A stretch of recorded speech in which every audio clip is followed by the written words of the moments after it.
Okay, so we know how to work that part out. Okay, so I see when y'all come in, I can see it now. First, I could not see it. I was like, "What's popping? What's really good?" Gee, I couldn't see nothing, and I'm like, I am not about to sit here and talk to myself. I am not talking to myself.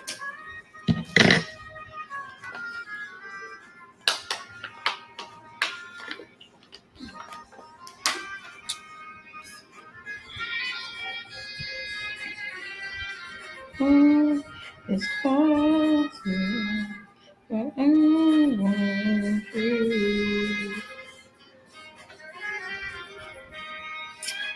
Want to.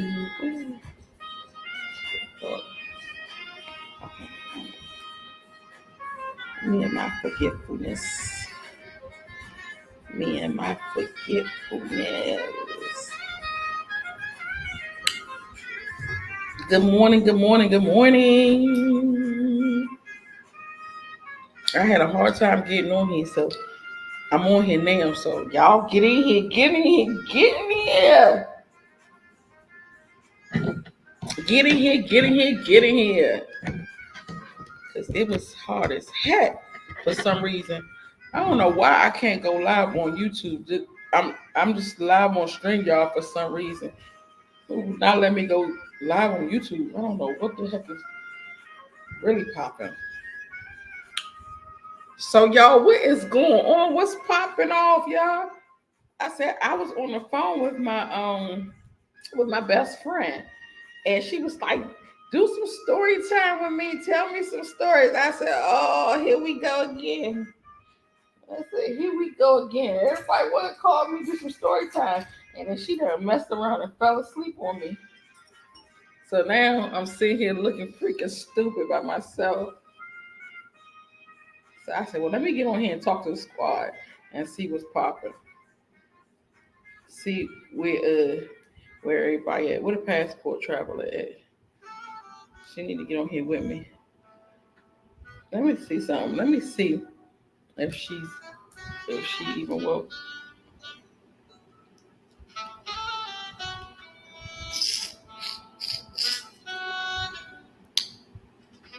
Oh my god. I haven't talked to the passport traveler since I was on here the other day.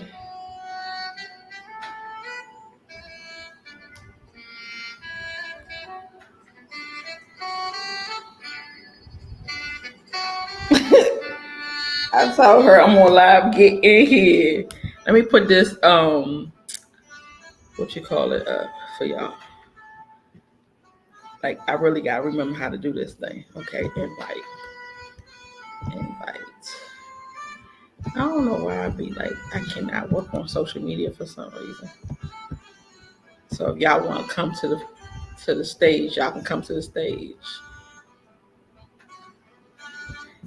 It must not be my normal people on here because y'all ain't even speak. How rude! How rude of y'all to just come on here and look at me silly and not even speak to me. That is crazy. Y'all need to get in here and speak to me. See who gonna come up to the stage and chat with me real quick. So we can talk about this. Let's get in here, get in, get in here. I'm not drinking tonight, y'all. I said I gotta stop this drinking stuff. I don't think I want to do it no more. I was just like really stressed out the last 2 days. And I said, I don't even know why I would let anybody stress me. Anybody stress me. I don't know what the heck I was thinking. So today I got me some water, y'all. So I'm okay. I'm okay. I'm okay. I'm okay. I'm gonna just sip on that. Are you here for it? Okay, I know that's right, honey. I know that's right. That's how I'm gonna try to mellow down and calm down and play some smooth jazz. And I'm trying to talk to my friend and tell her stories that she wanted to call me to hear, and she falls asleep on me. I said, "Girl, I was deep into the story. Like the story was getting juicy. It was getting so good. I was remembering the stuff myself as it was coming to me, and I'm like, oh my God, I can't believe that happened. And I'm like, Sapphire, what's going on? She said, oh, I fell asleep. I'm sorry. I got to get up in the morning. I said, shit, I'm up here telling you a story for nothing. So yeah, I was talking to her about. So let me go back to the story about how I lost my job. So she couldn't believe that I said I was scared of this lady. So I was just working at this company in Washington D.C. It was called D.C. Healthcare. It was ran by an African and Nigerian guy. So like I've been since day one working with only Africans, right? So I had this job working with this Nigerian guy. It was called DC Healthcare, right? So he sent me to this house I had never been to before. I think I was working there for about a week, but my normal house was in Northeast. This house was in Northwest. So he sends me to this house, and I don't hardly know the people in there. I got two clients downstairs I know that I'm supposed to be working with, and then I had they had two clients upstairs, and this two staff. It's a staff member for each client, right? So this particular day, I'm at work, two people out. So it's just me and this African lady. So the African lady got there before I did. So she tells me, you need to go upstairs and take care of Sabrina today. And I said, well, I don't know about that. Like I'm used to staying down here taking care of the clients down here. And she said, today because we short staffed, they got you with Sabrina. So me, like a fool, listening to her, thinking she telling me the truth. I said, okay, so I'll go up there and take care of the lady. What am I supposed to do for the lady? And then I remember that particular lady that she wanted me to take care of. She would always come downstairs and she would throw stuff and she would get real mad and every little thing angers her and she would just slam stuff. I remember her taking her pants down, pissing on the floor in the kitchen. And I was like, I don't know if I want to take care of this lady. Can we switch? And she was like, no, you have to take care of her today. And she hasn't took a shower in a week. So you have to get her to take a shower. And me with my foolish self didn't even think about why she didn't take no shower in a week. So that means y'all couldn't get her in a week to take a shower? We got a problem. So I was just like, okay, so what am I supposed to do? She said, when you go upstairs, you tell her you gotta get in the shower. And she said, you be stern with her. You don't play with her. You don't laugh. You don't smile. You be stern so she be scared of you. I'm like, well, at the end of the day, I'm the motherfucker that's scared. So I'm like, I'm supposed to stand up to this lady. She said, yes, you have to. So I said, okay, I got to put my big girl drawers on. Man, the stuff that we would do for our jobs.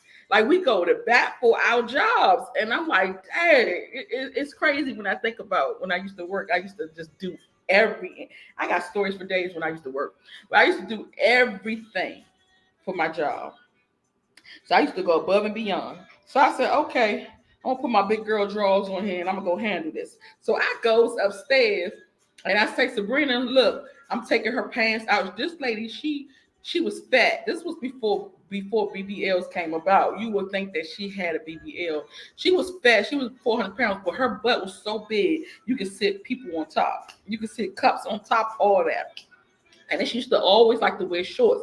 And see, in the group homes, we gotta let them wear what they want to wear, and they have you gotta give them freedom to choose. So you gotta give them freedom to wear what they want to wear, do what they want to do. If they want to have sex, you have to allow them to.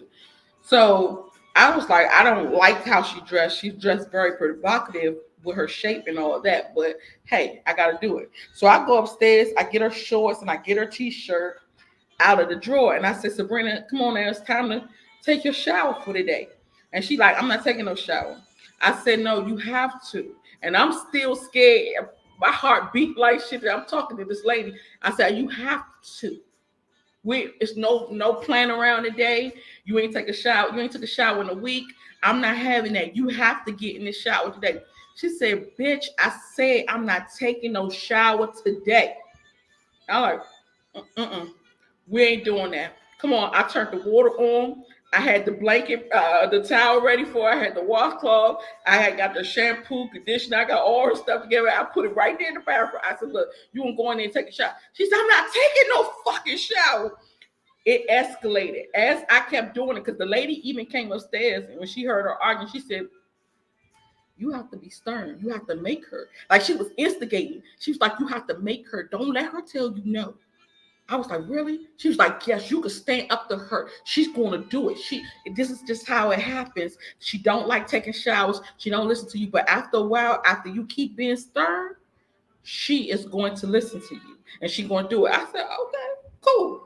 I said, Sprint, you'll get your ass in the show today. So now I'm getting my confidence boosted. Hey, honey. So I'm getting my confidence boosted now. I'm like, okay, I'm going to make her ass take the shower. I said, Brittany, you going to get in the shower. As I'm going, I'm antagonizing her. I don't even know. I didn't even know that, she would kirk out on me or nothing. I just know that she always be doing crazy shit. I don't be knowing what be making her crazy like this. So I said, well, this can't be it. But then I ain't think about, damn, but she ain't take a shower, so nobody else can make her take a shower either. So I just kept on going. She said, bitch, I said I'm not taking a shower. She runs downstairs, go get a butcher knife, big long ass knife. I don't know where she get this knife from. I don't even know how knives got in the daggone in the group home because we didn't even use knives. So I'm like, what the hell? She come charging and she running upstairs, her big ass 450 pounds, running upstairs with a butcher knife. My ass running like, oh shit, what the hell am I hard at? I saw the bathroom. I ran in the bathroom. I closed the door. This bitch, boom, bust the door open. And the door, I'm hanging on for dear life, y'all. I was thinking about my children. My life was flashing before my eyes. I was like, there's no way I can fight this big bitch. I'm 21 years old. And then on top of that, I'm scared of her ass. Then she got a knife. I'm like, oh my God, I don't know which way to go with this one. So I was just like, I'm gonna just stay in this bathroom. I'm gonna stay in this bathroom and hope this door saved my life. So she banging on the door. Get out, bitch, get out. And I'm like, oh shit. She started taking the butcher knife, stabbing the door. Get out, get the fuck out of here. Whole time, this fucking African lady downstairs done set my ass up. This lady was from what she was from Sierra Leone. She done set my ass up. She downstairs like shit ain't even happening. She just on the couch or doing what she doing. She ain't called no police. She ain't called the company to tell them this bitch is coming after me. She didn't do nothing. She let that bitch go and terrorize me the whole time. 2 hours. This bitch still at the door, banging, banging, banging. I'm like, oh my God, I gotta find a way to get out of here. I'm gonna be in this bathroom all day until the next staff coming. I think I had came in that particular day. I came in at 7. I was supposed to be there until 3. It was still the morning time because I had to give her a shower, so it was still the morning time when I got in it. And I'm like, damn, I'm gonna have to be here at 3 o'clock because I'm not coming out this room. And I'm like, what the hell is the lady at? Why is she not calling the police? So I'm thinking she gonna go save my life. She ain't gonna save my damn life. She set her ass down there and let that bitch bang on that damn door. So eventually the girl got mad. She went downstairs to cuss the lady out. So she downstairs, I don't know what she doing with this lady. I said, but if she's down there with that butcher knife with that lady, she gonna stab her ass up. Hey, Susie. She gonna stab her ass up. I'm gonna be the next one she stabbed up before she killed the rest of these damn residents in here. I said, I gotta get out of here. And then at the end of the day, I go downstairs. First of all, I didn't know that the African lady who's supposed to be downstairs watching the other staff, she had left out. She left out the door. I don't know where she went. She left out the door. And so when Susie was down there and she arguing, I'm thinking she arguing with the lady, and I'm like, damn, she gonna be down there killing that lady. So I said, while she's in the kitchen, I'm gonna try to sneak out the back door. So I tiptoe down the steps so I can sneak out the back door. I sneak out the back door. I left my purse, my keys, everything. I run next door to the next door neighbor so I could call the police and I can call the company. So I called the company. I told the company what happened. I'm like, this lady over here going the fuck off. And the African lady that was downstairs gonna set me up and put me up there with that lady. They said, well, you wasn't supposed to be with that lady. So whole time I'm not knowing that the lady not in the house. So when the company people get there, they go in the house to find Sabrina in the house. She's in the house with the other clients by herself because the African lady was gone. She wasn't in there. They gave me my purse. They gave me my purse and they gave me my keys to my car that was in the living room. And they said, you fired. You can go ahead and leave. Don't even come back. And I'm like, what the hell y'all fired me for? Like, I ain't do nothing but run for my damn life. When I tell y'all jobs is so crazy, you go above and beyond.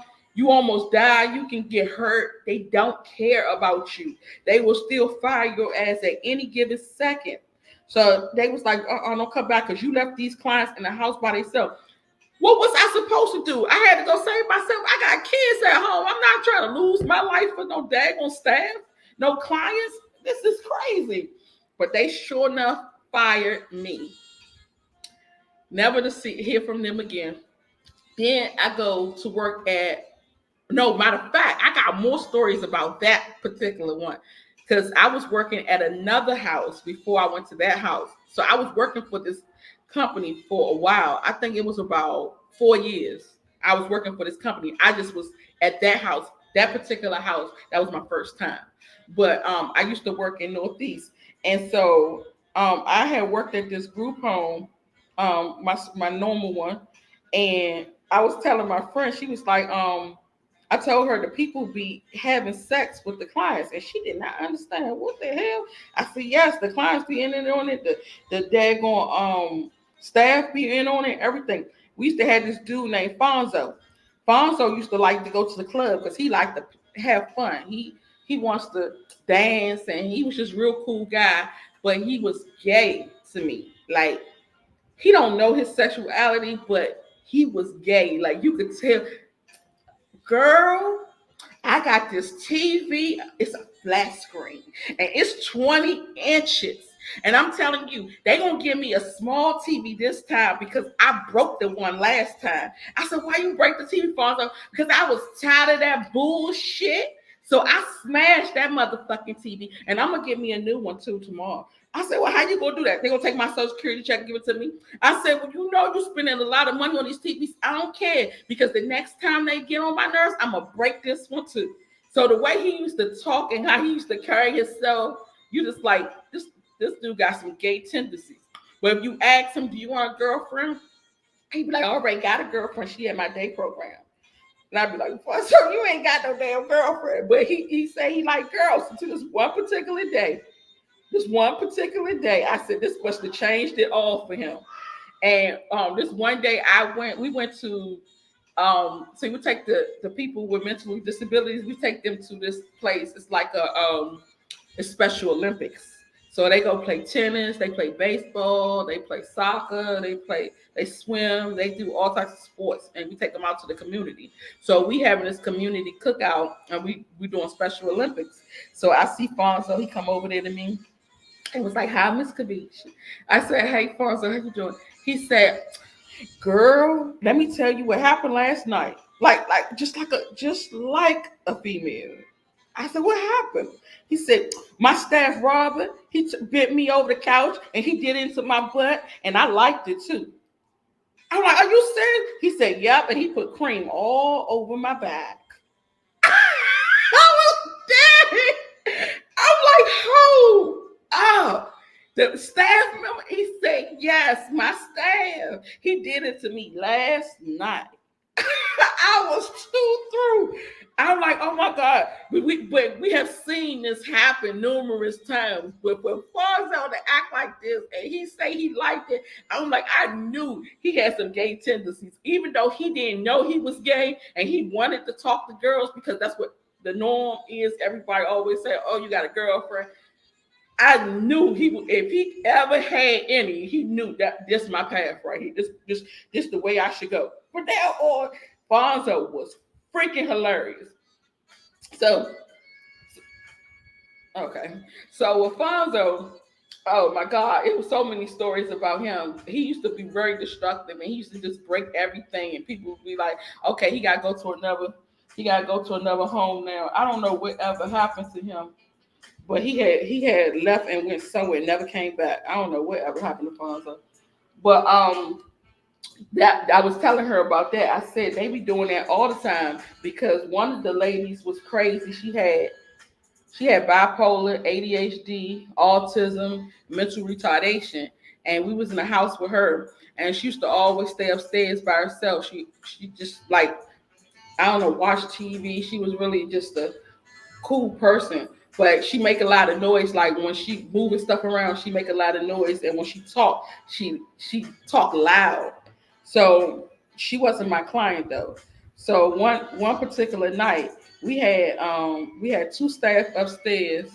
We had about four people up there, two staff upstairs, and then I had myself downstairs with two clients downstairs. So I'm hearing this lady up there screaming. She's like, ah, and I just kept hearing it. And I was like, hold up. I'm sure that if her staff was up there, they would be doing something about her screaming like that. Why the hell she keeps screaming? So I said, you know what? It's not my client, but I'm gonna go check on her because maybe the staff is not up there or something is going on. I know they not asleep, but something ain't right. Let me go check. I go check. They got her, but it's two African guys. They was home health aides. That's what they was basically, CNAs or whatever. They up there with her in the room with her. Door just open right up. No lock on the door. One of the dudes hitting her from the back with his pants down. The other dude is just sitting there beating his meat with his pants down. I said, let me mind my business, close this door, and go about my life. I'm going to fuck back downstairs. And I noticed she wasn't hurting because she was sitting there and she was going back like she was enjoying it. I'm guessing that's the way she expressed herself by her yelling. Ah! She think that that's the way you supposed to moan or whatever when you doing it. I was like, heck no. They was in there getting it in. That was just a ghetto group home company. I never reported nothing. I said, I'm gonna mind my business. I ain't got nothing to do with nothing. I be minding my business, honey. And then they said that when we first start working there, they would say that those individuals are able to have sex if they want to. You cannot stop it. So when I used to work in nursing homes, all that, I used to see so much stuff. And they said you cannot stop it. I remember there was one dirty one that I went to because you got some of them that was cleaner than others. When you find which one you like to work at, which one was nice and clean and just a good neighborhood, good area, you stay there. But they used to pass me around all the time to different ones. I went to one of the dirty ones in Southeast. The Southeast is really dirty in DC. So I went to that dirty one in Southeast. They was over there getting it in over there. The aide over there, we would call it staff, the staff member. The staff member over there was a crackhead, an old fat crackhead lady. And she's supposed to be watching this wheelchair bound lady. We did an overnight shift, and I'm in the living room and I said, Dad, I don't know if the crackhead outside smoking a cigarette, I don't know where she at. I remember the last time I had seen the crackhead, she said she was going to go change Miss Susie. And after she changed her, I don't know if she went outside or whatever. So I said, I don't know. I should go check on this lady because she got to be turned every two hours. I'm going to go check on her and see if I need to turn her or if she okay. I go walking in and the crackhead lady eating Miss Susie out. I said, well, let me walk out this door and mind my business. Miss Susie ain't making no noise. I ain't got nothing to do. My name Bennett, and I ain't in it. Yeah, it is prohibited. It's prohibited, but I don't know if you was on here the other day when I was telling you in Washington D.C. how we brought up is you mind your business because snitches get stitches. So the littlest thing can get you in a lot of trouble. Like you snitching on somebody, dry snitching, or somebody find out you snitched on them, that could get you killed. That's like fighting words to them. Like it's the stupidest stuff I know, but that's how it is. So like even looking at somebody, if you see somebody outside fighting and they know that you was there, they coming back to get you. Or if you see somebody get killed, you was around, they coming to get you. Anything that you could snitch on, somebody's coming to get you. I like to stay out the way. They could easily even find out where you live at because DC is so small. So I don't be snitching on nobody. I be like, I'm gonna mind my business. I held this stuff this long. I'm about to be 40 years old. This happened when I was 21. I ain't tell nobody nothing. Okay? I ain't tell nobody nothing. I was like, I'm gonna just mind my business. And then I had went to this other place. It was another group home that I went to. They sent me to, and I met this sweet girl. She's on my Facebook page. I still talk to her once in a blue moon, but hadn't seen her in years. Um, she was really cool when I went there. You find friends when you go there and you sit and talk with her. And she was like, "What made you start working here?" I said, "Well, my father had this girlfriend, and she had gave me the information to come here and get a job." So she was like, "What's your father's girlfriend name?" I told her my father's girlfriend, and she was like, "Girl, you know she pregnant." I said, I heard my father told me she was pregnant by him. She said, no, I don't think this dude who works here is your father. I said, no, my father don't work here. She was like, girl, the nigga, the house manager who work here, he works on the weekdays and he goes to church on the weekend. He's a pastor. He worked on Sundays at the church. He said that he the one who got her pregnant. He had sex with her on the stairwell of the church. That is not your father's baby. I said, let me get the phone because at the end of the day, my father thinking this is his baby. I'm gonna tell my father he might have to do a DNA test. She said, girl, yes, tell your father because this nigga is tripping over here about his baby. I said, whoa, this is cray cray. The stuff we used to find out. You can't. No, they can't give you stitches from prison, but they can tell their friend to tell a friend to tell a friend, and that's how crazy the stuff happened. Because a dude from prison can get information further than a dude that's outside in the street. You'll be so surprised how they transfer information. You be like, nigga, you was in prison. I was down the street. You found out before I did. They find out everything. Oh my, okay. They found out everything. They will pass say, hey, you remember that girl who lived on the corner house? Kill that bitch. Get it done. Cause she's snitching. So that's why I said, let me mind my business. Oh, rehab centers. This was a group home for mentally retarded people. People that had ADHD, autism, mental retardation, um, Down syndrome, stuff like that. People that nobody wanted. And then I had left that job. I ended up I went to school. I went to go get my LPN. So that's after I came from Pennsylvania. I moved back to DC. I had my LPN. So I'm like, okay, I'm going to go try to get the fastest job I can. I got this job working at Nanny Helen Barrow Rehab Center. And that was a nursing home in Northeast. And I started working there. My God, that thing was a hot ghetto mess. Hey, hun, that was a hot ghetto mess. They used to make me do everything before I leave work. So this particular day, um, we had to wear all white. Our uniform was all white. This particular day on my unit, I had this guy who had he was mentally retarded, but he had something else. I know he was in a wheelchair. He had something else that was wrong with him, and it was the crazy ward. They used to always separate the crazy ward from the regular people, so they put me on the crazy ward. And I told him I came in and told him that I wanted to take him to the dining room so he could eat. He said no, he don't want to go to the dining room. So I'm just asking him why he don't want to go. I heard him say, and I said, "Oh shit! I hope he ain't shit because I don't feel like changing no diapers." I said, "Did you poop on yourself?" It was an old white man. You know, I don't even like white people. This dude takes the poop out his diaper, takes it and look at it. It's diarrhea, and he throws it on me. All my white uniform. He throw it on me. I screamed like, "Oh hell no! I gotta go! I gotta go! I gotta go!" So I ran out there. I'm like, "Where's the supervisor?" This dude just threw doodle on me. The nurses at the nurse station was laughing at me like, "For real?" I said, "This is not funny." He threw feces all on my clothes. I cannot do this. And then some of it got on my face. I said, "I gotta go home. I cannot do this."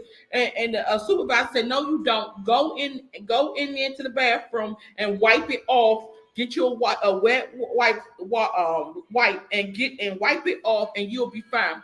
First of all, hell no. Exactly. I could have got a disease or anything. I said, first of all, I'm not going to stay here. That's one. And two, y'all laughed at me like I was anything. Three, this man just put feces on me. I can catch any type of illness or something from this. I'm not doing this. No, I'm going home. She was like, you go home. You leave here. You get fired. Don't come back. Just plain and simple. I said, I know you don't expect me to work in this condition. She said, yes, I do. I do expect you to work because we short staffed today, and you can't. And they sent you up here because we were short staffed, and you talking about you going home. You fucking right. You fucking right. I'm going home. They were so pissed off at me. It took them a long time to even hire me back to that job because when I went home, they suspended me. They suspended me, and I really needed that job. I had just came back from Pennsylvania. I had got my LPN license. I needed money. I was trying to get my life back in order, and the LPN license gave me more money than my CNA license. So I was like, I was happy to have a job. The stuff I look back at this shit now, I'm happy to have a job. I'm like, I got a good job. It ain't the best. It's ghetto, but they pay me good. I think they was paying me because I was working for them. My friend was working for the agency, but I was working straight at the nursing home. They paid me $18 an hour, but I was used to getting paid $9 as a CNA. No, at the group home, I was getting paid $7.50. Yeah, I was getting paid $7.50 at the group home that I was working at. Then I had little odd jobs here and there that I was getting paid 9 or 10. Home health, not about $10 an hour. Hey boo, about $10 an hour. And then I got to that one. I'm like, hold up, this is a step in the right direction. And when she did that, I was like, oh my God, I don't know. I'm going to fight for my job. So I went up there every day and was telling them, look, we're going to have a meeting. We're going to have to talk about this because I was wrongfully fired. They threw that damn man threw feces on me. I'm telling them, and finally they hired me back. And I was so excited to be back at the damn place. Oh my God, that thing was crazy. I had some crazy jobs, some hard jobs. I had one job in Pennsylvania. It was real bad. In Pennsylvania, I wasn't in a really good state. So much stuff happened to me in Pennsylvania. I went to Pennsylvania because when I was working in the group home, I was trying to, I had got fired, so I was trying to get something better. So I went to school for LPN, but then I found out my school was $22,000. That's not a lot of money. But back then, $22,000 was a lot of money. I'm like, oh my God, I don't know how I'm gonna shake it. Like how I'm gonna do it because I'm just making $7.50 an hour. It's no way that I can pay for this. But I'm like, I'm gonna keep pushing. I'm gonna try.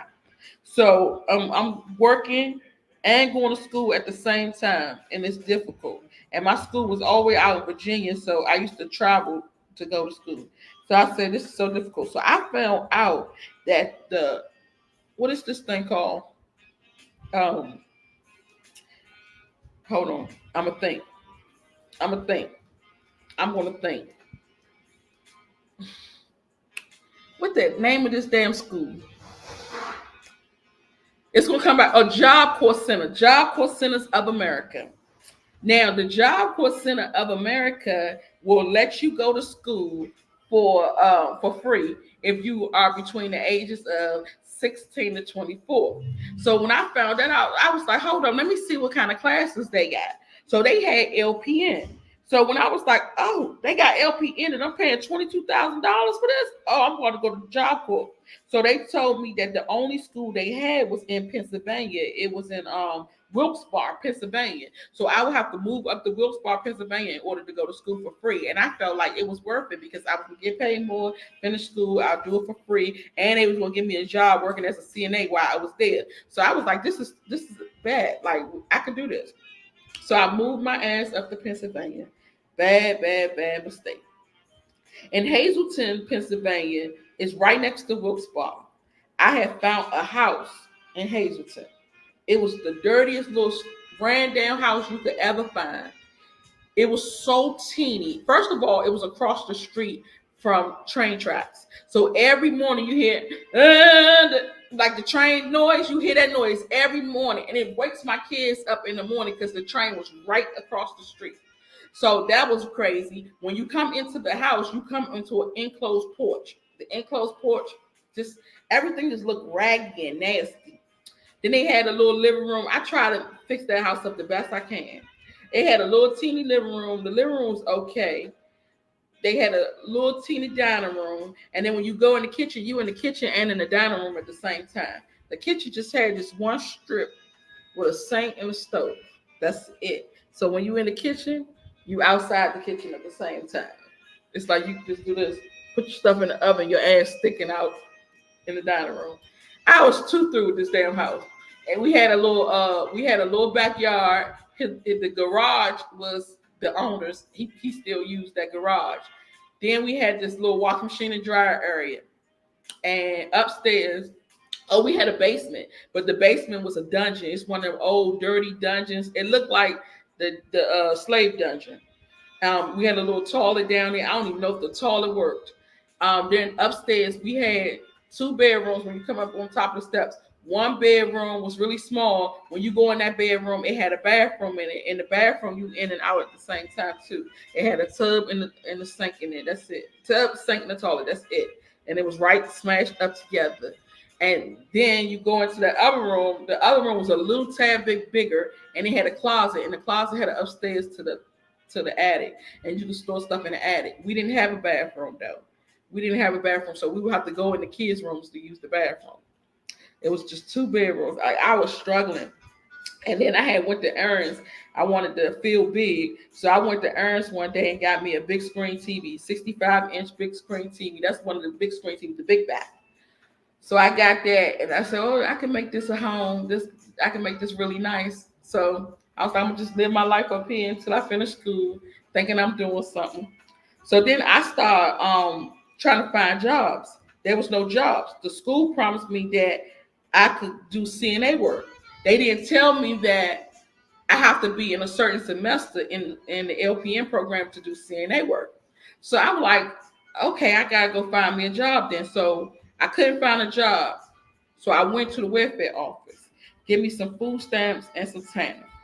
Mm-mm-mm. They was like, where's the father? I said, oh, I don't know who the father is. Because at this point, I don't want to get him in trouble because he was living with me. I didn't want to get him in trouble. So I said, I don't know who the father is. So they was like, okay, we're going to have to get the birth certificate. And whoever name is on the birth certificate is who name we're going to take to court for child support. I was like, I'm just here temporarily. And when I find him, I'll let you know. So they went on and gave me the food stamps and the TANF. And Hazelton, they still in the 60s, probably in the 50s. When they give you the food stamps, and both the food stamps and the TANF come on the 1st and the 15th. You don't get them all on one day. They come on 1st and 15th. My rent was $450. I got $500 with my TANF. So I have to wait. I have to hold on to the money. So by the 1st, I could pay it.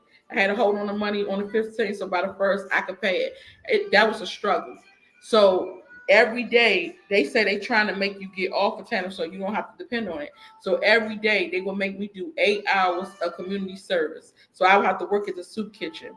I'm like, all this time I'm spending 8 hours at the soup kitchen. I could be working a real job. They say, well, since you can't find a job, after you work at the soup kitchen for 8 hours, you need to go do a couple hours at Department of Labor, the Department of what is the one-stop career center. They say you need to do a couple hours there looking for a job, and that's the requirements in order to stay on this program. So I'm like, okay, and I had to walk because I didn't have a car. I don't know what happened to my car, but I didn't have a car at the time. I ended up buying a car while I was there, and the cars there are very cheap. I bought a Ford Expedition 2024. No, I said 2024. 2014, I think that was it. 2014. Okay, I'm gonna have to look at that later. At 2014, I believe. It was 2014. It had to be like a 2010.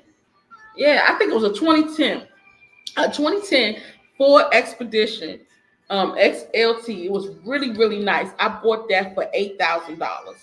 So the cars there was not expensive. They was really cheap. So I had eventually bought me a car, but I had to go through a lot before that happened. So then I'm doing my little thing. I'm doing my LPN. I'm trying to tell them, look, I can't do the 8 hours at the soup kitchen because that's going to cut into my class time. Then I got to go into class with these stupid ass kids. I'm married, I have children, and I'm in school in Job Corps with these children. I'm like, oh my God, my life is just all over the place right now. So what ended up happening is one night I hadn't went to that soup kitchen or the One Stop Career Center for like a week. They was calling me, telling me that every time you miss the 2 hours or how many hours that you have to do at the One Stop Career Center, the next day you have to double the hours because you have to make up for yesterday. It was so dumb. I said, well, we're not even doing that, but sitting on the computer the whole time, acting like we're looking for jobs. Ain't no daggone jobs. So they was like, they don't care. They don't care. Then I try to tell them that I was handicapped. I said I can't walk that far. They had us walking, I think it was 10 blocks to get to that damn One Stop Career Center. And I was like, oh my God, in the heat, in the cold, all that, I can't do it. So what ended up happening, I hadn't went for about a week. So one night I'm in the bed. Hello, hello, cutie pie. You better not be misbehaving. Um, so I had went for like a week.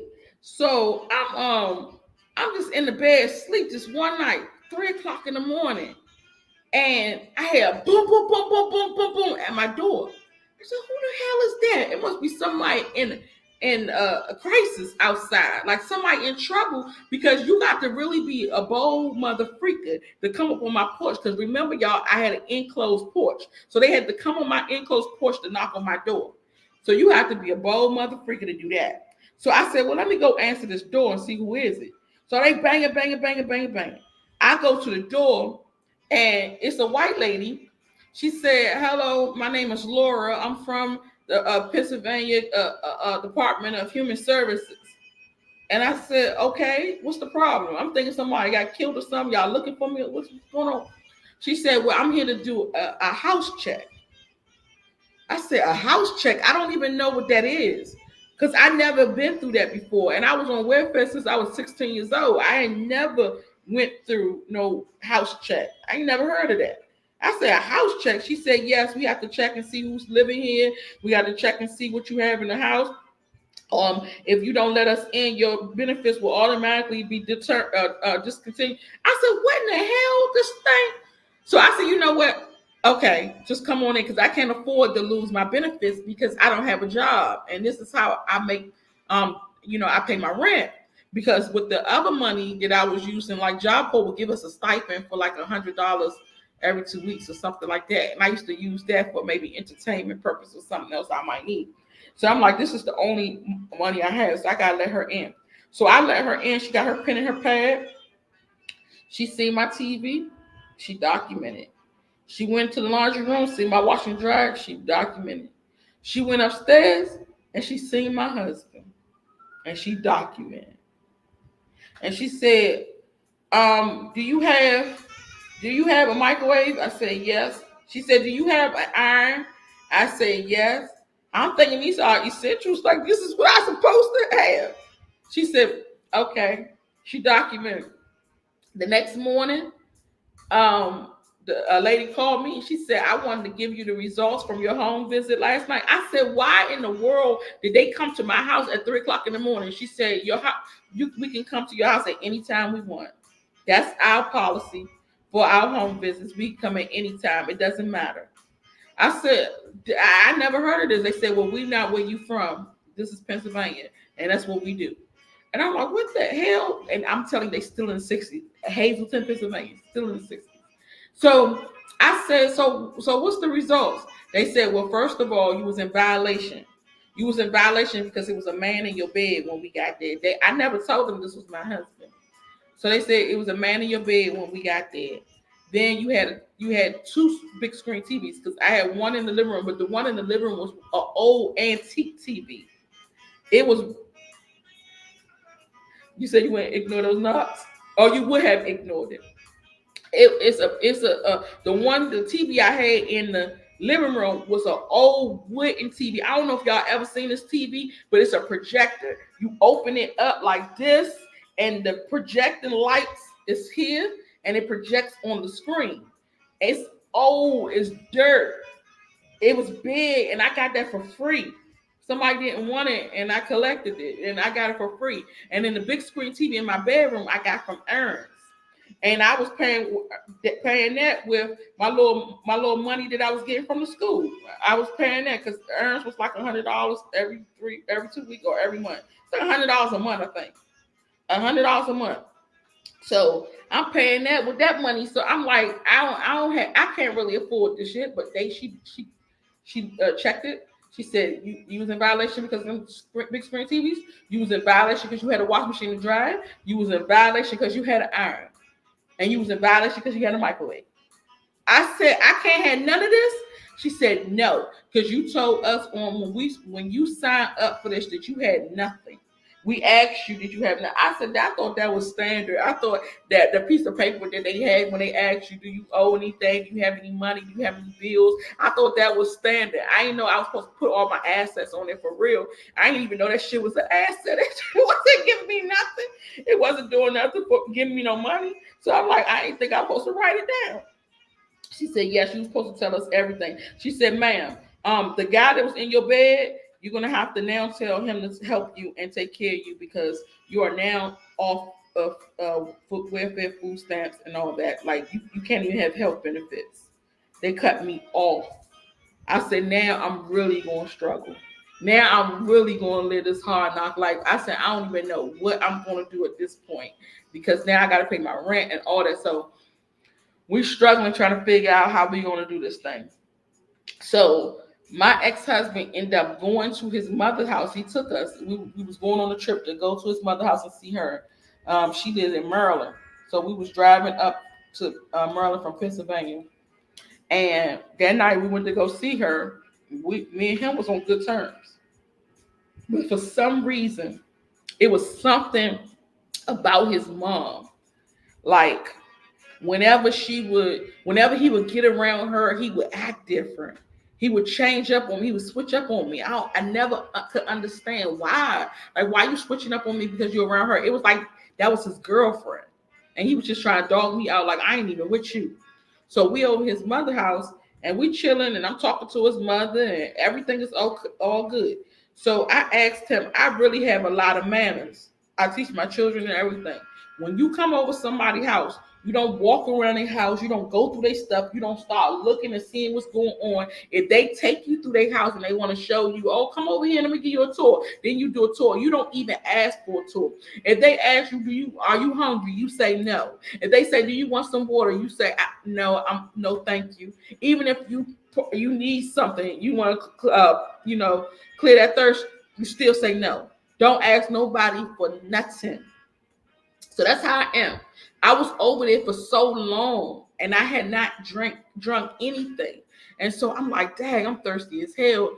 But I can't go to the store because I don't have no money. This was way before Uber and DoorDash and all this stuff came about. So I said, I can't go to the store. I don't have no money. And then, he can't take me because he ain't got no money either. But his mother got something to drink. So I said, Kevin, is it possible you can go in her refrigerator? Because I don't go in people's refrigerator. I said, is it possible you can go in her refrigerator and give me something to drink? He said, no, you do it.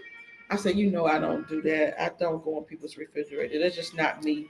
He was like, no, this is your mother-in-law house. You can go in the refrigerator. I said, I just don't. I just can't find myself because even with her catching me in her refrigerator, I'm going to feel awkward like I'm in your shit. Like I'm going to feel some kind of way. I just can't do it. No, I prefer you to do it.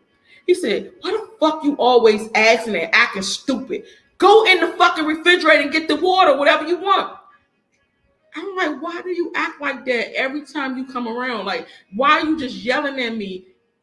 It's just stupid to yell at me like that. Why couldn't you just go get the drink from me? No, fuck that. You in her house, you acting stupid like you can't go, like your legs broke or something. I said, oh my God, here we go again. So now we about to fight again. And then on top of that, he's home because basically he used to live with his mother all the time. So he's home. So now he can dog me out and I'll be fucked up stupid and going back to Pennsylvania by myself. So we end up getting into an argument and I'm like, how am I going to get home? Now, at this particular time, I had already bought the truck, the Expedition. But at the end of the day, the Expedition is in his name. The stupid shit I used to do. So I'm like, okay, I'm gonna take this truck and I'm gonna go back home. So that morning, I woke up and I said, Kevin, I'm gonna just go ahead and go home and take the kids with me. He said, how you gonna get there? I already knew what that meant. I said, I don't know. I'm gonna try to figure something out. So I went back to my old house because I had an old house that when I moved from DC, I still had that house even though I was living in Pennsylvania because Pennsylvania was just temporary, so I could get my LPN license. So I said, well, let me go back there and see what I can come up with, who I can call or who can help me. And I had a car back there, but the car that I had wasn't working; it was broke down. So I ended up going back there and I called one of my friends and told them to help me fix the car so I can get the car to take me back to Pennsylvania because I got to go back to school. So I ended up going back to Pennsylvania.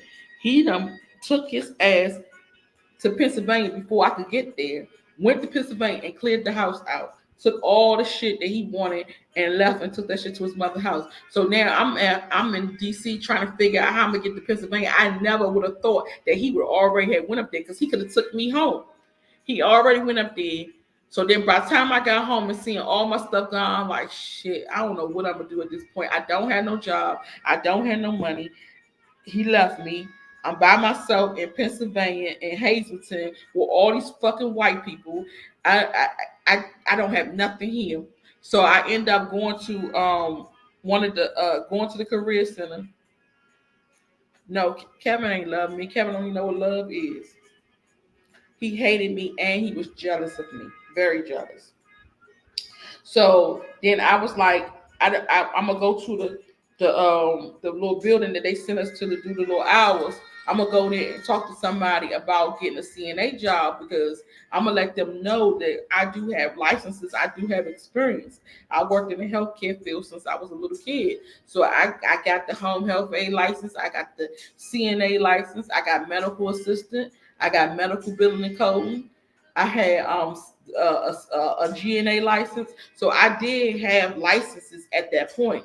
So I was I'm gonna go to them and I'm gonna tell them, look, I'm not like these other girls that's in here. They might be starting from scratch and don't have nothing. I have shit that I can fall back on if y'all have that for me. So they even end up calling somebody at a nursing home and sending me there. Sending me there. The first night was hell. The first night I was there, the whole nursing home was filled with white people. It's all old white people. I went to go cut it out. I went to go do the take care of one white man and he was just like, um, get out of here, bitch.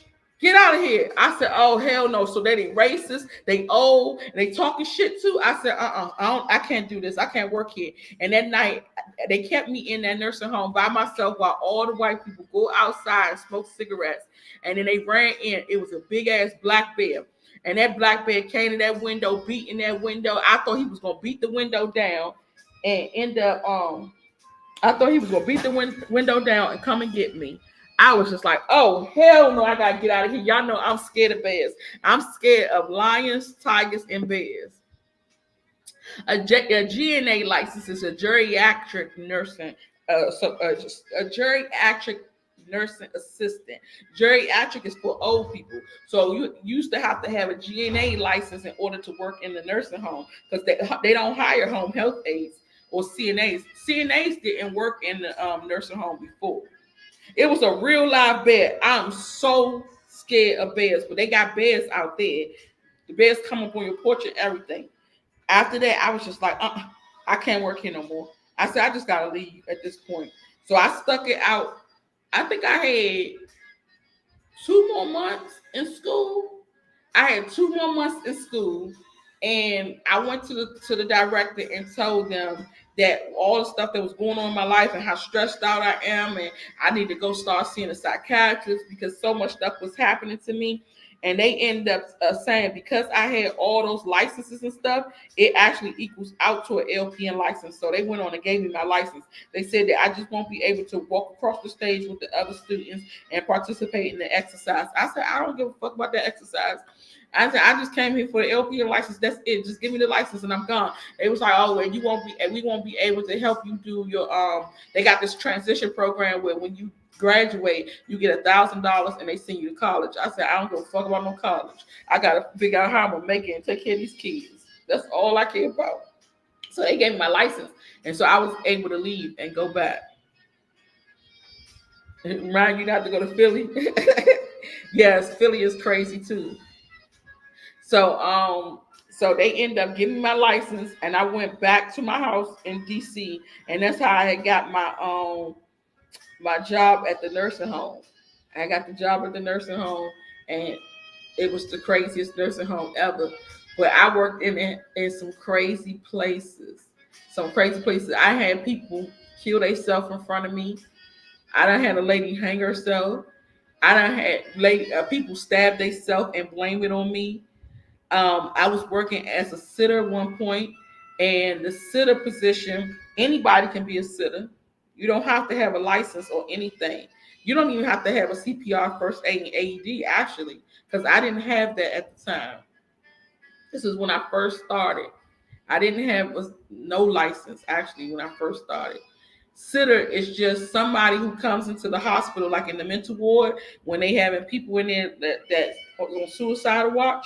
They don't have, like, the nurses and LPNs and RNs. They don't have time to sit there and watch these patients. So they need people that will come in from a staffing agency. Also, y'all, if y'all want to open up a staffing agency, I'm actually about to start doing a class. I'm working with a company now to do my slideshows and stuff for the class. I'm doing a class to teach people how to open up their own staffing agency. Staffing agency is very, very lucrative. It's good for people who are moving abroad that needs work here, because you can do everything over the phone. You can send the nurses to the hospital and to their assignments, everything over the phone. You just need a computer and a cell phone, and you got it. You can make a lot of freaking money and live happy abroad. And you ain't got to worry about America crazy ass. But anyway, I was working for a staffing agency, and staffing agency sent me to this hospital, and I was in the mental ward, and this lady just kept on telling me, "You need to go ahead and get some shut eye." That's the first time I had even heard that phrase. She's like, "You need to go ahead and get some shut eye," and I was like, "What?" I said, "I came here to watch you to make sure you be okay." She said, "I'm all right. I'm about to just go ahead and get me some shut eye. So you need to go ahead and get some shut eye." And I was like, damn, you know what? I am really damn tired. Like, seriously. Matter of fact, I was pregnant. I was pregnant at the time. I said, I am damn tired too. So the moment this lady go to sleep, I'm going to try, because I'm sitting up. So I shouldn't be able to doze off so much that I be so deep in my sleep that if she get up, I can't see her. So if I just sit up like this, any little sound should make me get up, because I know the moment I lay down on the couch, you can steal everything from me. I won't wake up. I will not. I cannot get up. I sleep so deep, but I probably wasn't even sleeping. Like, I probably wasn't even like that before. I don't think back then I was that like that. I had grew like that over the years. It got worse and worse and worse and worse. So when she said, "You need to go ahead and get some shut eye," I said, "I'm gonna just wait for you. You just go to sleep first. You all right?" So she went and pretended she went to sleep, and she was pretending snoring and everything. And so I started getting sleepy, and I'm like, "Damn, we ain't doing nothing." I started getting sleepy. The moment I got sleepy, I didn't even hear when the lady got up. When the lady got up, she took the pillow and smothered the pillow over my face to try to kill me. I woke up, and at the time I can't breathe. I can't breathe. I'm like, what the fuck? So I'm trying to figure out, and she got she got the fucking hold on it. Like, these motherfucking crazy people be strong as hell. And I'm fighting, and I'm trying to move, and I'm kicking her and everything. And she got the motherfucker on me. And I finally was able to break loose from it and move my face so I could try to fight her while my face is this way. I could breathe, and I'm trying to fight her. And I finally got off. She finally got her off me, and I fucking ran out the room. And I told him, "I can't do this." Like this bitch is crazy as hell. She just tried to kill me. They said, well, how she do it? I ain't even tell them I went to sleep. I said she got up out the bed and she just took that fucking pillow and she put it over my damn face. They was like, oh my God. They said, what's going on? Like, are you okay? I said, no, I couldn't breathe. I was fucked up. So they was like, okay, well, if you want to go home, you can go ahead home. We can just call the agency and tell them to send somebody else. I said, hell yeah, you got to do that. I'm never coming back again. And I never did sit a position again. Never the fuck again. I said, this shit is too crazy. And I had even talked to this lady, and she was telling me some horror stories that happened with her. She was in the I had went to go see my brother. He was in this place called St. Elizabeth. St. Elizabeth for crazy people, because my brother smoked something. We still don't know what the hell he smoked years ago, but he smoked something, but he never came back from what he smoked. And they used to have really strong drugs. They still do. They like I think this even works now. But he smoked something. And so he was in the St. Elizabeth Hospital and he was in there kirking out. And I went to go see him and we was at the table and he just went off on this nigga and started throwing shit. I said, damn, they must have shot him up with some Thorazine or something to make him act like this because he wasn't acting like this before. And it was people over there doing everything. And the lady came over, talked to me, and she was like, I'm just so sick of this job. And she started telling me, you said I need to write it? A three. You said my life is a movie. I'm telling you. So the lady was telling me about all the stories that was happening in St. Elizabeth Hospital. She said, man, they pay good. But she said, this ain't even worth it. Like these motherfuckers try to kill me every night. I'm on guard every night. I don't understand now that I'm older how people can even take them jobs. Them jobs got to be for people that's not from US that go over there and they don't have no work to take them jobs, because anybody with some right sense will not do it, or young people who don't know, who just getting into the job field.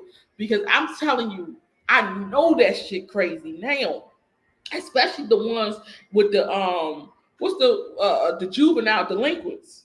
Oh my God, I couldn't imagine being in DC working with no damn juvenile delinquents. I'll go ahead and kill myself. Hell no, I wouldn't be able to do it. They don't respect their parents. I know they're not gonna respect me. And then they be sneaky as hell doing all types of shit.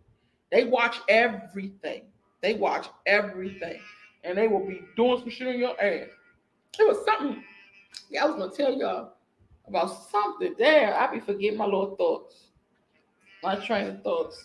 It's always the short term. I forget the short term. I don't forget the long. I can remember everything that happened since I was 3. I can't really remember 2 years old, but I can remember 3 years old. I remember I was in Miss Burgess' class. One thing I remember, I was in Miss Burgess' class. I was 3 years old. That's pre-K, and I remember this boy. I'm gonna check on him now that I think about him, because he had said he got sickle cell anemia. I didn't even know he had sickle cell anemia back then. I was a kid. I didn't know nothing about him. I never really seen him not come to school, but I know it was a girl named Rolisha, and she was in my class, and they was at the table across from me, and I just happened to look under the table, and I seen him playing in Rolisha little dress. I said, "Oh shoot, let me mind my business." And that we was 3 years old back then.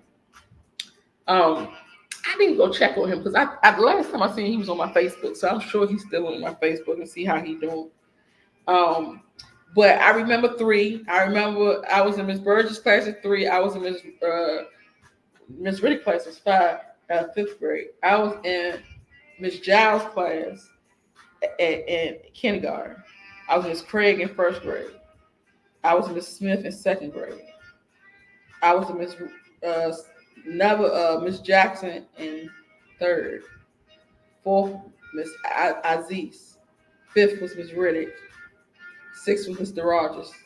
I can remember everything that happened since I was 3, but I can't do 2 years old. That's just pushing it. So it's crazy how I can remember. Hey Michelle, it's crazy how I can remember those things, but I cannot remember what I just thought about a few minutes ago. I swear this shit is just crazy, and I'd be like, "What's going on? What are you doing?" I'd be like, "I'm going crazy, y'all." But real interesting life, to say the least. It was definitely a real interesting life. It was something I was trying to tell y'all that I don't know if it's about my job or what. I hope it come back to me. I hope it come back to me because I thought it was something when I was talking about St. Elizabeth Hospital. Oh, I think it was about the drugs. Oh, I know it was about the drugs. So my mother told me this story before. I wasn't born. I don't know what happened, but this is what my mother told me.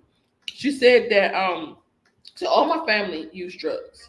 So my uncle, my great uncle, one time, I don't know if any of y'all from Washington D.C., but I had an uncle that lived in Washington D.C.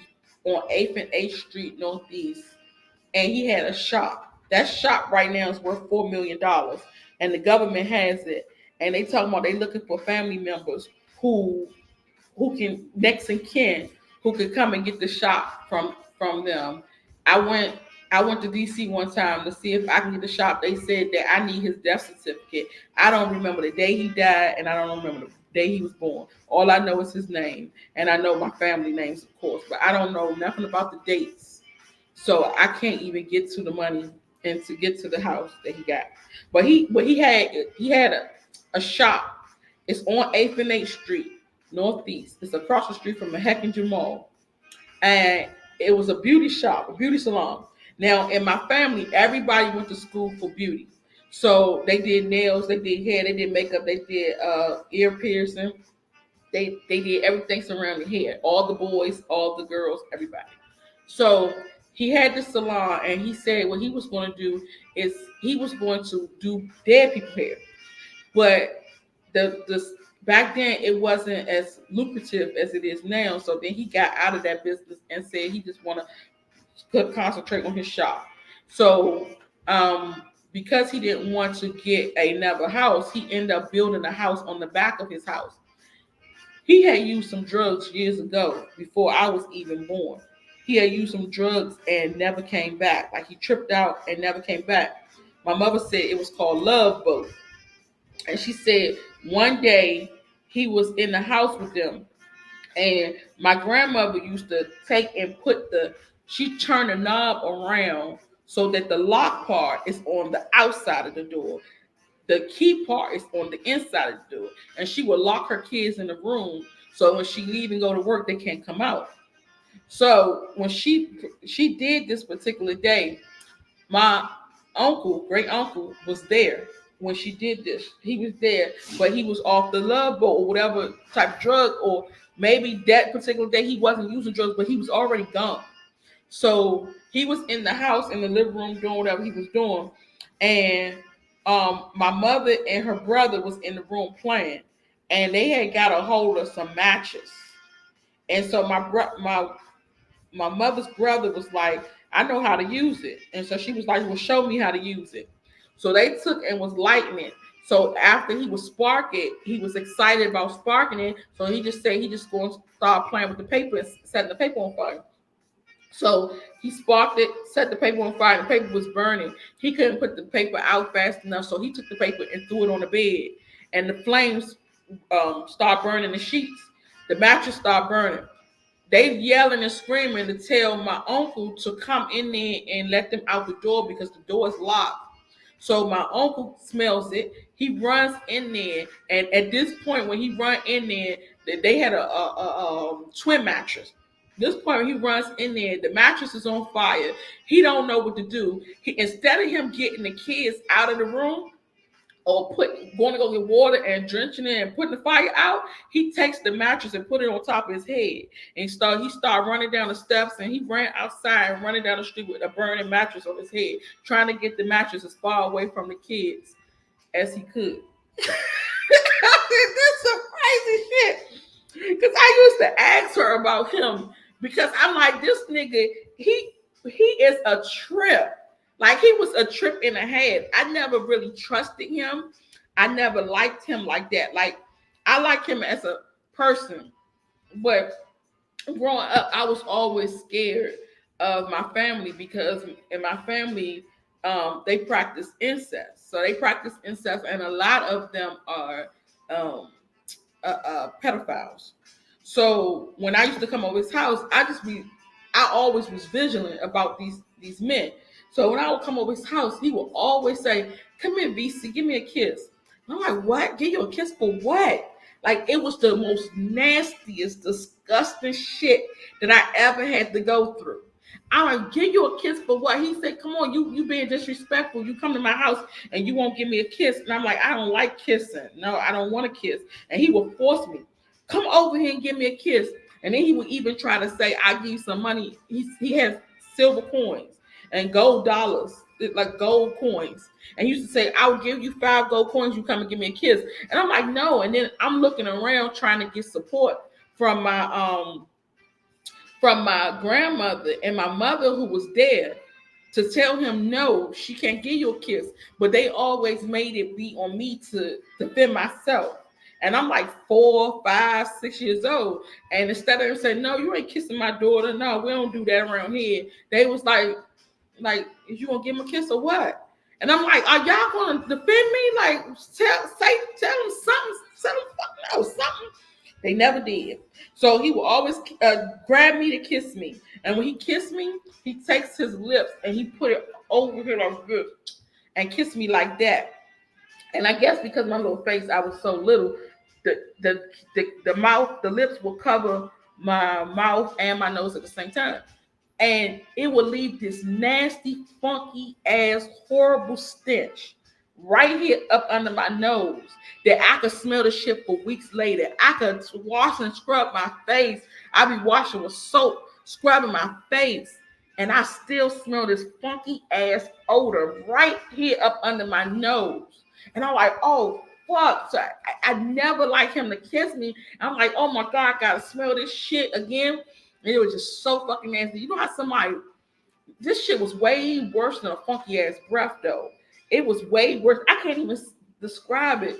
I couldn't say it was like a funky breath. It was worse than a funky breath. It was like some funky ass crab legs and fish or some seafood that's gone bad. I would say that it was more close to that. If you ever had some funky seafood, funky chicken that gone bad in the refrigerator and you smell it, imagine that shit being like this on your fucking nose, like as you walking around about the city. And you keep smelling this shit. I was like, "Oh my God, this nasty motherfucker." He was so weird to me.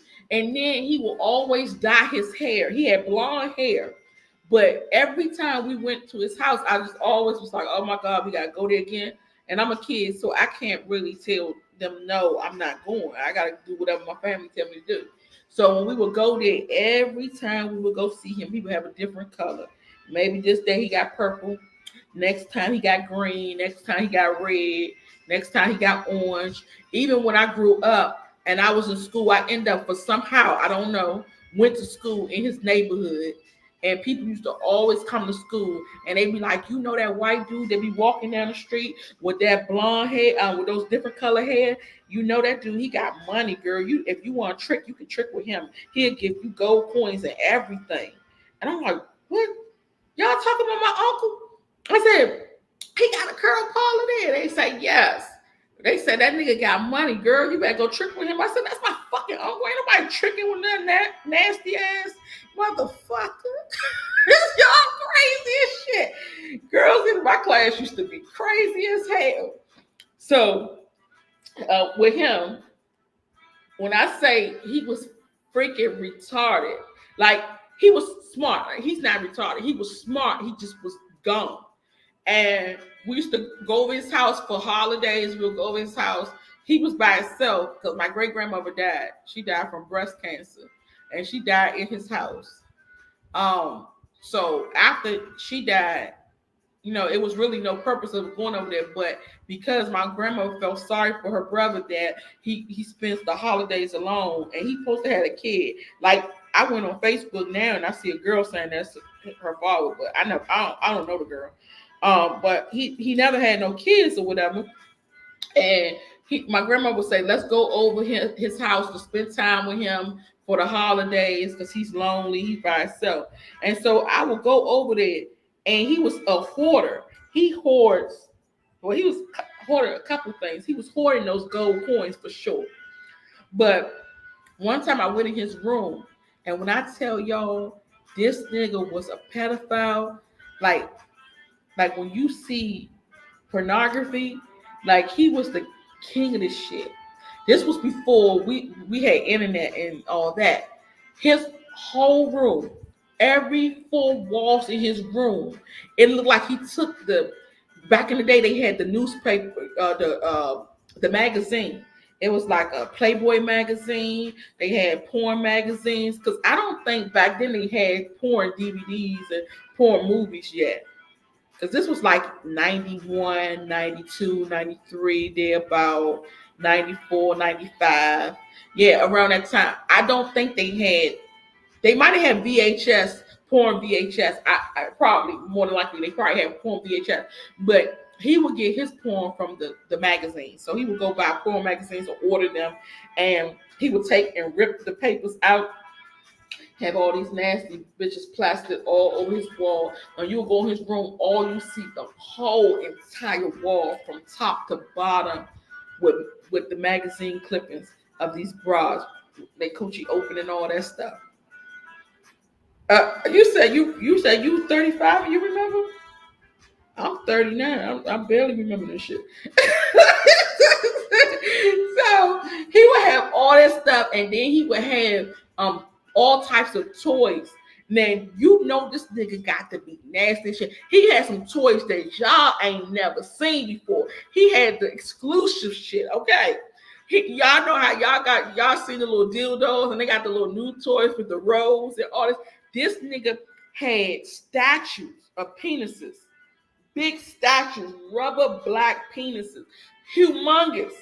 And I was like, damn, somebody putting that inside them. He had real big ones bent over. I mean, like you go in there, you think you in the sex store in his room. He was collecting all that stuff. Yep, they had those magazines. He didn't hide his magazines. He clipped them and pasted them right on the wall, glued them joints right on the wall. He had so much pornography, it wasn't even funny. So then, there's so many stories I can tell y'all about him. He was off the hook. He was the craziest person in the family. Um, so when we would go over his house, he would order us crabs because he know my mom and my grandmother like seafood. So they like crabs. So he will always order crabs. So one day I go in the he said the crabs in there in the back because he had built a house on the back. So we'll go through the back door of the shop and we can go into the house in the back. So we go in the back. He said he built the whole house from top to bottom, the whole entire house on the back of his shop. He built by himself. By himself. Nobody helped him. He built 3 bedrooms upstairs. It was like, and I'm looking at the house now, it was shitty as hell, but it was his. And he built it. And he built a little kitchen. He built a little island. He built a living room. He had this little thing, like he was doing his thing. So he built his whole house back there. And so he would tell us that we can go back there and eat when we come. So this particular day, we went back there. I went back there first to eat. And I was trying to find the crabs and I didn't see them. So I looked in the freezer to see if the crabs was in there. I don't know why. Just so happened to look in the freezer. And when I tell y'all what I saw a dead dog in the freezer in a plastic bag. And I touched it because I wanted to know what the fuck it was. And he collected poodles. He collected the poodles that everybody using now that they put like they dye their hair. He been doing that. He was dyeing their hair back in the day, pink, purple, green, the same colors as his. He might have like 4 favorite dogs and he would dye their hair. Those were dogs he would let in the shop with him to be that's all you hear. He would let them in the shop with him and they would be matching. And oh, you said high function autism. Now that I'm thinking about it, yeah, that's what it could have been. Could have been Asperger's syndrome. Now, but we didn't know back then. So he had them dogs. When I tell y'all he hoarded dogs, I have never seen more than 100 at one time. His backyard was really big. The whole entire backyard was filled with poops. But it's specifically four that he really liked. And he would dye their hair. And that's how he would remember them amongst the dogs when they outside barking. Because he didn't dye all their hair. He would dye theirs. So whenever he would dye his hair, he would dye theirs the same color. And I used to see him go out there and he would throw the food out so all the dogs would catch it. And the dogs, they just going crazy. They barely eating. So because he's throwing a bag out there like that, they not getting the proper food that they need. So they was dying. And he might find one dead over in the corner, find another one dead over here. So when he find them dead, because he was a mortician, he wants to do the cutting the dog up and taking out the organs and burying the dog and all that. So when I found the dog in the freezer, he said he always put his dogs in the freezer. That's how he maintained them until they funeral. I said, well, why you never invited us to the funeral? He said the funeral is private. It's only for the family, the close family. You didn't even know him. And I'm like, God damn, this thing crazy as shit. So my uncles came over and I told my uncles, I found that dog in the freezer. They said, hell no, we ain't never eating over this nigga house no more. Never. We can never come and eat over here again. He got our food in the refrigerator with dogs and nasty and touching shit. Just trifling. No, it wasn't human body parts. It was always dogs. He would always bury his dogs, and he would always do autopsies, and he would do the embalming fluid in them, and cut it up and take out the organs and all that stuff.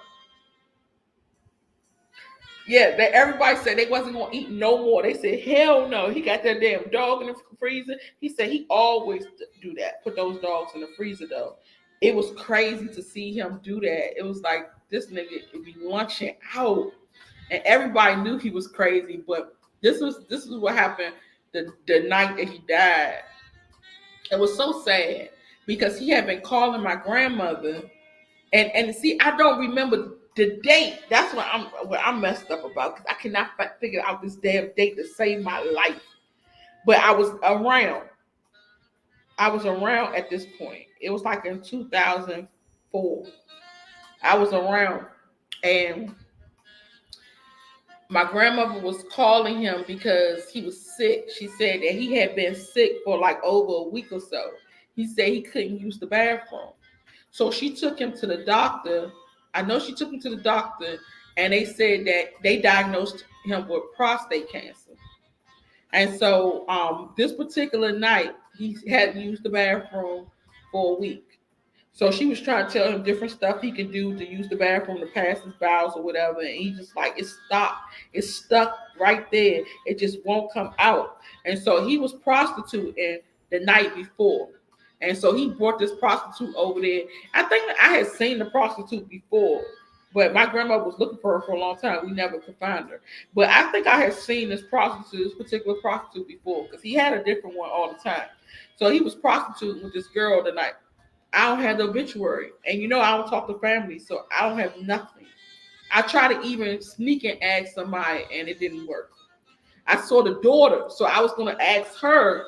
But when I text her to say, oh, I didn't know that you was my uncle's daughter because I never heard he had a daughter, she never responded back to me. So I don't know, because I wanted to ask her what day he died, because I know she don't know about this particular thing, because I'm a real estate investor. So I look at stuff like that. So when I found out, I was like, oh my God, jackpot. And I could not get the date. So the thing with him, he couldn't poop. The poop was sitting there.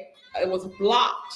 He was trying to get it out. So my grandma was telling him, if you take some soap and put the soap around your finger, you could put the finger inside and it will smooth it out. Or put some lubricant, because he had plenty of that lubricant on the finger, and put it inside, and maybe the poop will come out like that. I did everything, honey. It's been months I've been looking for this shit. So when she told him to do that, he was like, I'm just sick, I'm weak, I can't do it. So he was like, she said, who was home with you? He said whatever the girl name was, the prostitute. And she got on the phone with her, and she said, "Well, listen, my brother can't poop. He's really sick. I don't want nothing to happen to my brother. I need you to take your finger and stick your finger in his butt. He done tried the enema. He done tried everything. Nothing is working. We right now we have to see what's going on." And she said, "I never in my life stuck my finger in no nigga ass." She said, "You out there prostituting. What the hell you talking about sticking your finger in his ass? Act like he paying you and stick your finger in my brother's ass and get that shit up out of there." She said, "Hell no, I'm not doing that."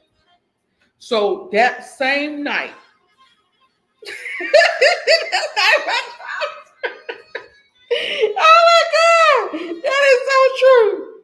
That same night, my uncle called my grandmother and he said, "Marie, I don't think I'm gonna be able to make it." And she was like, "No, you got this. I can send an ambulance. I can send an ambulance." He said, "You can send the ambulance all day, but I don't think I'm gonna be able to make it." He hung up the phone from her and he died on the damn toilet trying to take a shit. And when he died, the lady, the prostitute was still there. She robbed him. She got everything and took everything she wanted. When the police finally came, the ambulance came, and they got up in the house. My grandma was telling them, "Y'all got to get up in there any way y'all can because he he's upstairs in the bathroom and he can't get downstairs." So when they finally got in there, the safe had been broken open, all his money gone, and he had thousands and thousands and thousands of dollars. So we don't know like how much money it was, but she took everything. All the jewelry was gone. All his important items was gone. She took everything. All she did was left all them damn dogs in the backyard, and she rolled out. And my grandmother couldn't tell them nothing. She could just describe the lady, but she couldn't tell what the lady name was or nothing. She just said she just know it's a prostitute. We never seen her again. My grandma went looking for that lady for days trying to figure out where my uncle's money was at and everything. It was just a real sad situation. But that prostate cancer ain't no joke. It was a real sad situation with him. So I don't remember what year he died. I can't remember no dates or nothing. I'm like, damn. I was messed up. I went all the way to DC because I was like, at least if I had his name, I could get him his name, his address, and all that. And then when I went up there, all I could find was his old cosmetology license. That's all I could find. Couldn't find nothing else. Mm-mm-mm. So that was it. But maybe I'll try again, try to reach out to the daughter, supposed daughter, because I've never saw her or heard her, because he should have been kissing her ass and not mine. Because the nigga kept trying to give me a kiss every time he see me. I should be like, give your daughter a kiss. I never seen no damn daughter in my life. And she's older than me. She's like 55, 56 or something like that. And I ain't even hit 40 yet. The lady left town. Yeah, probably so. It was crazy as hell. Yeah, but all the family was crazy. He was just the craziest. But they all did like witchcraft. They were groups. I seen my grandmother do some shit like if you really get into the spirituality of the Rosicrucians and the stuff they do, it will blow your mind. I seen some shit that I couldn't even believe. You ever see something and you like, my mind playing tricks on me. My eyes is playing tricks. This is not true. I remember my great grandmother. She used to stay in her room all the time. She never wanted me in the house with her. She couldn't stand me. She hated my ass. And she never wanted me in the house with her. And this one particular day, I always seen this lady. We was in this apartment building, long hallway, and all its doors down the hallway, and she never come out her room. So I go sneak off sometimes and go see stuff and come back. She never comes out the room. Oh, I'm so sorry to hear about that. I'm so sorry. Cancer runs in the family. Everybody died from cancer in the family. Everybody had it. Even my mother had it too.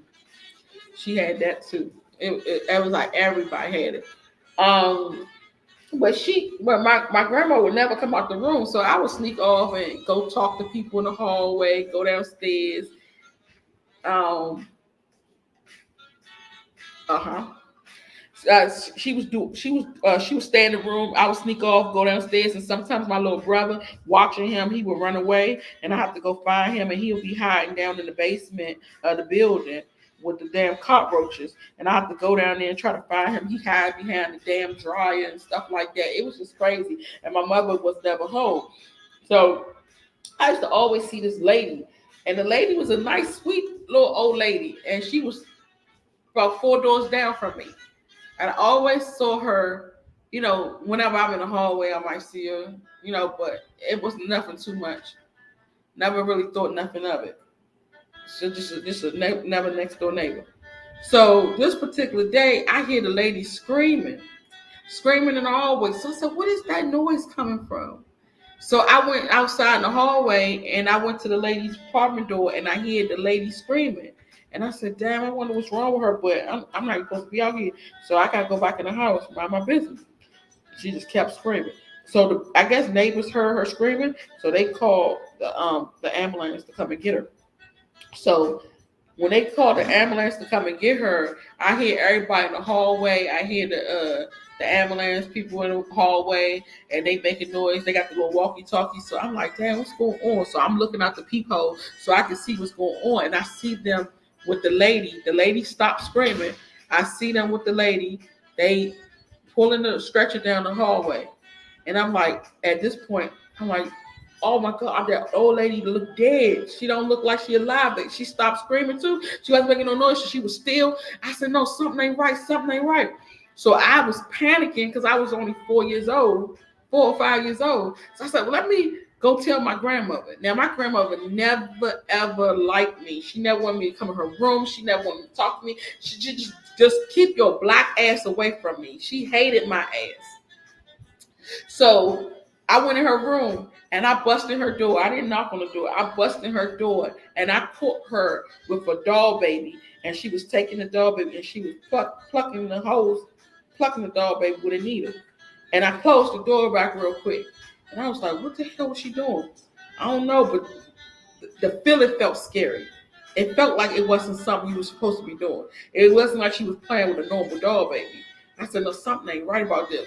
So when I finally saw my mother, I said, things have been strange around here. My mother finally come home. I said, things have been strange around here. It was an old lady just down the hallway that was screaming to the top of her lungs. And I went to go tell grandma, and she was playing with a doll baby and sticking pins in a doll baby. She was sticking something in the doll baby. And my mother said, oh, yeah, I knew she did that. I said, what did she do? She said she killed her sister. I said, killed her sister? I was so like, what? At that age, I don't know what the hell is going on. I said something like I'm trying to figure this out and put this together. And I'm like, Mom, you gotta really talk to me and tell me what's going on. Like I need to know. And what I liked about my mother is although I was young, I was too young to really know stuff that was going on. My mother made it like I was an adult. You know how people say don't talk to your children, like don't talk around your children. Your children should know stuff. Like back in the day when we was growing up, well, not me, but before my time, when people was growing up, they didn't even know their mother's name. They didn't know they phone number. They didn't know addresses. They didn't know certain stuff about their mother. They didn't know who the mother was having sex with. They didn't know none of this stuff. Like you have to stay in a child's place, and they used to always tell you that stay in a child's place. So children became dumbfounded. They didn't know shit. So when shit really went down, it was like oblivious. Like, but when with me, my mom told me everything. So I knew everything. That's why I was like, when he did their funeral, I could tell you everything about her. I could do the obituary with my eyes closed because I tell you every single thing about what school she went to, what was her teacher name. I knew everything about my mother because she talked to me about everything. Like I'm talking to y'all and I'm telling y'all stories. My mother used to talk to me and tell me stories. That's how I know the story about my uncle running down the hall, the street with the mattress on fire. Because my mother used to just sit and tell me stuff like whenever I would see her. She would tell me everything. So I knew a lot. So I was just like, Mom, like you really need to tell me what's going on. I need to know because it's not making sense to me. I don't know what that is. And she was telling me that she was doing witchcraft. She was sticking the pins in it, killing the lady, right, causing her to go crazy and hitting in the head. And I was like, but how? She wasn't touching the lady. The lady was down the hall. And why you say that her sister? She said the lady was her sister. I said, but nobody ever told me that. I never knew. I'm walking past this lady. I seen the lady a lot of times in the hallway walking by. Nobody ever told me. Nobody ever told me. Everybody always act like this was just a next door neighbor. She said, yeah, that's her sister. I said, this is so weird to me because like even at that age, um, even at that age, I still never seen my family members together. Like I said, shouldn't family be a bond? Like shouldn't we all get together, go over each other's house, go eat, share ideas, talk to each other, go chill, meet the cousins, all that? Why are we so divided? See, I knew this at a very young age that it was division then. I knew it was a lot of stuff that didn't seem right, it didn't look right. I was so smart when I was young. I would just sit and think about this shit. And I used to see stuff and I would keep it in my head. And I'm like, this shit ain't right. I don't belong here. I don't belong with y'all. Like, I never looked down on them like you people, but I knew that I didn't fit in. I said, look, something wrong. I'm not supposed to be here. So even when I finally left the family and everybody was together and they was going to each other's house, I still felt like that's y'all family. They ain't mine. My family is my children. That's it. That's all. Because y'all crazy as hell. I can't do it with y'all. But I was like, it's just so much division that I don't even know my grandmother's sister. I don't know my great grandmother's sisters, brothers, or nothing. So now I'm able, like, because I seen all this stuff and I start collecting the data, I'm able to build a family tree. So in my house, I had a family tree on the wall, and it started with my great great grandmother and all her my great great grandmother Priscilla and all her sisters, and then it went down to my great grandmother and then my grandmother and then my mother, and I know everybody. I know all the family members because I just digged and looked for information and asked everything and heard people talking, discussing all that. What really divided the family is when my great grandmother, the same one who was doing the witchcraft, when she left her husband, she was born in Jerusalem, but she moved to America. And when she moved to America, she moved to New York. And she had a husband. She had 6 kids by him. I don't know what he was doing, but she left him and um she moved to Washington D.C. When she moved to Washington D.C., she had 6 more kids. She started all over and had 6 more kids. So now those 6 kids don't know these 6 kids. So I found out the craziest way. I found out a lot of stuff crazy. So I didn't know. When I grew up, I only grew up with these 6 kids in Washington D.C. I didn't know about the 6 kids in New York. So what ended up happening is her husband came and moved to Washington D.C. with the 6 kids. Just so happened he moved to the same block as my grandmother. So my great grandmother, one of her kids is my grandmother. So they moved to the same block. So it was always my grandmother would always say, I can't stand them motherfuckers. I would just hear them talking, the adults talking. And she'd be like, oh, I can't stand them motherfuckers. He said, she did this, that. And I'm like, damn, why she don't like the next door neighbors, man? She don't like nobody. I'm never even putting this together or knowing what the hell is going on. I don't even remember how the hell. Okay, I'm trying to figure out how I found out because I know when I went to school, the teacher was the lady down the street, and my mother told me that was my cousin. And so I just thought it was anybody.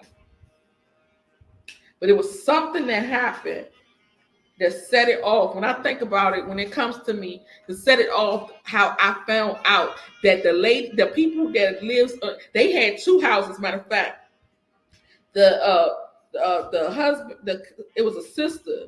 The sister had a husband.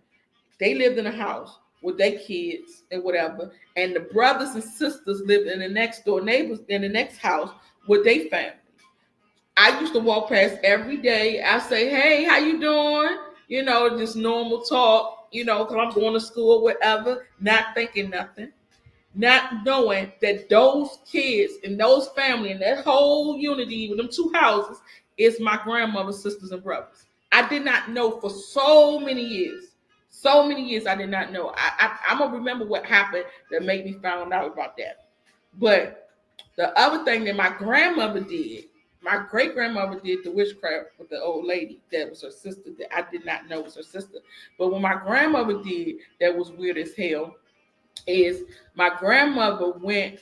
We was in the house. We was in a 3-story house in down, not downtown. It wasn't downtown DC, but it was somewhere in DC where the white people live. You know, it was real nice. All those expensive houses. Right now, those houses are $5 million houses. All the expensive houses. Back then, it wasn't. I think my people bought that house for $30,000. So we went over there to visit, and we was visiting one of my grandmother's cousins because she had sarcoidosis and she was on a breathing machine. And I think she said that she wanted me to meet her cousin because her cousins her cousin's grandkids go to school with me. And so while I'm walking around the school, I need to know who my family is walking around the school. So we went to go see him, and I knew it was so crazy because when we went in there, I was like, when I seen the boys walk past, I said, "Don't you go to my school?" And they was like, "Yeah, I see you all the time." I was like, "Oh my God, I didn't know we was family," because the boy was cute. His name was Gerard. And I really think I like Gerard. I was like, I would have talked to him. He was really cute. And he took one of my classes with me, but we never talked like that. He took math class, Miss Davis, with me. And I said, I never knew. And they said, we got cousins all over the school. So they whole little family, they all go to school together. We go to school too together, but we didn't know that those was our cousins until we went over my cousin's house. And she we was talking about her sarcoidosis situation because she was getting real bad. And so they wanted us to meet everybody. So we went over there and to find out the very people that go to school with me is my family members. I said, this is so weird. And so my grandmother, I remember her sister name was Evelyn. Evelyn went upstairs with my grandmother. They said they was going upstairs. They was going to have a glass of wine. They was going to talk. They went upstairs on the roof. They got a rooftop up there. And so they went up there to sit and talk. And they had been there, I don't know, to me that was hours. I don't know how long it was, but it was hours to me. And my grandmother came back downstairs, but Evelyn didn't. So I was just looking like, hold up, something don't feel right. Something just weird happened. Why my grandmother come downstairs, but her sister did? I know she ain't put her to sleep. She ain't up there sleeping because I'm asking folks who house is this, who live here, because I'm just trying to get to know stuff and trying to really figure some shit out. And I remember when we went home that night, I said I need to not ask questions because I might spark something and make my grandmother upset. So I just left it alone. Went home that night, and my mother was talking on the phone to her friends, and she said, she killed her sister on top of the roof. And I said, hold the fuck up. Did I hear this right? Because it was always in the back of my mind why that lady never came back downstairs. So then you know how when you kids, you don't be knowing everything, but you be start hearing stuff and ear hustling, and you be like, hold the fuck up. Did I hear that right? So all that shit that I was thinking was right, that she left that lady up there on that roof. She said, my grandmother, I heard my mother talking to her friend, tell her that, and I heard my mother say, oh, she said that that the sun killed her. The sun burnt her. She was sitting up there too long. The sun burnt her. And I was like, oh my God, this lady is an evil bitch. Like, I gotta watch her now. We got some murderers in our community, y'all. We got some murderers in this house, and now I'm like, I gotta stay the fuck away from everybody now. Shit getting real deep and real hectic because it was like living in hell because you had the war zone going outside. You had everybody getting killed out there, dying, niggas leaving. They left bodies. I remember, I'm gonna find the article. I remember a nigga getting killed in my backyard. And we had a shed back there. The police came. This was when police brutality, nobody was really tripping on police brutality back then, but it happened in my own backyard. We saw the police. We looking out the window. We heard, hey, come back here. And we hearing the police running and doing their little thing. And so we look outside the window to see what's going on. And the nigga ran and hid in the shed in my backyard. So I'm looking at the nigga in the shed. This is Washington, D.C. So I'm looking at the nigga in the shed, and I'm like, oh shit, he don't know that the police is right here. So the police said, I think he went in that house. I was like, oh shit, I hope they don't get the fuck in my house, like, because we in here by ourselves, we gonna get in a world of trouble. They said, oh, let's go in there. And then when they was coming to the door to try to open our door, and one of the police said, this nigga go, and he started firing, pow, pow, pow, pow, pow, and killed the nigga right in the shed. Right in the motherfucking shed, right in front of us. This the shit we had to deal with. You always heard good things about DC. Oh my God, I don't know shit good about DC if you told it to me twice. DC was hell. Hell. Oh my God, I don't know shit. I can't tell you nothing about DC that's good. I can't tell you nothing. I'm sorry. I just can't. Every memory is bad. Oh, I can tell you they got some mumble sauce to go in your chicken. The fried chicken wings and the steak and cheese and the mumble sauce and the salt and pepper ketchup is bomb as a motherfucker. That's the only thing good I can tell you. That's the only thing good I can tell you. And that shit will have you getting all this fat around your damn neck and can't get that shit off. That shit will last forever in your life. It will last forever.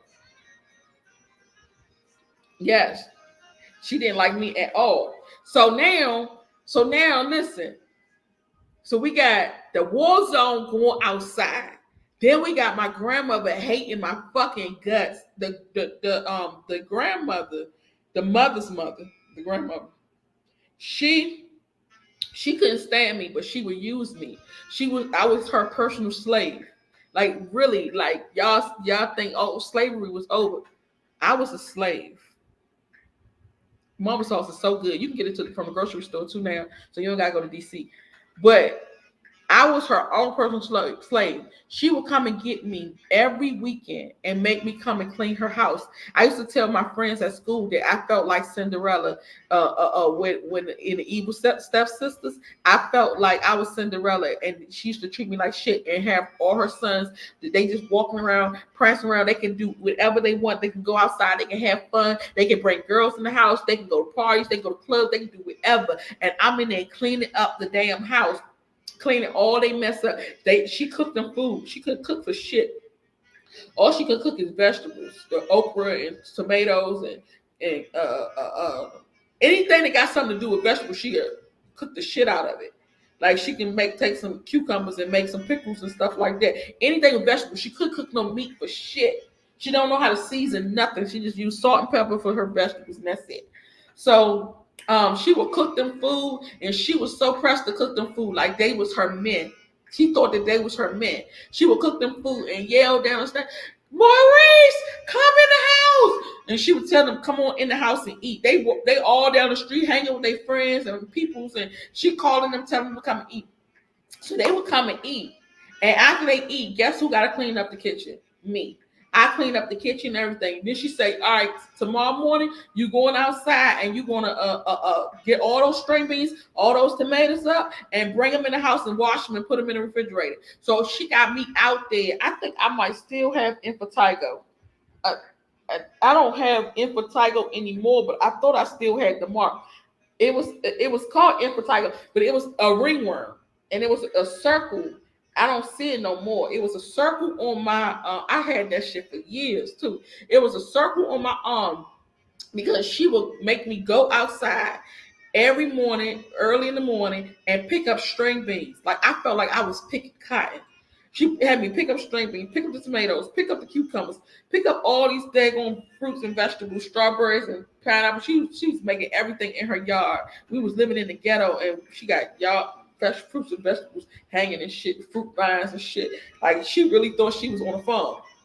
So she had me out there doing that shit, and I ended up getting ringworm from it.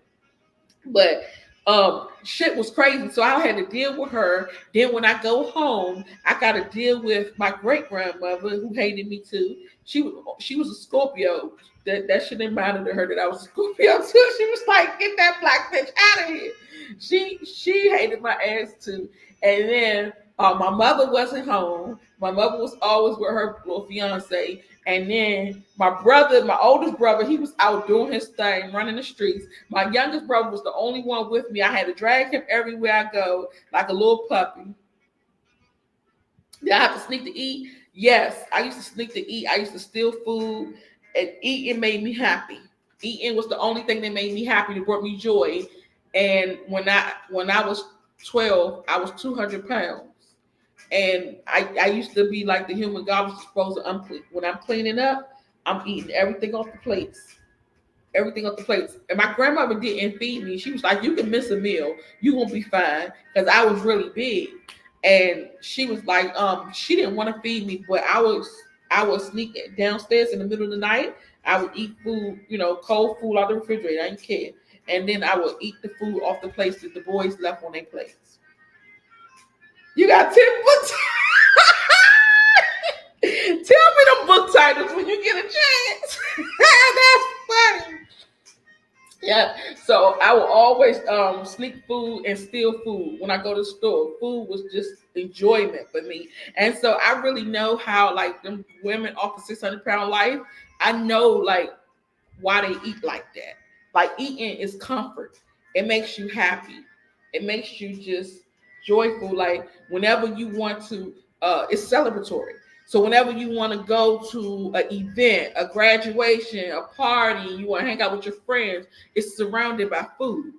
And then that was purposely done too, That was purposely done to kill us, to keep the population down, because they knew we going to kill them through the food. We're going to put stuff in the food, GMO and high fructose corn syrup, red dye 40. We're going to put cancer in the food. We're going to put stuff in the food that make them have this diabetes and all this stuff, and put sugar in there, and then you get addicted to it and you can't stop, and the sugar just be calling you, and the sugar is what's making the diseases grow and grow. It's like all this was a setup from Jump Street. And so when we was kids, they start setting our asses up early because we had a lot of canned foods with high sodium in it. And that's all we had. So when we want to cook breakfast, we had Spam, we had Vienna sausage, we had string beans in the can, we had all the canned vegetables, and that was free. So at the food bank, that's what they give you for free. It's the canned foods. The canned foods are the bad foods.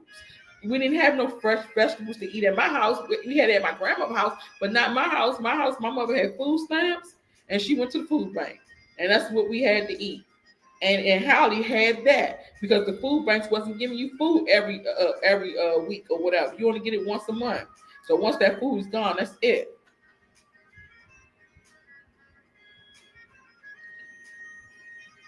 Oh my God.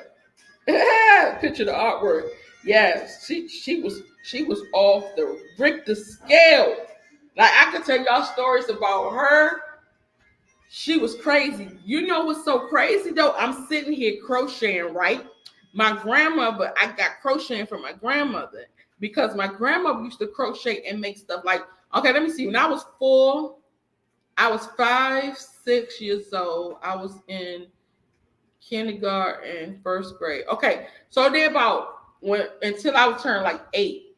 So my grandmother was a hoarder too. So my family all was hoarders. So everything that you see, like the family they, over here was was um was what do they call it? Pedophiles, incest, hoarders. They all had that same thing going. That's why I always felt like an outcast because I'm looking at them like, damn, look at these people. I shouldn't even be here with these people. But my grandma was a hoarder too. She hoarded everything. So she hoarded yarn. So I would go in her room and she would have rooms in her house dedicated to yarn only. It would be stacked up, tubs stacked up to the ceiling with yarn. yarn, yarn, needles, yarn. She would go to this store called Ames. I don't know if y'all know about Ames. Ames was like a Walmart back in the day. They don't have it no more. It's gone out of business. She would go to that store called Ames, and Ames would have yarn on sale, and she would rack up and get yarn, yarn, yarn. So it was times where I would go to her house and I would be starving. I'd be hungry, like I don't have no money. I'm just a kid. My mother ain't send no money for me, and I'm over there just trying to figure out my life. Like you literally used to sit in my grandmother's house, in my house too, and I used to sit and say, "What the fuck am I gonna do with my life?" Like, shouldn't no child at 6, 7, 8 years old be trying to figure out their damn life? Their life should be, their mother should figure that shit out for them until they old enough to figure it out. Mm-mm. I was there. I was contemplating like, damn. So what move I'm gonna make next? How I'm gonna do this? How I'm gonna do that? Like in school, to me, school was just a a way to get away. It was an outlet. It was a way to get away from them for a couple of hours. But I never took school serious. Like I never went to school for the knowledge because I couldn't. I couldn't even concentrate. First of all, I always thought school was a setup. I was just like, nah, shit ain't right in here. Like none of this shit seemed right. So I never really looked at school for knowledge. I looked at school just to get away and try to think straight. And what I'm gonna do today when I get home, how I'm gonna make some money, how I'm gonna do this, how I'm gonna do that, who I'm gonna call, stuff like that. So that was just a way for me to get out and think. So when it came to school, I didn't care about the education because I needed money. I needed money for survival. I was in survival mode. So at 5, 6, 7, 8 years old, thereabout, I used to see my grandmother crocheting, and she would sit up all night. She could say, "Oh, this lady want a blanket. She want a red skin blanket tomorrow." I said, "Damn, you gonna make a whole blanket?" She said she got a king size bed. I already did the measurements. I'm gonna sit here. I'm gonna make that blanket until tomorrow. And my grandmother never went to sleep. I call her the devil's advocate. She never had. I'm crocheting a scarf. She never had a bed. All her rooms never had a bed, but she used to sleep on the couch. And at night, I would see her. She was watching TV, and I'm just like wondering what time she going to bed. But every time I would sneak downstairs, she would say, "That's you in there?" And I said, "Shit, how the fuck she be catching me?" I never seen her sleep. I never seen her with her eyes closed. Never. So I'm like, damn, did she ever get sleep? Like she ever go to sleep? What's going on? What's happening with this? So I used to call her the devil's advocate. But she would sit up and she would make that blanket. So by tomorrow, she is finished. Okay? And she would get like $150 for the blanket. And I said, hold up. $150 for a blanket. And all she doing is crocheting and shit. And I'm thinking, and bingo, the bell go off in my head. I said, that's how I'm going to get out of this shit. That's how I'm going to make my money. Because I'm thinking, my little entrepreneur head thinking. I said, that's how I'm going to make my fucking money. I'm going to start crocheting. So the goal was that every time I go to my grandmother's house, I'm going to sneak in that room. And she could tell me to go upstairs and go in the room and get something. I'm going to sneak in that room. And I'm going to take me like 2 spools of yarn and take me some needles. And I'm going to put it in my book bag. And when I go home, I'm going to make me some stuff so I can sell it. So I used to make hair bows, and I would keep changing the colors so it could be colorful with tassels on it. I used to make book bags. I would make hats, little hats that you bring down like this. I would make those hats. I would make scarves. What else did they want? They wanted a lot of little dumb shit. Wherever the people wanted, I sat there and I watched my grandmother do it. Make that stuff. But she didn't make what I made. I just watched her stitch it. So I learned to stitch. I learned, okay, this is double stitch, this is single stitch, this is this stitch. Like I learned those stitches. So I just sat there and just watched her. And she wasn't paying me no mind. She didn't know. She probably thought that I was just sitting there watching TV the whole time watching her. I said, I'm gonna get this shit. I'm gonna get this shit here because I'm gonna start making me some money. Because if you can make money off this shit, I want to do it. And so I watch her, and then I start perfecting it. I go home, and I said, this is a double stitch. Let me make what I think gonna look like a hair bow. So I used to make scrunchies. I said, I want to make what I think gonna look like a hair bow. I want to make what I think gonna look like a book bag. I remember her used to make hats. So I said, I'm gonna start the book bag like a hat. And then I'm gonna keep going, keep going, keep going. And then I'm gonna take a string and I'm gonna tie it so it could be like a pocketbook. And then I'm gonna take a single string and put the handle on it so it could be a purse. So I can sell it at school. Man, when I started doing that shit, word got around town. The parents started coming up there buying shit from me. The teachers was buying shit from me. When I first started out, I was selling these scrunchies for 50 cents. When I finished it, I was selling them for 250. Then I was like, okay, the little book bags, they had the little mini book bags that came out. I was doing the mini book bags for $5. All that. I used to have orders galore. Go home, I got 10, 15 orders for the night that I need done tomorrow. And I'm doing that shit. I'm like, I'm not about to fucking be sitting here broke. Y'all don't want to feed me. I'm going to make this. One thing about a big girl, she going to get her money to get some food, okay? Okay? You know, them big people, like, they be on 600-pound life. You be like, how the fuck did they get it? How the fuck did they get the food? You're like, you try to figure out what they getting, Social Security check, where they getting the money from, because they can't go out there and eat. And there be so many of them that be like, they've been in the house for like 10, 15 years. Like, where the fuck is you getting the money from to do this? They will get that money. They head start spending when they hungry. They like, fuck that, I'm about to do whatever it takes to get this money. If I got to go online and get me a little boyfriend from a dating site and have his ass over here, one of them desperate ass niggas who need a place to stay, he gonna be over here making sure I get this food. All you gotta do is give me some food. I said, I'm gonna make this fucking money. And I used to make it. I used to feed me and my brother. That's how I made it. Yeah, that's how I made it when I was little. I said, I ain't about to sit here and be broke. My grandmother never found out that I was stealing her stuff to make no money. She probably been so mad. Like, crazy thing is, she had so much of it, it wouldn't have been missed.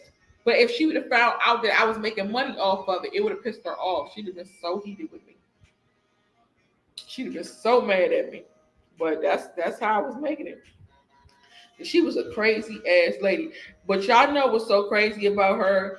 I found out the real thing is with the hoarders it's a mental illness with hoarders, and she had a mental illness, and like it was really really really bad. I don't know if y'all watch Hoarders.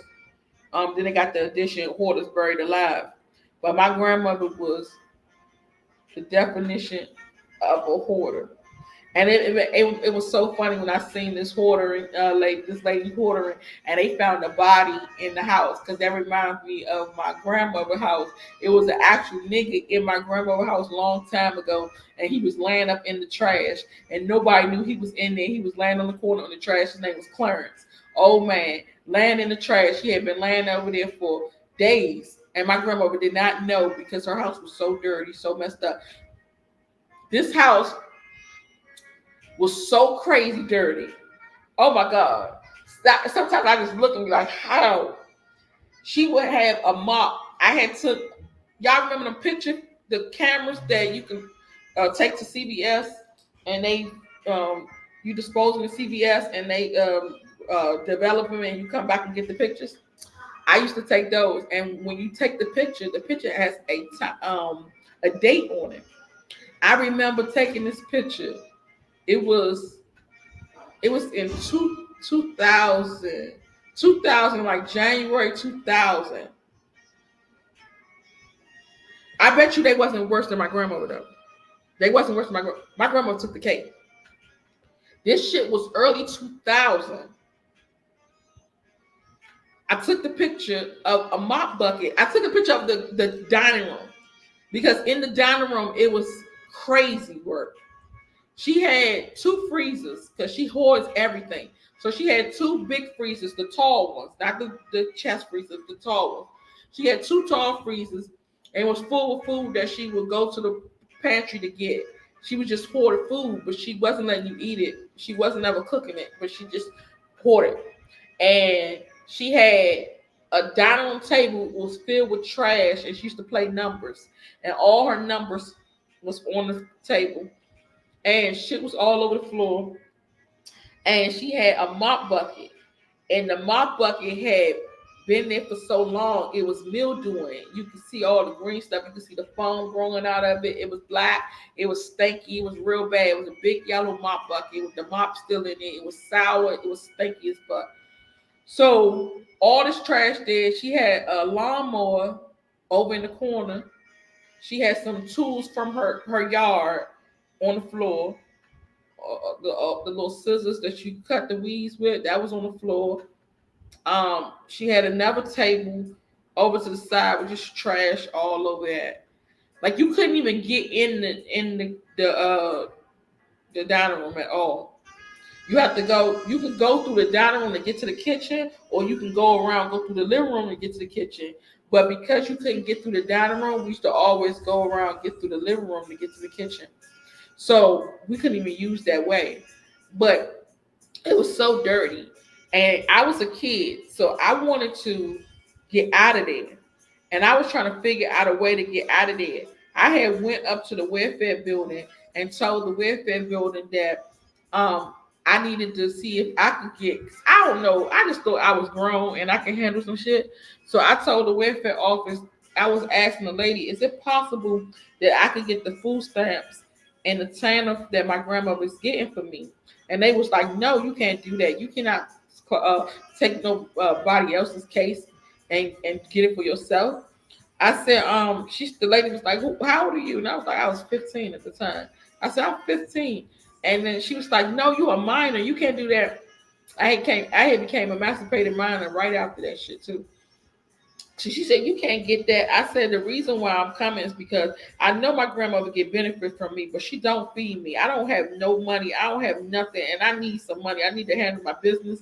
I need to get my son. Or no matter of fact, I ain't had a son yet until later. But I said I need to. It's things that I need to do, and I need to have I need to be able to get my benefits." And the lady said, "No, you gotta get out of here." Whatever she told me had my ass crying. I was so sad. She said I couldn't get shit. So I went back home and I tried to figure out a plan to be able to get my benefits. So I took pictures of my grandma was hoarding and told them and took it down to the welfare building and told them that I need to talk to somebody in child protective service because this house is unfit for humans. It's inhumane. I also took pictures of the dogs that was tied to the steps because she had dogs with feces and piss and they was laying in that shit. They hadn't took baths or nothing. They had their collars on. They hadn't took these collars off in years. They had collars on and the leash was tied to the steps so they can't move. They can't even walk around. And then when you walking up the steps, you gotta tell them move, move. Like that's all you ever heard people say is move, move, because you got one at the bottom of the step, one at the top of that step, and then you got another set of steps. It's another nigga at the top of that steps. And oh, okay. So you want me to go back? So you want me to finish this, or you want me to just go back to because if I don't finish this, I can't go back because I'm gonna forget. So I don't know if I probably remember because you got it right there. Okay, so because I got to drive my point home real quick. So all this stuff all over the place. So I took pictures and I took it to the welfare office and I was showing them how inhumane this was. My grandmother found those pictures a year later, and that mop bucket was still there because when she found those pictures up under my bed a year later, she told my mother that I took those pictures yesterday. So I was just like, I put it together. I took the pictures. Just that shit was a long time ago, but the mop bucket was still there. The trash was still on the table. Everything was still in place. The alarm mower was still there. The hedges, everything is still there. So it looks like I just took these pictures and I'm trying to snitch on her now. But I actually had snitched on her a year ago. I wasn't even trying to snitch on her. I was trying to get me out of there. And I thought that it would be safer for me to be in child protective service than it would be for me to be with her.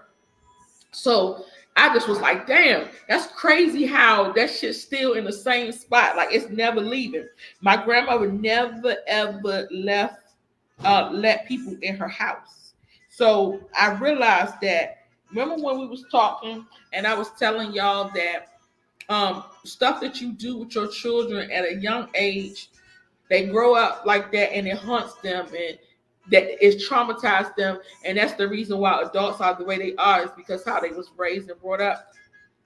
So it's some things that be haunting me. My grandmother, we grew up my whole life. My grandmother was a hoarder. She never let people in her house, and I spent a lot of time over there because I was her slave. So don't think y'all that I spent time over there with my grandmother um because we was cool or she loved me or she wanted me to be around me. No, it was because I was her slave. I was her little personal slave. And it's like that in Ghana too. When people go over there, they go get them an aide or assistant. They call it assistant, and the person walking around with them, following them like a puppy. Got to do everything, pick everything, hold it, hold this, hold that, hold that. That's what that is. So I was her little slave, right? And she would so what was the point that I was trying to make about this situation? Goodness gracious. Come back. Come back. So I was just like trying to save myself and get the hell out of her house because shit had gotten really, really bad and I didn't want to be there no more. And I wanted to also help my brother get out of the house because my little brother was autistic and my little brother was getting a social security check too. So I'm like, she getting all these benefits. We don't get nothing, like no toys. We don't get no personal stuff. Like we don't get nothing for ourselves. She just sit here and just collect our benefits. So when she found out, I got in a lot of trouble for taking those damn pictures because she was like, at this point, I want her out of here because she's trying to snitch on me. She's trying to get me in trouble. So my mother was like, I don't know where the hell we're gonna take her. So the reason why I ended up going to my grandma from my mother's house to my grandmother's house is because my mother got real sick. My mother went into a coma. My mother was in the coma for 3 months. We was basically in the house by ourselves while my mother was in the coma at the hospital. So my grandmother came over there and to our house and we hadn't cleaned up. We hadn't had stuff in order. We kids. So we wasn't getting stuff in order. We wasn't going to school. We was just basically raising ourselves. And so when she came over there and she seen that we hadn't did nothing and we was over there just living to be la loca, she was like, y'all come to live with us. So she ended up taking and closing my mother's house down, and moving me and my two brothers with her. And my mother was still in the coma. My mother was in the coma for 3 months, and then one day I went up to the hospital to see her, and I was like, "Oh my God, Mom, you got to get up because I need you. Like I can't be with this lady. Like this is the devil himself. I can't be with her. I need you to get up." And my mother said, "Your breath stink." And I said, hallelujah. I don't give a fuck. That's the only person can tell me my breath stink, and I'm happy about that shit. I was like, yes, we were praising them now, honey.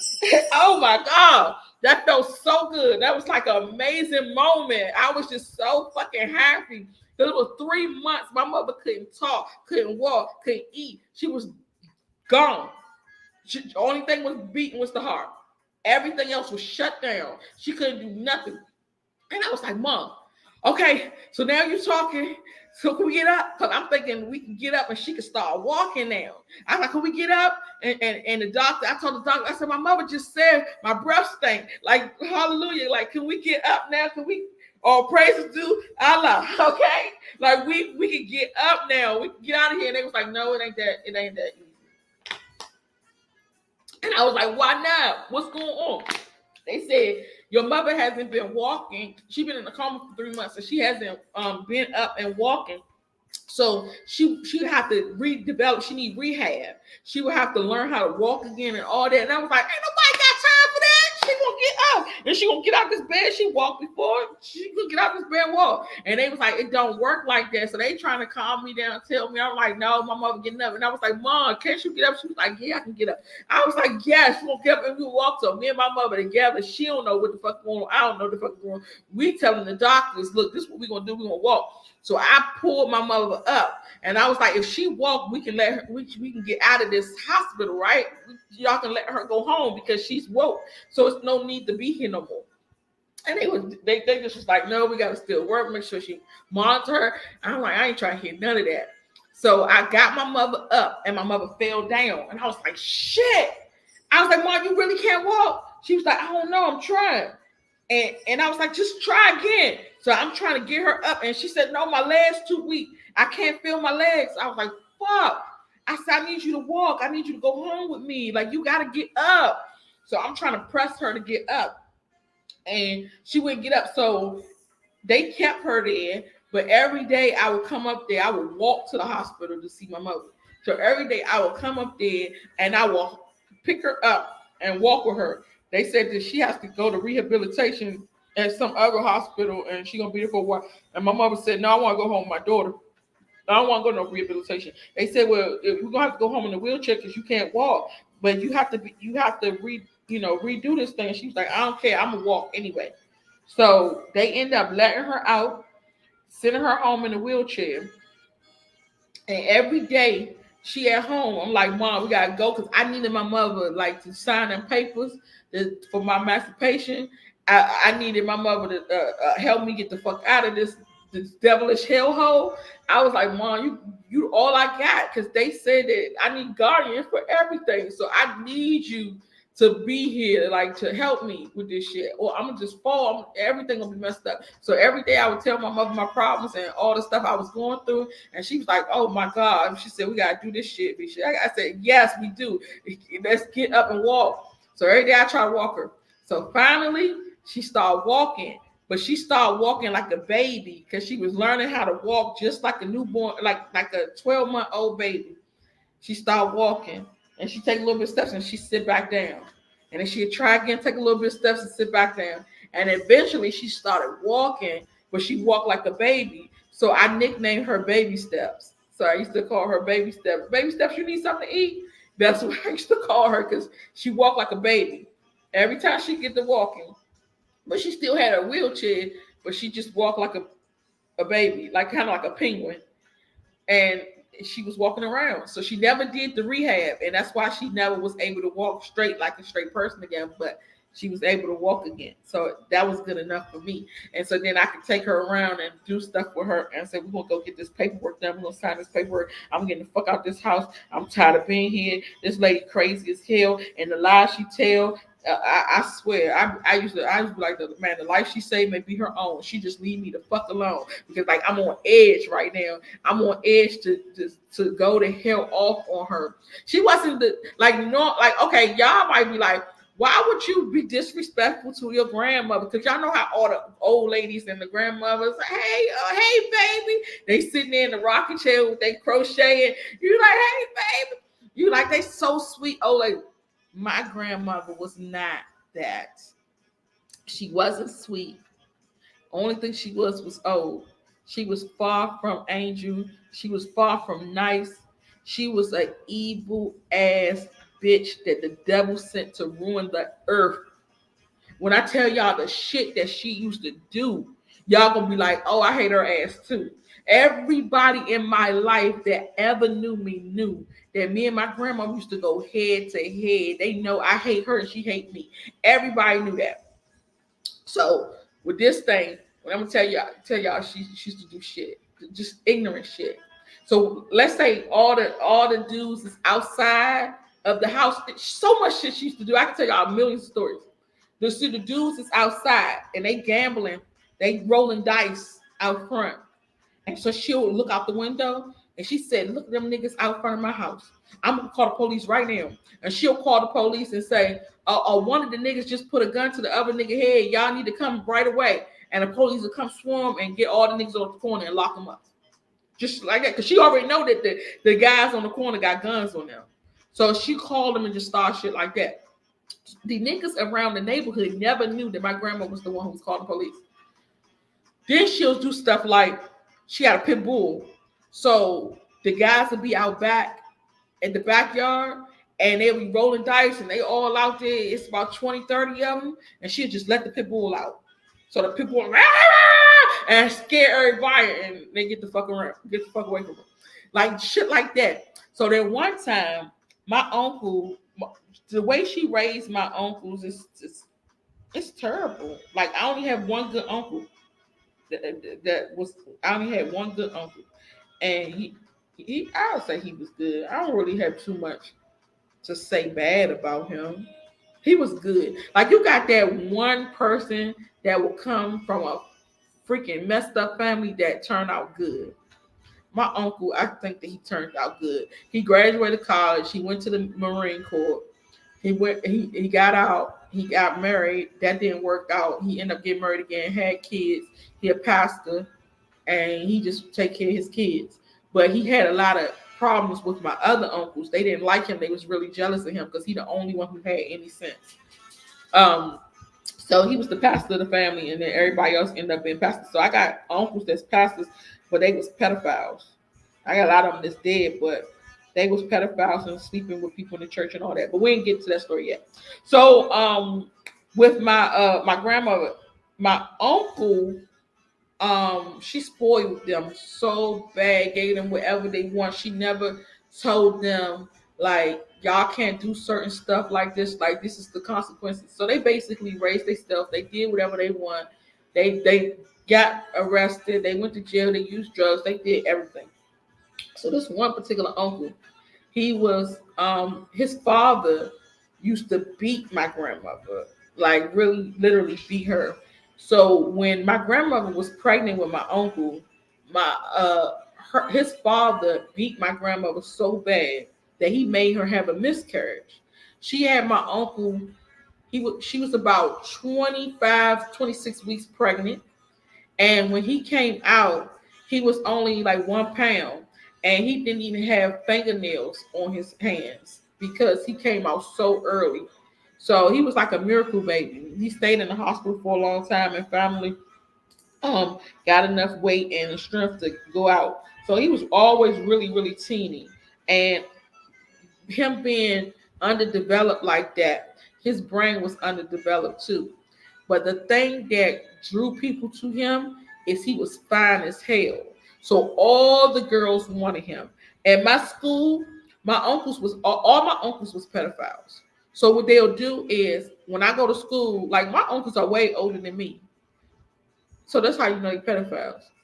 So when I go to school, they'll be standing outside and they waiting for all the little girls to walk home from school, and then they'll go talk to them. So all my uncles done slept with my friends. They done slept with girls that went to school with me. They slept with girls that was under me. They done got girls pregnant in my school. Like everybody walking around my school, it's like an embarrassment. Everybody walking around the school and they fucking with my uncles. Everybody. I'm like, this shit is embarrassing. It's crazy. But they used to sit there and just wait for the girls to come home from school so they can holler. So it was several girls that my uncles messed with that I know. But this one particular girl was on him so hard. I really like. I told my grandma, my mother, a long time ago. I said, I really think that your brothers have gold penises because the stuff that these women do for them is just crazy and outrageous. And I'm like, damn, I can never be this. Like, this is crazy. I can never be like this. So my uncle had this girlfriend. He ended up getting married to her because she was begging him to marry her. He wasn't planning on doing it. And he ended up, they had, let me see, at this particular time when they got married, they got 12 kids now. Oh, she can stay. She can stay right here. Um, they got 12 kids now. Oh, somebody text me. Damn. But at the time, I believe it was only 4 kids. And she came over, the wife came over. She wasn't big as a minute. She was like a buck 05 wet. Okay. She came over and she was sitting in the living room talking to my grandmother. Everybody, it was like, I don't know if I'm crazy, y'all, but it just seemed like everybody around my grandmother, I know the people had to know, but it's like everybody around my grandmother thinks she was this sweet, old, nice lady. And I'm like, am I the only one to see her devilish ways? But the uncles, I know my uncles, of course, seen it, but I'm talking about the people like out in the street.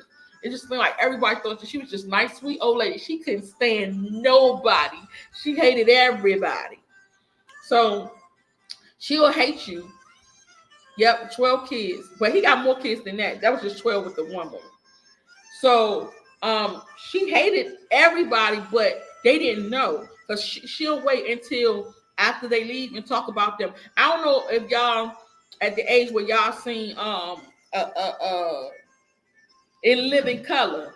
In Living Color, where Marlon Wayne's sister be like, I ain't the one to gossip, so you ain't heard that from me. Because she'll speak that, hey, Charlene, hey, you looking good, girl. Yeah. Stupid ass bitch. She was talking to that nigga yesterday. I don't know why the fuck she's still with him. She got to be the dumbest girl I ever seen. But I ain't the one to gossip, so you ain't heard that from me. That was my grandmother. That was my grandmother. I was like, I used to always say, damn, that lady reminded me so much of my grandmother. She will gossip about you as soon as you fucking turn your back. Sometimes she'll do it while you looking away. She be like, look at nasty ass. I was like, damn, you don't like nobody? She like nobody. So so we sitting in the room, in the living room, and y'all know me, I'm just the grown little girl that want to hear and see everything. But I was smart though, and I knew shit didn't look right, when it didn't look right. So the girl over and they watching TV. So they just talking, just chatting. So somebody come knock on the door. Boom, boom, boom, boom, boom. My grandmother get up to go open up the door, and she like, who is it? And the girl said, oh, I'm Marsha. So she opened up the door and she said, okay, what you want? Because my grandmother, that's where I was getting at that I never told y'all. And when I said that stuff will affect kids from they teenage, from when they're young, it will affect them older. It's that when I was young, growing up, we wasn't allowed to open up doors. My grandmother don't open doors either. My grandmother always told us that keys open doors. So you can knock on the door, knock on the door, knock on the door, knock on the door all day, and we supposed to sit there and look because my grandmother's house was too dirty to open up the door. So she was always scared that if we open up the door, somebody would look in the house and see the trash and see the condition, and then we would get in trouble and then we would get taken away from her or whatever. So we wasn't supposed to open the door. So even when I was raising my kids, I always taught them not to open up the door because that's all I remember. So whenever they say, oh, somebody was at the door, I said, did you open it? They said, no. I said, because you cannot open doors. You don't open no doors. Keys open doors. They don't got a key. They don't need to come. And if I didn't fucking invite them, because if I invited them, I would be there to open the door. If I didn't invite them, they shouldn't come to my house. That's how I grew up. So that's how I am. So with my grandmother, yeah, this is crazy, but this is how you raise. You gotta be careful how you raise your voice, because my grandma raised her voice like that, like they trash. Okay, so the my uncle was upstairs. He really wasn't tripping off of his wife being there. She came over there to see him, but he wasn't tripping off of her, so he went upstairs to do his own thing. So the wife is sitting on the table with her. I mean, on the chair, couch with her. Everybody talking, watching TV. We hear the banging at the door. My grandma usually don't open the door, but she went to the door this particular time. She asked who at the door, and the girl said Marsha. She opened up the door, and the girl was a black girl. So my grandmother already looking like, what the hell is you at my house for? So the girl said, hey, I just came to bring my baby, to show my baby to you because this is your son baby. And my grandma said, what son? And the baby was black, blackety, blackety, black. So my grandmother looked at that baby. She said, we don't have black babies in our family. And she said, yes, this is your son baby. She said, I could look at it right now and tell you that ain't his baby. So she was like, yes, it is, because I was only sleeping with him. And she gave her a whole spiel. So instead of my grandmother calling my uncle to tell him that this girl is at the door saying that this is your baby, My grandmother called his wife. Jamie, come on in here. So Jamie running to the door. What's going on here? Oh, this girl right here saying that she got a baby by your husband. What you gonna do about it? And so she's like, my husband? Who? She said, oh, you know who your husband is? He got me pregnant. She said, bitch, he don't know you. When the last time you seen him? She said, I ain't seen him since I had the baby. I just want to let him know that this is baby and he needs to take care of his responsibility. Oh my God. The wife called him, bring your ass downstairs. He like, what the fuck is going on here? She said, this bitch talking about she got a baby by you. They had 4 kids at this point. Yeah, it was about between 4 or 5. I don't even know if Jamie. I don't think she was pregnant or nothing, but she used to have a baby every damn year. But she probably was on the verge of getting it. But he said, I don't even know who you're talking about. So she said, get your ass down here and see this girl. So he goes outside and he looked at her. He was like, man, why you coming to my house? And she was like, I just wanted to bring the baby. And da, da, da, da, da. So Jamie looking like, you need to tell me something. What's going on? Like, what's going on here? What y'all doing? And he said, you need to go in the house. She said, no, I'm not going in the house. You my husband. I'm going to stay right here and I'm going to listen to what's going on. He said, I said you need to go in the fucking house. She said, but why am I going in the house? I'm your wife and you got this girl talking about this your baby. I need to be here in the conversation. He said, I ain't going to tell you again. If I got to tell you one more time, your ass is grass. So she walked in the house. Okay? She go in the house. She sit down on the couch with my grandmother. And she sad, she crying, and my grandmother instigating ass. Oh my God, she's the worst. Girl, I'm gonna tell you something. Because my grandmother used to get her ass whooped from my uncle's father. When Nars, no, it wasn't Nars, Charles. When Charles used to try to play with me like that, had women coming over here, I would tell his ass a thing or two. And by the morning, I ain't never see the bitch or hear from the bitch again. You need to do something about it because it's no way that I'm going to sit here and let any girl come to my house and tell me that some baby is his. I know damn well the baby ain't his because the baby too black. So no, I wouldn't even do it. And she just like this too, wear a little crochet. And she used to wear glasses. Push the glasses up. I tell you, I will go out there and say something. And she said, oh, but he told me to go in the house. No, you don't listen to no man tell you to go in the house. Hell no. You stay right there and you sort that situation out or you tell him you leaving his ass. And she said, but I can't do that. I got to obey him. See, I ain't obeying shit. I ain't never obeyed Charles. Charles know not to play with me. Knowing damn well she used to get her ass handed to her by Charles. But she gonna sit here and lie to this girl and size the situation up. Yes, she was miserable. She was size the situation up and tell her, I'll go out there and say something. Ain't no man telling me go in no damn house and he got a baby. Hell no. And that baby ain't looking like his. So that's how you know he had sex with her. So the girl just sitting there crying. She said, this is what I'm going to tell you to do. Woman to woman. Don't ever let a man take advantage of you. You go out there and you handle that shit. So size that girl up. I told y'all she wasn't the buckle file wet. She go walk her ass to that door. Walk outside. Have you figured out what's going on out here? Because somebody need to tell me something. He said, bitch, I told you to take your motherfucking ass in the house. He grabbed her by her fucking ponytail. He left the girl standing outside. He grabbed her by the ponytail, dragged her in the bathroom, threw her in that motherfucker. You heard the door slam. I just heard chaos. Boom, boom, boom, boom, boom, boom, boom, boom, boom, boom. Oh, boom, boom, boom, boom, boom. Shit, it sounded like motherfucking bombs was going off in that bitch. I was like, what the fuck? It was crazy. And I'm like, Nanny, do you hear what's going on? She said, I ain't got shit to do with that. That is not my problem. I don't get in my son's business.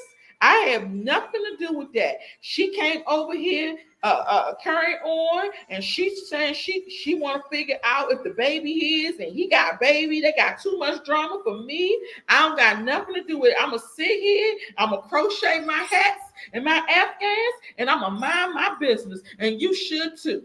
I said, but no, he in there fighting her. They ain't in there talking. This ain't no sweet moment. This is a woman getting beat by a man. Like, you didn't want his father doing it to you. So why would you allow? No, my uncle was mixed. I said, why would you allow the fucking man to beat on the woman? Why would you allow that? And she said, I ain't got nothing to do with it. I'm telling you, I ain't got nothing to do with it. That's their business. Like, they always going through stuff. I said, but you sat right there and told that girl all that stuff about how she need to go out there and handle the business, and that's her husband. She got to stand up for what's right and all this stuff when you knew daggone well she was going to get whooped. So I said, so you just going to sit here and you're not going to do nothing? She said, nope, and you shouldn't even. I said, no, I have to. I cannot sit here and listen to this girl get her ass whooped like this. No, I have to. So I went and called the police.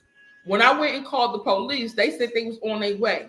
Before the police got there, he finished his stuff.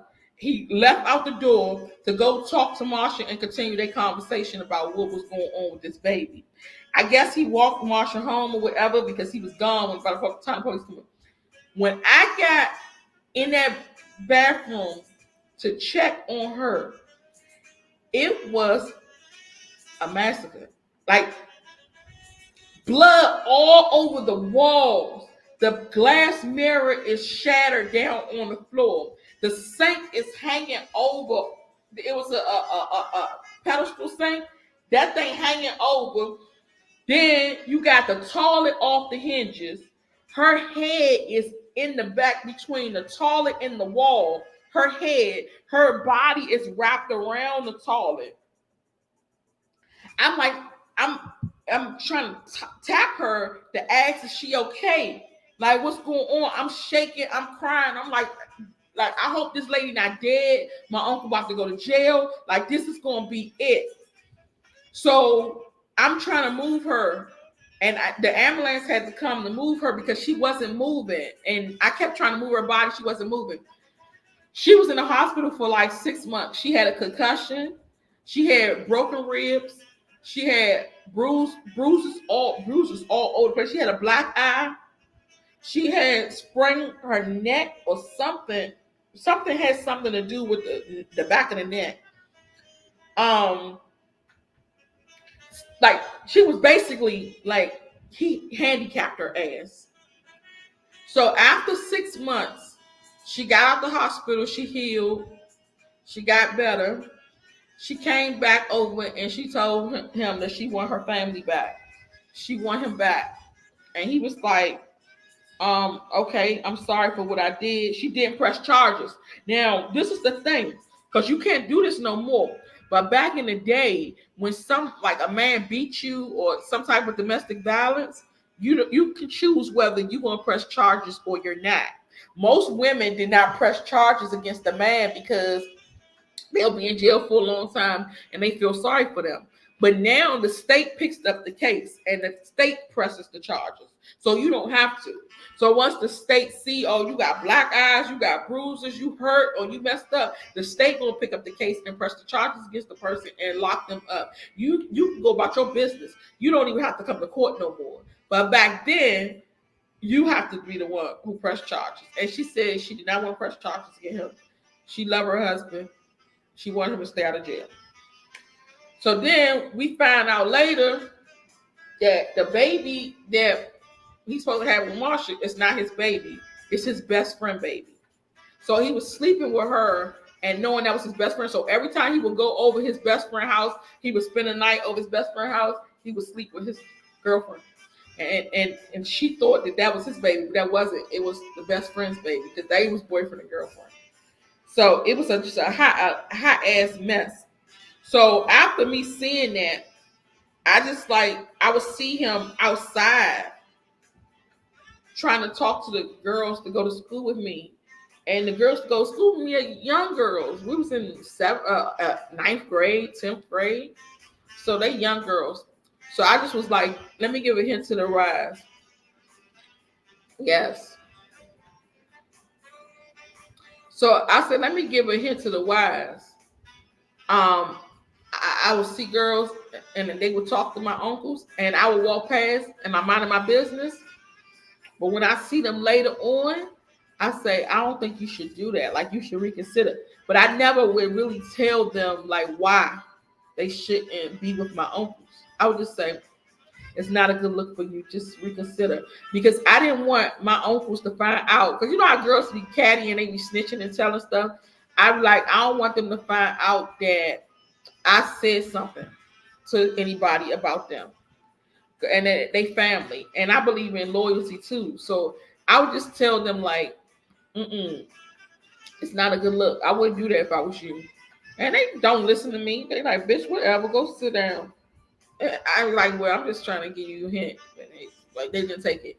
So there's one girl, her name's Shamia. She was in my class, one of my periods, same age as me. She started hanging with the wrong crowd. She started coming hanging with the girls that like wear short skirts and the ones who be out flirting with guys and selling their coochie and all that. So she started hanging with them. So my uncle ended up meeting her. So every day he would walk her to school. He would see her in the afternoon, and I would see them talking. So I told her one day I seen her. I was like, Mia, I don't think you should mess with him. And she was like, "No, that's my boo. I'm in love." That's why I thought like he must got a gold penis because these girls was in love with him. And I was like, "No, I don't think you should mess with him." And she was like, I love him. So he ended up getting her to start smoking weed. So they was smoking weed, they was drinking, like they was doing a lot of stuff. Like people would do stuff like that was my age, but I never did it. So I always was like the outcast because if I go and be around people who smoke weed and drink, I'll be like, why do you do that? Like, why do you smoke weed? What it does for you? I don't think you should do that. It causes cancer. It'll mess you up. And they be like, bitch, you blowing my high. God damn. You just keep on talking shit. I'm just seriously like, I don't think you should do drugs. Drugs is bad. My family do drugs, and I watch them and I see how they get this and do that. And they be like, bitch, just shut the fuck up. So I used to always get on people's nerves. But she used to smoke weed with my uncle. And so if my uncle have weed, he's happy. So he says to sleep over. No, Shamia can do what she wants because her mother ain't care. So she can spend the night or whatever. So I'm trying to just give her some damn sense. So one day they come over my house. Now I had never really experienced they like really seen a relationship like that, but I see them here and there talking. I just get away. But this particular time, my uncle came over my house. My uncles are all bums, like bums. They ain't had no jobs. They couldn't read. They couldn't do shit. They was all bums. They ain't had no money, never. They used to always have to ask me for money and all that growing up.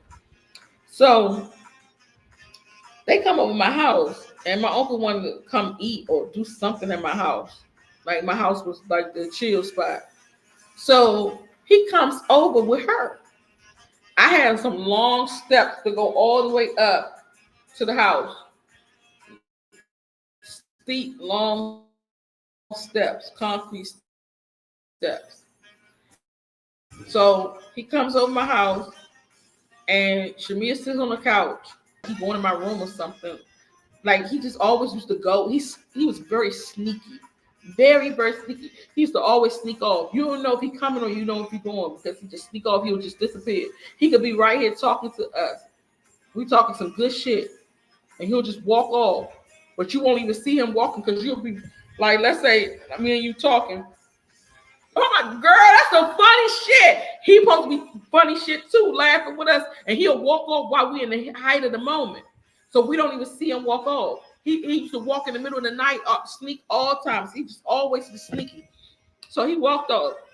So I'm talking to Shamia, and I'm asking her what's going on. Hold on, y'all. Hello. Hello there. Hey, Brittany, how you doing?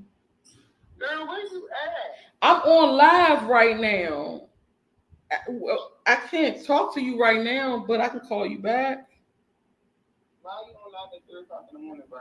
Oh, because I'm talking to the squad. I'm live with the squad, always on the job, no doubt. Oh my lord. Yes, what's going on with you? Congratulations on the license.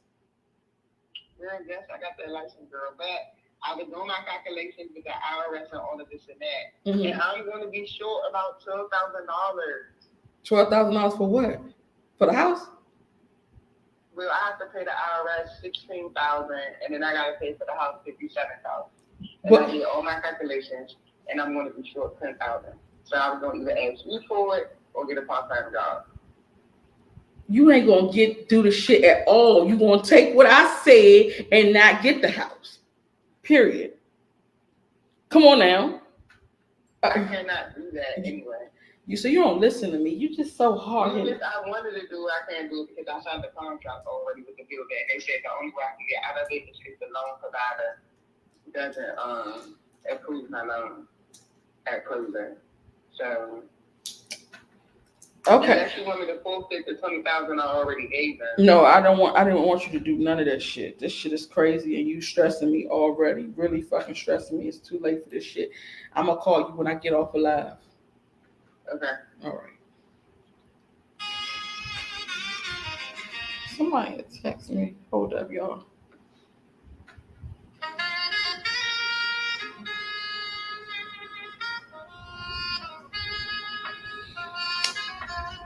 Oh shit. Hold on for a second, y'all. I'm sorry.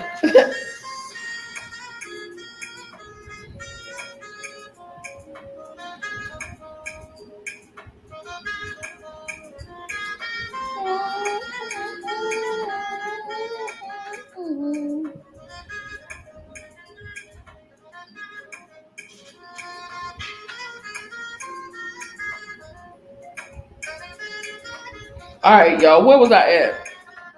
Help me out. Help me out, guys. Where I was at, because I fucking forget so much. So crazy. I forgot. Damn. All right, hold on. I'm coming. I'm coming. I'm coming. I'm trying to remember. I'm trying to remember. Oh shit. Okay, I know we was talking. Oh, Shamia. Okay, Shamia was at the house. She was sitting down on the couch, and we was talking. She's okay. That's where I left off at. So Shamia was telling me that my uncle hadn't had no weed that day. So she said he been acting really weird, like he been acting mean. He you said you was listening to my phone call. Oh shit. Um, she was act. She said that he was acting really weird. So I was just like, why the hell is he acting like why? She said because every time he don't get no weed, he just start being evil and mean. And I was like, oh my God, this is why I told you not to be with him. Like, I see stuff before it happened. I've been trying to warn people and nobody listens to me. I said, I told you because he has a real bad attitude problem. I never wanted to tell her that he beats women. I never wanted to tell her that because I don't want him to say, "Oh, you snitching on us or whatever." So I was like, "I'm gonna just mind my business." But I did tell her not to be with him, but she didn't listen. So I was like, "So what you gonna do? Like, y'all staying here tonight or whatever?" And she was like, I guess he was gonna try to come over here and ask you for some money so he can get some weed." I said, I don't pay for people's habits. I'm not giving him no money for no weed. And she was like, well, I don't know what we gonna do. So she went upstairs to ask him, is he okay to comfort him or whatever, because he was mad. So when she went upstairs, he said, my uncle walk up. Oh, okay. Yes, that's what he would do. He would walk off because he was really, really sneaky. So he walked off and went upstairs. I don't know what the hell he was doing up there. But usually when my uncle goes off, I don't go look for him. I just be like, oh, fuck it. So it's like it's normal. especially because my brother does the same thing. So I was just like, it's normal now. So she went upstairs to talk to him and try to calm him down or make sure that he's okay, check his temperature. So he up there and he start yelling at her and he yells like he don't talk to you like get the fuck out my face. He be like, you stupid ass bitch.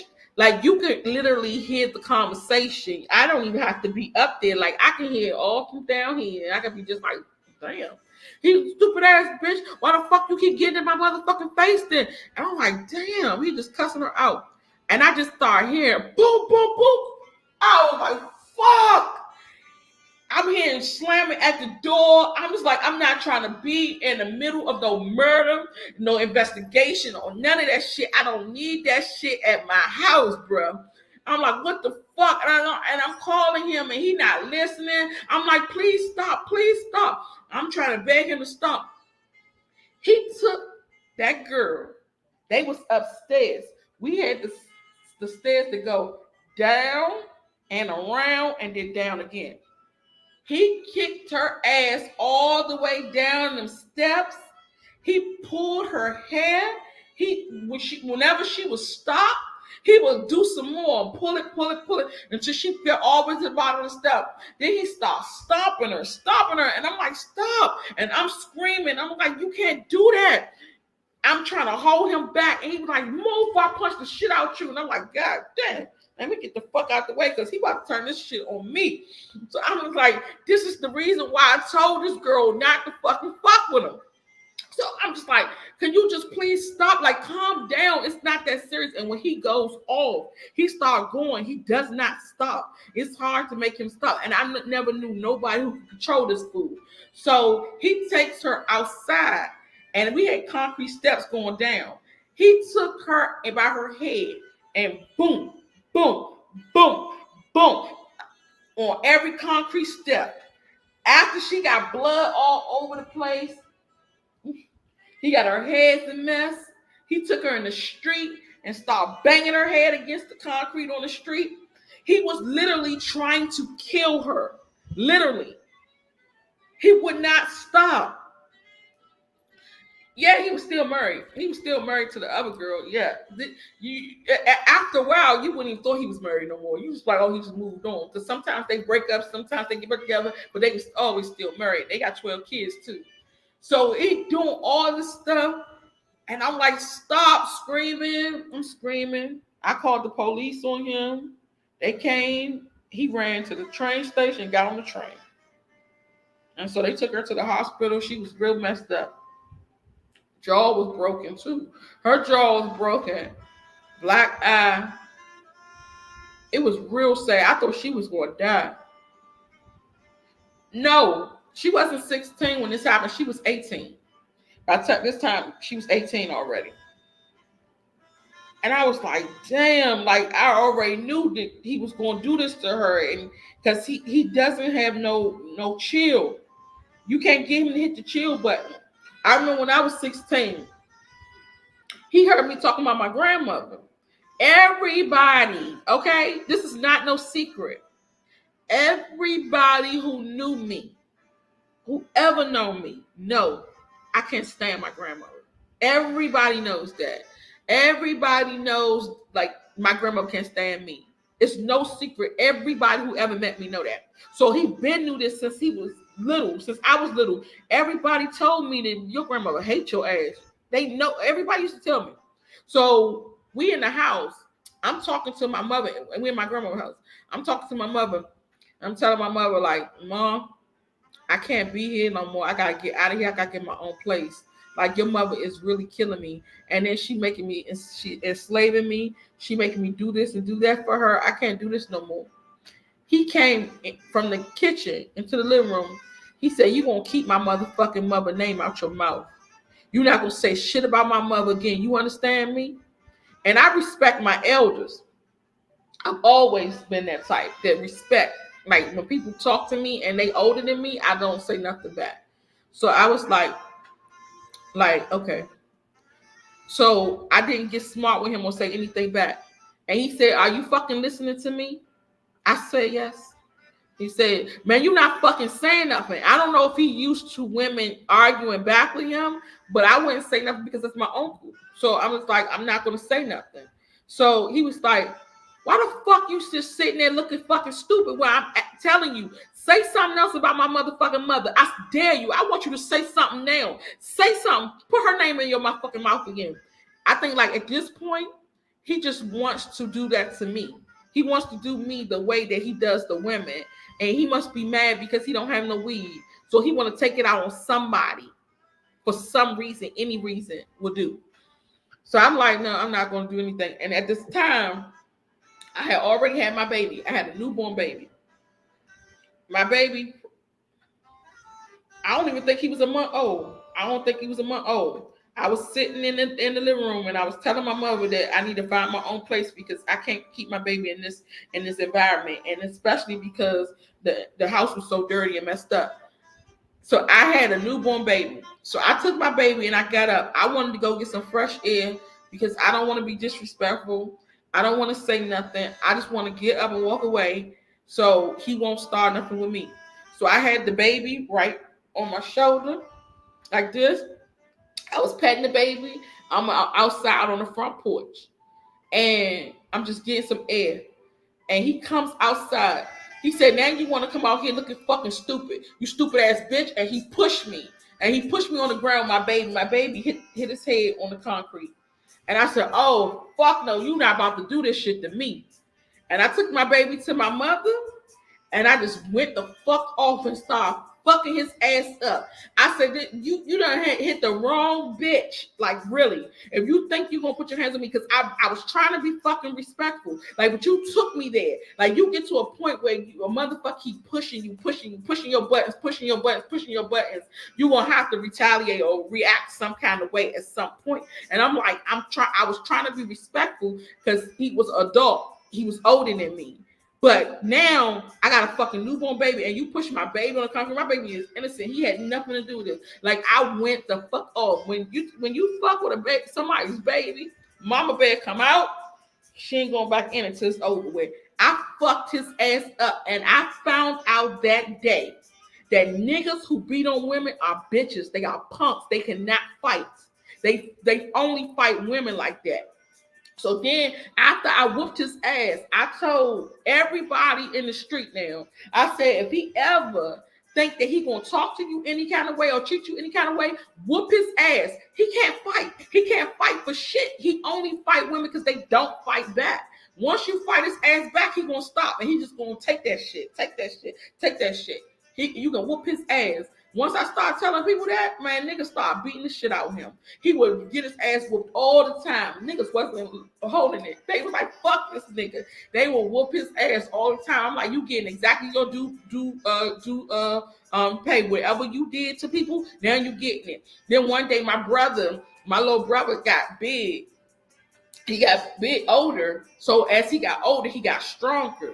Because you know that little retard is strong and be like crazy. So nobody could handle my brother. I wouldn't fight my brother because my brother could hit me and knock my ass out at one time, and not think twice about it. This boy is cuckoo for Cocoa Puffs.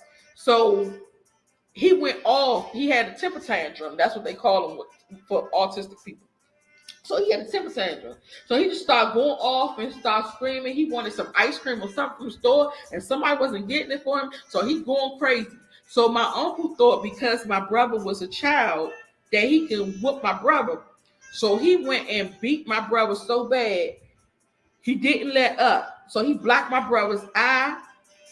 He hit his arm on the wall and busted his arm up. It's just so much stuff he did to my brother. And so everybody came over there and single-handedly whooped my uncle's ass. My brother's father, he had just got out of jail. He was facing 12 to 36 years. He did 12 years in prison in Lawton. He had just got out of jail, and so he just now seen my brother for the first time since my brother was 3 years old. So he came over and was like, damn, you hit my son. He whooped his ass. Then my other uncle whooped his ass. Everybody down the street whooped his ass. He got his ass handed to him. I'm like, that's what the fuck he get. Because from the beginning, I've known my uncle always beat up everybody. He always beating up women. I never seen him beat a nigga, but he always beating up women. Because even with my mother, I think I was like four, 4 years old, and we was on the Metro bus. I remember it was the X2 Metro bus in Washington D.C. going down 8th and 8th Street, and we got off at Murray Steakhouse. It was the same Murray Steakhouse that I told y'all about the other day when I said that me and Beatrice got into that car. Same Metro Murray Steakhouse. We got off at the Murray Steakhouse. My uncle was mad because he wanted some weed. He was 16 years old at the time, I think. He was 16, about that 16, 15, teenager. And my mother said she wasn't getting him what he wanted. He got mad at my mother and took her purse and threw it on the top of Murray Steakhouse roof. My mother keys was in there, her ID, her little cards, everything. Threw it all the way up on top of the roof. And I was like, damn. And he pushed my mother on the ground. And I'm like, this shit started very early age. And he had just been getting worse and worse and worse, progressively worse ever since.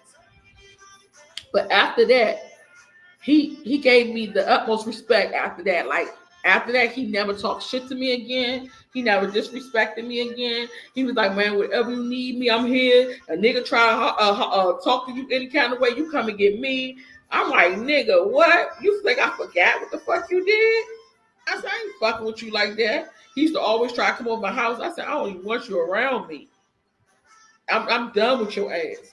I said, because you try to act like you ain't know that your mother be doing this shit to me. Like people will do you wrong and then act like you ain't supposed to say nothing or do nothing. So then I think the straw that broke the camel's back for me, because I was living in my grandma's house when he did that to me with my newborn. The straw that broke the camel's back for me at my grandmother's house, because I don't know if one of y'all asked that, like, when did I move? Oh, y'all was asking for when I was a kid, when did I move? But when I moved from my grandmother's house, um, it was, I went to go see my friend. I still talk to her too. I went to go see my friend, and we was just chilling. I just wanted to get out the house. And I went over there to see her, and me and the baby was over there. We having fun. We chilling, watching TV. We used to rap. I used to be a rapper when I was a kid, so we used to take the tape player and stuff. Take a tape and stuff paper in the tape so we can record over it. And so then we will rap to the boom box and record music. So we'll be over there. I rap, she sing. So I'll do the rapping and she'll do the singing. And sometimes we had like stuff at school, like talent shows and stuff like that we had to prepare for. So I used to go over her house all the time, but I couldn't stay over her house. I would have to sneak over her house. So this particular time, it was like I'm getting to the point where now I got a baby. I'm thinking I'm grown. I'm gonna stay out tonight. So I stayed over her house and I spent the night over her house. The next day I came home. My mother opened the door for me. And my grandmother said, where the fuck is she going? And my mother said, she going upstairs to her room. She said, no, tell her wherever she was last night, she need to go back there. She can't stay in my house. Here we go again. I'm like, why the fuck she doing this? Because she don't want me here at all. So why is she worried about it? So I was just like, she's being petty right now. So I'm upstairs. She comes up there and she said, I found those pictures that you took in my house. You was trying to get me in trouble, bitch. And I'm like, okay, this is what this is about. It's not about me staying out. So then she was like, get the fuck out of my house. And she ended up taking the baby's crib, throw the baby's crib out the window. She started throwing his clothes out the window. She started throwing all my stuff out the window, diaper bag, everything. I said, okay, it's time for me to go for real. So I started getting my stuff. And I ended up going outside. And I was trying to pick everything up and put it in the bag. And I ain't really had nothing to put the stuff in. So all my uncles was on the corner. And they was waiting for the girls to come home from school so they can talk to the girls that walk home from school. I had stopped going. I didn't go to school anymore after I had my baby. I think I tried for like a month or so and it didn't work because they wanted my son's birth certificate and my grandmother wouldn't give me no money to get it. So I dropped out. So all the girls would be coming home from school. My uncles would be out there. So my grandmother was doing this shit at the wrong time because now I'm well known. I am very, very, very popular. Every school I went to, everybody in the school knows me. I don't know why, but I've always been like that. No, I stopped going to school because when I tried to go to school with the baby, I wanted his birth certificate because they had so many girls was getting pregnant in Dunbar that they end up making a daycare in Dunbar for all the pregnant women so they can bring their babies to school. So I could take them to school with me. So I was doing that for a second, and then they told me I couldn't because the birth certificate, and I couldn't get the birth certificate from my grandma because she wouldn't give me the money, and she was getting money for me, but she wouldn't pay for the birth certificate. So I just said, all right, I'm just drop out. So I just dropped out with the baby. Um, so that I had more free time on my hand to go do other stuff. So that's why I had went on my friend house, and so the girls was coming home from school. Everybody was coming home. They come home that way. They have to walk past my house in order to get home. Everybody. And I knew everybody. So I'm like, why is she doing this? She going to embarrass me in front of all the people that I know. This is going to be such an embarrassing moment for me. Because I'm outside trying to pick up the clothes, but I'm trying to do it incognito. Where like I'm just looking like I'm just on the ground doing something. I know people are like, hey, Kavisha, and want to come over there and talk to me if they see me outside. Oh, can I see the baby? Because, young girls love babies. So they be like, can I see the baby? I was like, shit, I got to hurry to get this shit up because people starting to walk home now. So she wanted to be loud and make this whole big scene. So she started taking the crib pieces and she would take it outside the gate and take it to the tree and just bang it up against the tree, bring it up against the tree so she could break it. Get your shit, get the fuck out. But we already discovered that that's what I was doing. Like, why are we still even talking about it? Because the kids is coming home from school now. So she wants to show them that I'm being evicted out her house. So I can look bad. So she yelling and screaming, you stupid bitch, get the fuck out of my house. Wherever you was at last night, you take your motherfucking ass back there. And we right there, like you ain't even gotta yell. Like I'm right here. So the trash can was out front where the trash dumpster come and get the trash can. So that was out front. The dumpster already dumped the trash. So that was the nearest thing to me. I went to her and I said, can you please stop breaking my baby stuff? She got my Jordans out there. I had shoes, I had clothes. The fucking crackheads was running up to us, taking my stuff. They was taking all my shoes off the ground. I couldn't pick the stuff up fast enough. They was stealing everything. They was stealing my baby's clothes, stealing all types of shit so they can go sell it. So I'm just like, at this point, like she doing the most. So I was like, can you please just stop? And I'm trying to respect her because I'm gonna tell y'all, I hated my grandmother, but I never, ever disrespected her. Never. She done said some nasty, disrespectful, hardcore, downright dirty ass shit to me, and I kept my fucking mouth closed. Y'all don't know how hard it is to respect somebody. How hard it is. But it's like every time you respect somebody, it be the main one you respect, be the main one who gonna keep disrespecting you. Like she keep hitting it, keep hitting it. Keep hitting it. I'm trying because everybody done disrespected her. Son's disrespected. People talk to her any kind of way on the street. Everything. I said I'm not going to do it because she's my elder. She's older than me. I'm not going to disrespect her. I never disrespect my father. I never disrespect my mother. I said I'm not going to disrespect my grandmother, and I do not like her ass. But she know I don't like her, but she can't say that I disrespect her. She can't say I talk to her any kind of way. So my uncle's out there. Nobody is telling her, man, calm down with that shit. Like you got people coming past, everybody outside. Like you ain't got to be out here doing it. Nobody told her anything. I'm trying to talk calmly to her and ask her, can you please stop hit my baby's crib up against that thing? I said that nicely. Can you please stop hitting my baby's crib up against the tree? She said, bitch, get out my face. What the fuck you saying to me? I said, all I'm asking you is to stop hitting my baby's crib. She ran to me like she was going, like go square, go toe to toe with me. My whole instinct was to pick up something. So I picked up the trash can top and I just started beating her in the head with it. And I could not stop. Like nothing would let me stop. I was like, I'm ready to really like go on this bitch because I've been holding this in since I was fucking 3 years old. Like you keep doing this shit to me.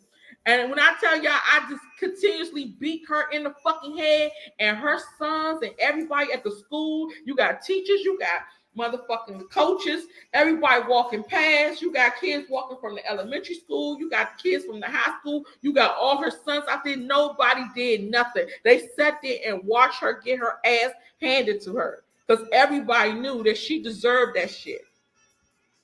I went to Dunbar High School, yep, on N Street. And I was on 5th and O Street. I was on 5th and O, on the corner of 5th and O Street Northwest. And they sat there and they watched that shit. And they didn't say a word. They was just like, mm. So she went the fuck off. She went in the house and was like, all my sons sat there and watched her beat me. Nobody did nothing. Nobody grabbed her ass or nothing. I could have killed her with one hook. All I had to do was stick my finger in her fucking neck and I could have killed her. I spared her fucking life. I could have killed her. Like she kept on saying that because she did a lot of military training and she used to be an armed security guard. So she did a lot of security training and all that. So she said, I know a way I could kill you without doing this and doing that. So I was like, whatever. Like she told me later on in my life. I'm just like, okay, whatever. I don't say nothing. So I'm just like, but everybody sat there and watched her do that to me and nobody did nothing. And so I had to do what I had to do. But then I was really fucking homeless then because she was like, you getting the fuck out of my house. It was no going back. So my uncle came over to me after she went in the house to cool down. Not the uncle to be beating the women. One of my other uncles, he's really fine too. He looks like he looked back in the day. I don't know what he looks like now, but back in the day he looked like Ice Cube. He looked like Ice Cube back in the day. So he came up to me and he said, do you have anywhere to go? Like what you gonna do now? Because she put you out. I said, no, I don't even know. Like I don't have nothing. I'm just homeless. I'm just gonna be here, be around. He was like, is there any way I can take you? And I was like, to the park. Like that's it. You can just take me and drop me off to the park. So I went and stayed in the park, and I took my baby's bag, and I took a blue bag full of my clothes. I couldn't take none of the other stuff. The crackheads done picked everything up, other stuff on the ground, just splattered all over the ground clothes. I was like, I ain't taking that shit. I'm gonna just start all over with my baby. So I took me and my baby, and I went to the park in Southwest. It's a park in Southwest at the library, and I slept there, and that's where I slept. I was there for about, I think, 2 weeks. 2 weeks I was at that park. And when I tell y'all the biggest rats you ever seen all night long, none fucking stop. Rats, rats, rats, rats, rats. I done named one of the rats Tara. I said these motherfuckers is out here like you might as well become friends with these motherfuckers because they ain't going nowhere. And it was times where I would just be so fucking sleepy. I'm sitting up all night watching, making sure no rats don't get to me or my baby. I'll be so fucking sleepy that I just doze off, waking up thinking the motherfucking rat is on me. Like they was hunting me in my dreams. They was in my fucking nightmares because it was so many of them. Like Southwest is infested. And when I tell y'all, you could be sitting right here. You bound to see at least 10, 15 just in this vicinity. 10 or 15 of them. They everywhere. They just eating. They ain't worried about you. Like they act like you don't even belong there. That's this their house, their territory. So then I called my cousin. No, I didn't call her. I seen my cousin and he asked me what was I doing in the park. And I said, oh, I'm living out here now because I'm homeless. I don't have nowhere to go.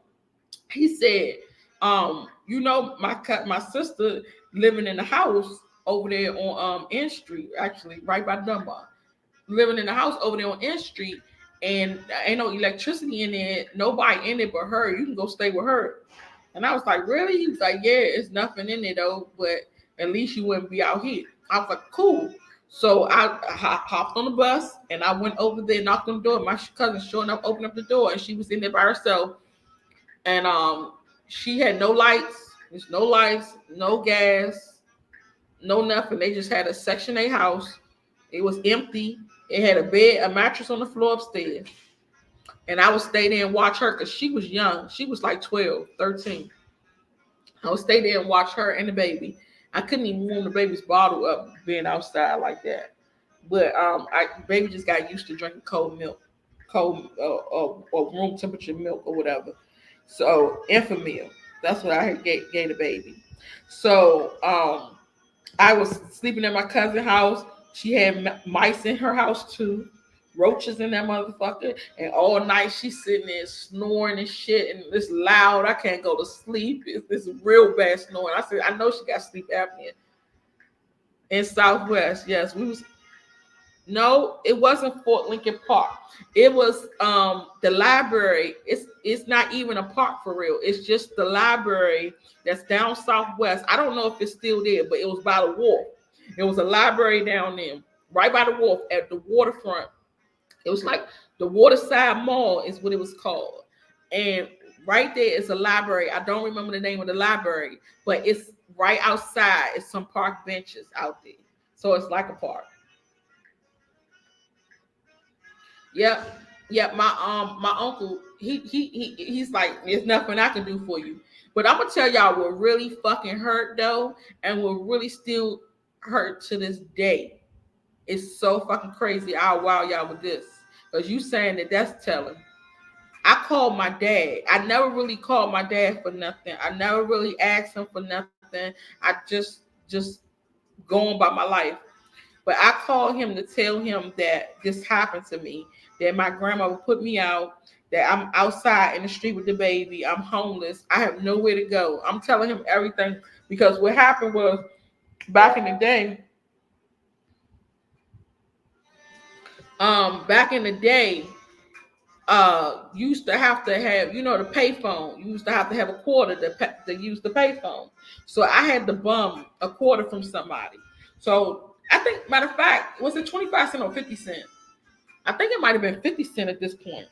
So, however it was, 2 quarters or 1 quarter, I bummed it from somebody. So they gave it to me, and I called my dad at work, and and he answered the phone. He was the manager at Morrison's Fresh Cooking, and I called him and to tell him that this happened to me, and that I'm out here homeless. I'm in the street. I've been out here for days. I don't know what to do. What's going on? And he was like, "Why would your grandmother do that to you?" I said, "I don't know." He was like, "Man, this is so crazy. This is the type of stuff that she does." He was like, "But I'm gonna call you back later. I gotta go back to work." And I'm looking like, how? How the fuck are you gonna call me back later? I'm on a payphone. We didn't have pagers. We didn't have cell phones.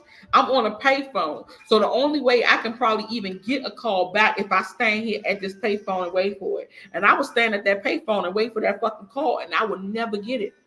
I would never get that call. So I'm like, I have to go on by my life. And I didn't talk to my father for so long. And he was just like, why?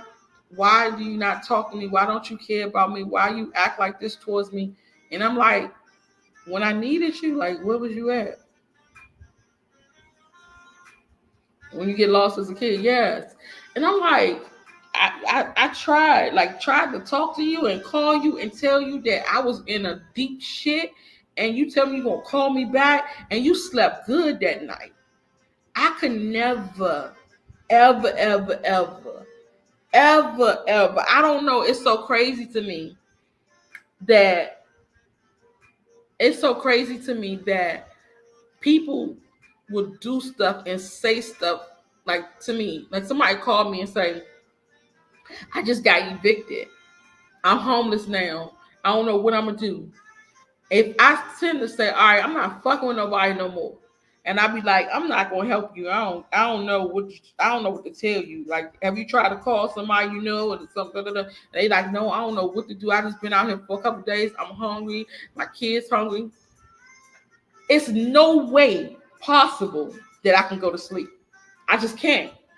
You know how people say, I ain't gonna lose no sleep. I will lose all the sleep in the world thinking about this person. I don't give a fuck who this person is. I cannot sleep on that shit. I cannot sleep knowing that this person is out there broke, disgusted, homeless, fucked up. I can't. I can't even do it. I'm gonna have to figure out something. Even if I say I'm not gonna put myself in the equation and I'm gonna just try to find somewhere else for the person to live. On my mind, it's gonna keep hunting my mind. You can do something. You know you can do something. You can figure out if you're gonna make the damn storage unit in the backyard of their house. You're gonna figure out something. Something gonna keep on hitting my mind. How the fuck did my father go to bed that night when I told him that I'm out here in this park with these rats and my newborn baby because my grandmother just had a fight with me and we homeless now? How did he go to sleep? There's no way I could have went to sleep. My daughter, fuck no, especially not my kids. My kids, I would fucking move mountains for my kids, bro. I swear to God. I will move mountains for them kids. Ain't nothing I won't do for mine. Nothing. It's nothing you can tell me. I even told my daughter, I said, if you want to live with me for the rest of your life, you and your family could be with me and live in my house for the rest of your life. You can have your babies and everything. She said, no, I wouldn't disrespect you like that. I wouldn't want to have sex in your house. I said, I respect that. We'll have sex outside my house and come home. But you don't have to leave. You do not have to leave. I'm not never, ever putting you out. I could never do that to my kids. Hell no. It's just crazy that people could do that. Like you can go to sleep knowing that your baby is out there in the street and anything can happen to them. I just never understood that. So it was crazy. So what I end up doing, y'all, because y'all know I'm always coming up with a plan. After being outside in the street for so long, I just said, you know what? I always feel like you have not because you ask not. If you don't do nothing, you're not going to receive nothing. If you feel like, um, if you feel like you you down and then you out and you don't have no money to sit there and do nothing will keep you there. So I always like, okay, I got to think of a plan. Just like I thought of a plan when I was a kid to crochet and make some money. I said, I got to figure out something. So what I thought about is if it's a way that I can get a Section 8 voucher. I hadn't been I wasn't 16, but I was emancipated by this time. So I was like, it's got to be a way that I can get a Section 8 voucher. So the first thing I did is I caught the bus to the Section 8 building, and I asked them if I can apply for a voucher. They let me apply for it. Cool. They said the waiting list is going to be like 5 years. It's 5 years long. So I'm like, damn, I can't be out here for 5 years. It got to be something else I can do. So I had asked my mother. I called my mother and asked her about Section 8. And she was like, I applied for it when I was 17 years old and they never called me. I said, are you serious? She said, yeah. I said, so we should go up there and see what's going on. Like, because at this point I'm desperate. So I said, we should go up there and see what's going on. Like, see where you at on the waiting list at least. Maybe they tell us you're a couple months or a year by this time. Because now my mother at this time is like 38. So I'm like, damn, 17 to 38? That's a long ass time. So I ended up taking my mother to the Section 8 building. And we went to go look at the list. And they said, yep, she's still on the list. She got about 5 years left. I said, ain't no way, bro. I never, y'all, this like if y'all learn anything from me, learn to one, never take no for an answer. Never take no for an answer. I don't give a fuck how it looks. Never take no for an answer. If you don't stand for something, you're gonna fall for anything. I never walk away from a situation without getting a real answer. If you give me an answer and it don't sound right to me, I'm gonna ask you again. If you still give me that same answer, I'm gonna tell you to ask somebody else. But I'm never ever gonna allow you to take no for an answer. And what my mother always taught me is there's more than one way to skin a cat. So therefore, anything is possible. Anything. I don't care what it is. Anything is possible. If you want it, you got it. You just gotta go get it. That's it. So I was like, I was determined. I said, I'm gonna go get this shit. Like, I'm not gonna be sitting out here on this street homeless like this. I stayed at my cousin's house and on her floor for about a week. After that, I was like, man, I can't even take this shit no more. It was real dirty in there. You know, the electric wasn't on, the gas wasn't on, and she's snoring and shit. I was like, I just gotta figure this shit out because this shit is just crazy. So when I went to go get my mother and I took her to the Section 8 building, the Section 8 people told me the 5 year situation. I said, listen, it's no way that we can be homeless for 5 years out here and it's nothing you can do about it. It's no way. You have to figure out something. And the lady said, I don't know what to tell you because she's been on the list since this time. I said, well, let's talk to your supervisor. Somebody got to tell you something. So she goes to get her supervisor because, like, really, for real, I want to get to the meat and potatoes. I really don't want to talk to no workers. You the gatekeeper. I don't want to talk to you. You don't know shit. So I was like, she's just here to fill a space. That's it. So I told her, go get the supervisor so we can talk to her. So I'm running this whole thing like at the age of 16. My mother ain't got to say nothing. I'm doing all the business, all the talking. So the supervisor come out. I said, look, my mother been on this waiting list since she was 17 years old. She's 38 now, and she's still on this list. It makes no sense. This is diabolical. Like, y'all got to do something about this. I said, the crazy part about it is we homeless. We out in the street. Y'all got to have a list for homeless people. She said, oh, that's around the corner. You have to go over there to get on that list. I said, well, I just told the lady that was here that we was homeless and we couldn't be out in the side for 5 years. She didn't tell me about going around the corner. She said, oh, yes, it's around the corner. You got to get on the homeless preference list. I said, so so I'm clearing this up that this is for normal people. This is for homeless people, but it's the same thing. She said, yes. I said, okay, that's what I thought. Because ain't no way y'all gonna keep me on the street for 5 years and be like, it's okay to stay out there. So I go around the corner. I tell the people I want to get on the homeless preference list. So they put me on the homeless preference list. So I asked the lady at the desk, I said, how long is this list? Like, how long people be on here waiting? She said maybe 1 or 2 months. And then they get a phone call. I said, are you serious? She said, yeah. I said, shit, we can do that. I can stick this shit out 1 or 2 months. Ain't shit. So me and my mother fill out the application. We go home. 2 weeks later, she went home. I went, back to the streets. So 2 weeks later, my mother called me. She said she got this list. So she came around, and my mother knew exactly where I was at all times, and I was so excited to see her this time. She got this letter, and she was like, "Just read this. Just read this." So I read the letter, and the letter said, "You have come to the top of the waiting list, and we need you to fill out this application." And it was a letter. Get the letter signed from the shelter that you're in. So I was like, shelter? We ain't in no shelter. We on the street. How the fuck we gonna do this? So I said, bingo. I said, Mom, this is what I need you to do. Since the voucher is gonna be in your name, you gotta listen to me clearly. You're gonna have to be smooth and just listen to what I need you to do. It's just for the moment. I need you to go into a shelter. So that way they say they give you 30 days to sign this and send it back. I got 30 days to act like you was in the shelter. I need you to go in the shelter, go in there every day, be nice to the people, talk to the receptionist, talk to people, let people get to know you, because my mother real popular too. My whole family like that, very popular. So I said, so you gonna get to know the people, talk to the people, and then so when we get them to sign this paper, it should be nothing. So I found this shelter. It was called an indoor-outdoor shelter. So you don't go in the shelter and live there. You go in the shelter and spend the night. By the morning, you gotta leave. So you go in at 7 p.m. You got to be out at 7 a.m. So every day I took her to this shelter. Every morning when I get to the shelter, she gone. I asked the people outside, what happened with my mother? They like I don't know. She probably left this morning. So one day I just happened to go around. I took her to the shelter and I went back to around her neighborhood and was talking to people. Like an hour, I'm outside talking to people. Here she come, taking her baby steps, walking down the street.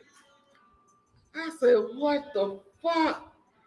I said, Mom, how long you been doing this where you walking back home after I take you in the shelter?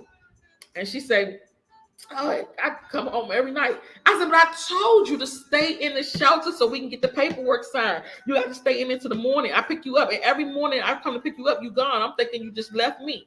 She said, no, I just gotta come back home. I ain't gotta stay in that shelter. That shit's the dirtiest motherfucker. I'm not staying there. I said, but the house dirty as a motherfucker too. You stay there. So what difference does it make? Like we trying to hustle. We gonna grind. We trying to figure out how we gonna get a place or how I'm gonna get a place with my baby. Like I need you to cooperate. I will stay in the shelter myself, but it's an indoor outdoor shelter for adults only. So it's not for families and not for kids. So I wasn't old enough to stay. I said I was staying there motherfucker myself. She was like, no, I'm not standing there. I said, all right. So I know since you complaining, you're not gonna stay in there. I'm gonna try to see if I can just go up there and fandangle my way into this shit. Just talk to the people. So I went up to the shelter and I took my mother and I talked to the receptionist lady. I said, "Excuse me, we trying to get our Section 8 voucher and we got this letter say that y'all can sign this and let them know that we was in the shelter." She said, "Who is the person?" And I said, "This is my mother. She right here." She said, "Oh, I know her. I see her every day." I said, "Really?" She said, "Yeah, she cool peoples. I love her." I said, "Well, sign this then." I said, "Because you would love to see her in her new house." She's like, "Hell yeah." And she signed it for me. I said, "Bingo. Here we go. Here we coming. All for fucking homelessness because I ain't got time." And I went to the Section 8 building. I went to drop that whole package off. I filled that whole package myself. That whole package, I gave them all the stuff they need: birth certificates, social security cards, everybody who's gonna be on the lease. They wanted my mother's ID. I went and scanned that, took a picture of that. I did all my mother's signature, everything. I did all that. I was like, we ain't got this much time. Let's get this shit on the road. A week later, they called us and said, "Come to the interview to get your voucher." We went to the interview to get our voucher, and I got a 2-bedroom voucher. And they said that I have to find somewhere to live now, and that's it. I ain't got to worry about coming back to them for a whole year. I said, "Okay, let's do this." So I went. I tried to find me a place. Couldn't find no place close to my mother, so I ended up going to Southeast, and I found a 2-bedroom in the hood in the ghetto, and it was $65 a month. $65 a month. I said, I can do this. I can work somewhere. $65 a month. So I was like, okay, I'm gonna just do McDonald's or CVS or something like that, and just to make the $65 so I could at least pay my rent. I was getting my WIC, so I was good with that.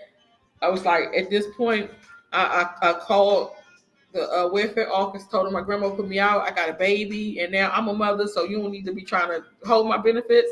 They ended up giving my welfare. Then they gave me my food stamps and my what is it, health care. My grandmother was upset because I was able to do that. So then she started arguing with my mother about it. Like, why did she take the benefits from me? Like, she don't understand. I'm not even living with you. You're not taking care of me or nothing. You still want my money. So she was cussing my mother out about it. And you see her all the time. You tell her to give my shit back, all this. So my mother, she had a gap. Anybody who got a gap between their teeth, they talk too much. My mother spilled the motherfucking beans. She was just like down with her. She was just like, I know it's fucked up that she be doing that shit. She done got me to go get a voucher and go get her a place in Southeast. And she said, "Get her a place in Southeast." She said, "Yeah, she got her apartment and shit. And she think I'm gonna live there with her. I'm not leaving you. I'm gonna stay here with you." My mother turned on my fucking ass, bro. My mother turned on my ass. So then my grandmother, she called me and cussed me out. "You got a motherfucking place and you done use my daughter's name on the place. You know damn well she don't live with you. Let me find out where the fuck you live at." I don't know how the fuck she found out. This is what I know. From that point on, I don't know what the fuck happened. But I was working at CVS. Was it CVS? Yeah, I was working at CVS. I was trying to get my life together, get my life back on track. I had a lot of issues and a lot of problems in my house, but it was my house. I had mice real bad. It was infested. I'll tell y'all the mice stories too. But I said it's mine, so I'm gonna just deal with it. until I get something better. But I never thought I'd make it out the hood though. I never thought that it was a brighter day, like it was a greater later. I didn't know that. I just knew my environment at that specific time was fucked up. I was just trying to do better. So I was working at CVS, but what I'll do is remember the girl who house I went over when I got put out of my grandmother's house. I spent the night at her house. I went to her house and asked her if she could be my babysitter. Now this was hard work because I worked. CVS was in north northeast northeast. The girl lived in northwest, which takes you about 35 minutes. I lived in southeast, which will take you another 35 minutes. So the commute was crazy work, especially on the bus because I didn't drive. So on the bus every day to do that was really hard. But I didn't have nobody to watch my son. So I would go take the baby to her. But sometimes it was hard to get over there at night, especially when I'm tired and I've been working all day and I'm ready to go home. To go all the way back to her house, get the baby, come all the way back. So this specific night, I decided that I was gonna leave the baby at her house. So I ended up going from work straight to my house, which was like 35, 40 minutes. When I got home, my whole neighborhood was on lockdown. Police everywhere. Police, ambulance, everybody out there. People out there talking. I'm like, what the fuck is going on here? Like it was the ghetto. It was definitely the ghetto. People getting killed every day. Like it was really ghetto. But I just was like, damn, what's going on today? So as I'm walking to my house, I'm getting closer to the scene. So I get to my building and I see all the cops standing around in the building, everybody looking around. I'm like, what the fuck? Somebody must have got killed in this joint. Because this shit crazy. I lived in the basement. I went down to the basement. My door's open. And I'm like, what the fuck is my door doing open? And the first thing I think about is, damn, I wonder if somebody broke in my house. And that's why they're here. But I was like, this crazy. I go in my house and all these police, everybody are everywhere in my house. They in the middle of the living room talking with their little pads and shit. And I'm like, what the fuck is y'all doing in here? They said somebody left the door open. I said, well, what the fuck that supposed to mean? Like, you don't come in my house because somebody left the door open. That's crazy as hell. They said, well, we looking for Miss Kavisha. And I was like, yes, that's me. They said, you have a son? I said, yeah. They said, well, where is he? I said, he's at the babysitter. They said, we would like to see him. And I said, that's crazy. Like, what you got to do with my son? They said, well, we looked around. We seen that it's a crib in there, but it's clothes in the crib. So where's the baby? I said, you think the baby supposed to be in the crib with the clothes? Like, what? That sounds stupid as shit. Whoever I was talking to was so stupid. And I said, the baby is the babysitter. I'm gonna go get him tomorrow. But why are y'all in my house? They said because we got a message that said that it was imperative that we get to your house immediately because you had a baby that was malnourished, that was undeveloped, that was dying, and was messed up. He hadn't eaten in days and all this stuff. I said, who the fuck would have told you something like that? If I show y'all the pictures of my baby, y'all be like, this motherfucker. Like, this baby was always fresh, flies, a motherfucking nice. Like, the baby got all the attention when he go outside. So you mean to tell me somebody done told you that I got a sick baby and the baby malnourished and this, that, and that? They say yes, and they say it's imperative that we come immediately. So we need to take you to go see the baby. I was like, okay. I called my friend. I said, put the baby's clothes on, get the baby ready, because the people wants to come see. It's detectives, it's child protective service, it's everybody. They wants to come see the baby. So she was like, all right, cool. Nothing, you know? So she goes, so we go in the car. I get in the car with the detective. The detective take me to her house. The whole time I'm just like, what the hell is going on? Like, who would have did something like this? I never would have thought it was my grandmother. Never would have thought. So I was just like, who the fuck would do something like this? Like, this is so dirty. So um we get to my friend's house. They go over there, they see the baby. And the lady picked the baby up and said, "Oh, the baby's so cute. I love the little jewelry because I used to let my son wear a whole bunch of chains and bracelets and earrings. He used to have a lot of jewelry and shit. So she's like, oh my God, he's so cute. Look at his little Jordans. Just admiring him.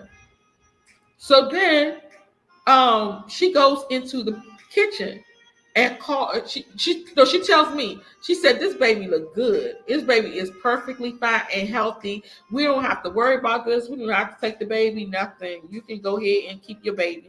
I took the baby from her and was holding my baby and was like, oh my goodness, I miss you. I'm so sorry. And I'm talking to the baby. And she goes in the kitchen and I hear her on the speakerphone, and she tells the detective the baby looks good. You know, it's nothing wrong. We see the baby's clothes. The baby's fresh and clean, so it's no reason for us to be here. And the detective said, from what it looks like, is we need to remove the baby. So go ahead and remove him now. We'll see you when you get to the office. The lady came out there to grab my baby. Oh my God. All hell broke loose. When I tell y'all I was in that motherfucker fight and the police was grabbing me, they knew. It was like they knew. They had all the fucking officers there. They knew that I wasn't going to go without a fight. They knew I wasn't going to go down. They was like, y'all gonna have to, we're going to have backup. Them motherfuckers took my fucking baby. Like, are you fucking serious? I'm like, that's all I got. That's like literally, that's all I got to my name. Fuck the house, fuck everything else. All I got is this baby. And y'all gonna take this baby from me. They was like, well, the detectives, the supervisor said, we gotta take the baby. There's no way we can keep this baby here. I said, but it's nothing wrong with the baby. Like, the allegations is false. Didn't you see that? Like, why are you still talking about this fucking false allegations? We see it's not true. They said, but we have to take him and still do it's our protocol. They took the baby. I in my mind, I'm thinking it's a building because I remember a child protective service building. So I'm thinking in that building, it's kids in there, and they all sleeping on the floor and sleeping in there and playing until they fall asleep. I don't know what the fuck what it was, but I was like, I don't want my baby being in this big ass building with some people I don't know might touch my baby or do something to my baby. So I got all kinds of thoughts. So y'all think that I went to bed that night? You think I slept? You think I slept well? You think I didn't lose sleep? What? I went, soon as the light came up, I got on the bus and went to the building and sat in front of the building to wait for them to open. When the building opened up, I'm just like, I know I didn't do anything wrong. And right now, it's like, okay, if I did something wrong, I'd probably be scared shitless. But right at this point, I know I didn't do nothing to my baby. So I'm outside just waiting. So they opened up the building or whatever. I go upstairs and I go to talk to the supervisor. And she was like, well, you wasn't supposed to come at this time because we're not ready. I don't give a fuck about none of that. I need my baby. So she said, I'm going to have somebody sit down with you and talk to you. So she looked at the case and she said this case was on the table from the previous staff that shifted, not the night shift, the day shift. And when the night shift came in, they thought that because it's supposed to be on the table with all the immediate babies that you're supposed to go get, immediate kids that you're supposed to take, it was on that table. It wasn't supposed to be there. So she accidentally left it on the table. I said, so y'all had me going crazy, my head boggled, like y'all can cause so much trauma to me doing shit like this because y'all made a mistake. Y'all come take my baby, and then the way that y'all came, like somebody got killed or whatever, all this shit is fucked up. So as I'm writing down, like she wants me to fill out this form or whatever that I'm coming to get my baby, and then she saw my birthday, and she said, "You 17?" Because I was 17 at this point. She said, "You 17?" I said, "Yes, but I'm a emancipated minor." She said, "That doesn't mean anything. You're not supposed to be living by yourself. You living in that house by yourself because you said that was your apartment." I said, "Yeah." I said, "I run my own shit." She said, we gotta take you too. Come on. Are you fucking serious? Like, ain't no way. I'm married and I got fucking kid, and I got a fucking house, and I got a fucking job, and you gonna take me too? They said you're underage. In the United States, you are. It's illegal to live on your own under 18. I said that's fucking ridiculous. I ain't never seen or heard no shit like that before in my life. They said yes, you gotta go too. They took me back in the back and started processing me. I was like, so what's going to happen with my baby? Like, what y'all going to do about this situation? Where you going to keep me at? Like, I'm not standing this motherfucker. Like, where I'm supposed to go? So I'm asking all these questions. They said the baby has to go into another unit with the little kids, and you have to go into the unit with the teenagers and the older kids. I said, you sound stupid as fuck. Like, really? So now you take my baby from me, you take me into custody, you tell me I gotta be separated from my baby because this is protocol. I don't give a fuck about your protocol. Rules are meant to be broken. We're breaking these motherfuckers today because you're not taking my baby again. No. I said, and then I will sue the fuck out of y'all because first of all, you took my baby under false pretenses in the first place. Now, after you tell me that, because you shouldn't have told me that, because that's y'all stupid ass fault. So now that you tell me that, you're going to say, oh, I'm going to take you too. I said, now y'all going to have a motherfucking case on y'all hand, play with me. Because I'm getting smarter now, y'all. I'm starting to read shit. I'm starting to learn shit. I'm starting learning the law, the processes, all that. Due processes, all types of shit. You ain't fucking with me now. So I'm in there going to fuck all, telling them about themselves. I said, tonight I'm going to leave out this motherfucker. And I'm going to leave out there with my baby because you have no right to keep me. I don't care if I told you that I've been living in that house since I was 5. I'm leaving out with my baby. That's not your right to take me. You didn't even have a case on me. You just built a case just off of today. It's like people at these office buildings, they change the rules. They play and twist the rules to fit their narrative. Like whatever they want it to be, they'll say, oh, but this is why it's happening. This is why. No, we're not doing that. I say, because y'all had no case on me. Nobody opened the case on me. So you just basically trying to open a case on me now just because you know that I live by myself. When did you hear about me living by myself that did this for my baby? And then even that was false. So no, we're not doing that. So after I went to fuck off, they called the supervisor, they called everybody. So then somebody came in and said, so we're gonna let you go, but we're gonna have to do a game plan with you where you going to have to have home visits. You're gonna have to have you're gonna have to check in with your case manager. Anything that you need. This is how they try to get you, y'all. Cause this is bullshit. I don't need none of that case manager, none of that shit you talking. She said, so we noticed that when we was at your house that you didn't have furniture, you don't have a mattress to sleep on. All you had was a crib in there, and you don't have a couch, you don't have a dining room table, you don't have the stuff that you need in your house. I said, but I just moved in. I haven't gotten there yet. It takes time, baby steps. So of course I don't have the stuff I need. They said, well, because you are now in the program, you get to get all that for free. So we'll furnish your house. We'll get you a voucher to get all your bed and all that. I said, ma'am, all that sound cute, fine and dandy, but I don't need none of your fucking favors or none of your bullshit dressers or dirty ass hand-me-down ass trash that you want to give me. What is this? Clothes that you talking about, or the bed, the mattress, none of that shit. Hey, hon. I said, I don't need none of that. I don't want it. No, thank you, ma'am. Sorry, Bob. We leaving. I'm taking my baby. I'm going. She said, but you have to stick with the game plan that we plan out for you. We wanted you to do parenting classes. We want you to take a drug test. I said, you got to be kidding me. I ain't never used drugs a day in my life.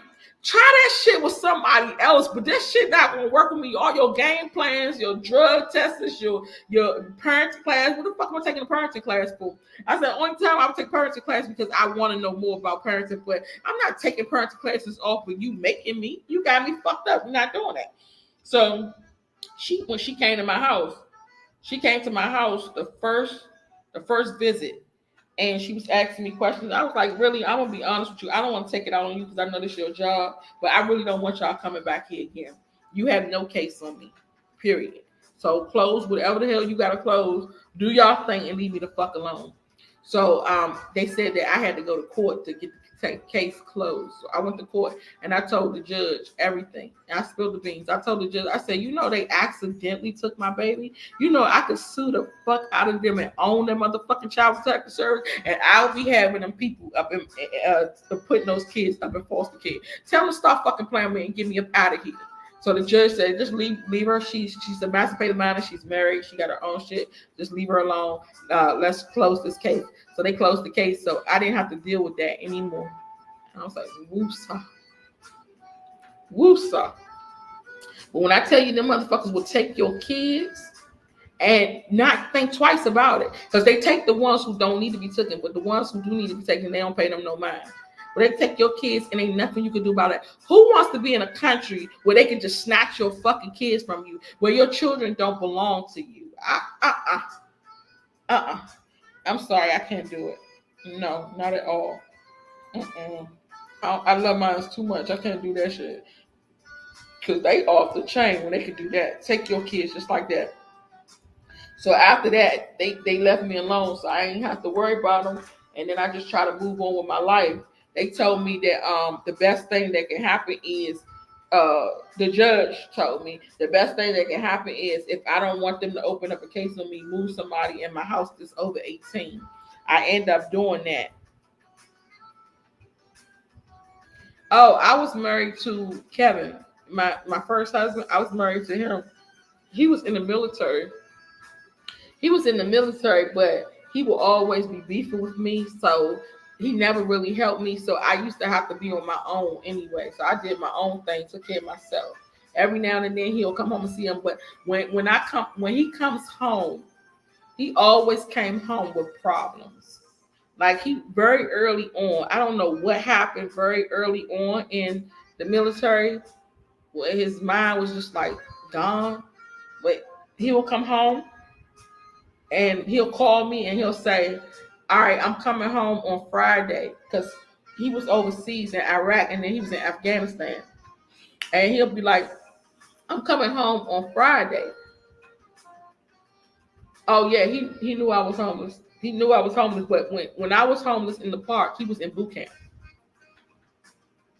So when he will come home, he say, "Oh, I'm coming home on Friday." Building it up like Tuesday, Wednesday. He called, "I'm coming home on Friday. Can't wait to see you." And he was 3 hours away, so he would have to drive from Norfolk to my house and see me, and then he'll turn around back around because he was only off on weekends. Turn right back around and go to work.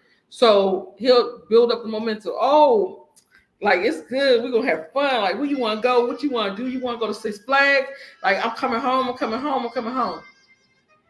He'll get home on Friday around 5 o'clock. By 8 o'clock, he fighting me, going to fuck crazy. Like he just snaps and go to fuck off. It be the dumbest shit. The dumbest shit. He just go off and start fighting me, and then he'll leave. And then he'll go chill with his friends, hang with his mother, be all over his family. Then he'll come back on Sunday night and tell me I'm leaving. Sometimes he won't come back on Sunday night. He'll just leave and go back home to Norfolk. But he'll come home Sunday night and tell me leaving. And then Wednesday do repeat the same thing. I said, no, I can't do this. It's too much. It's stressful. I might as well just be suffering by myself.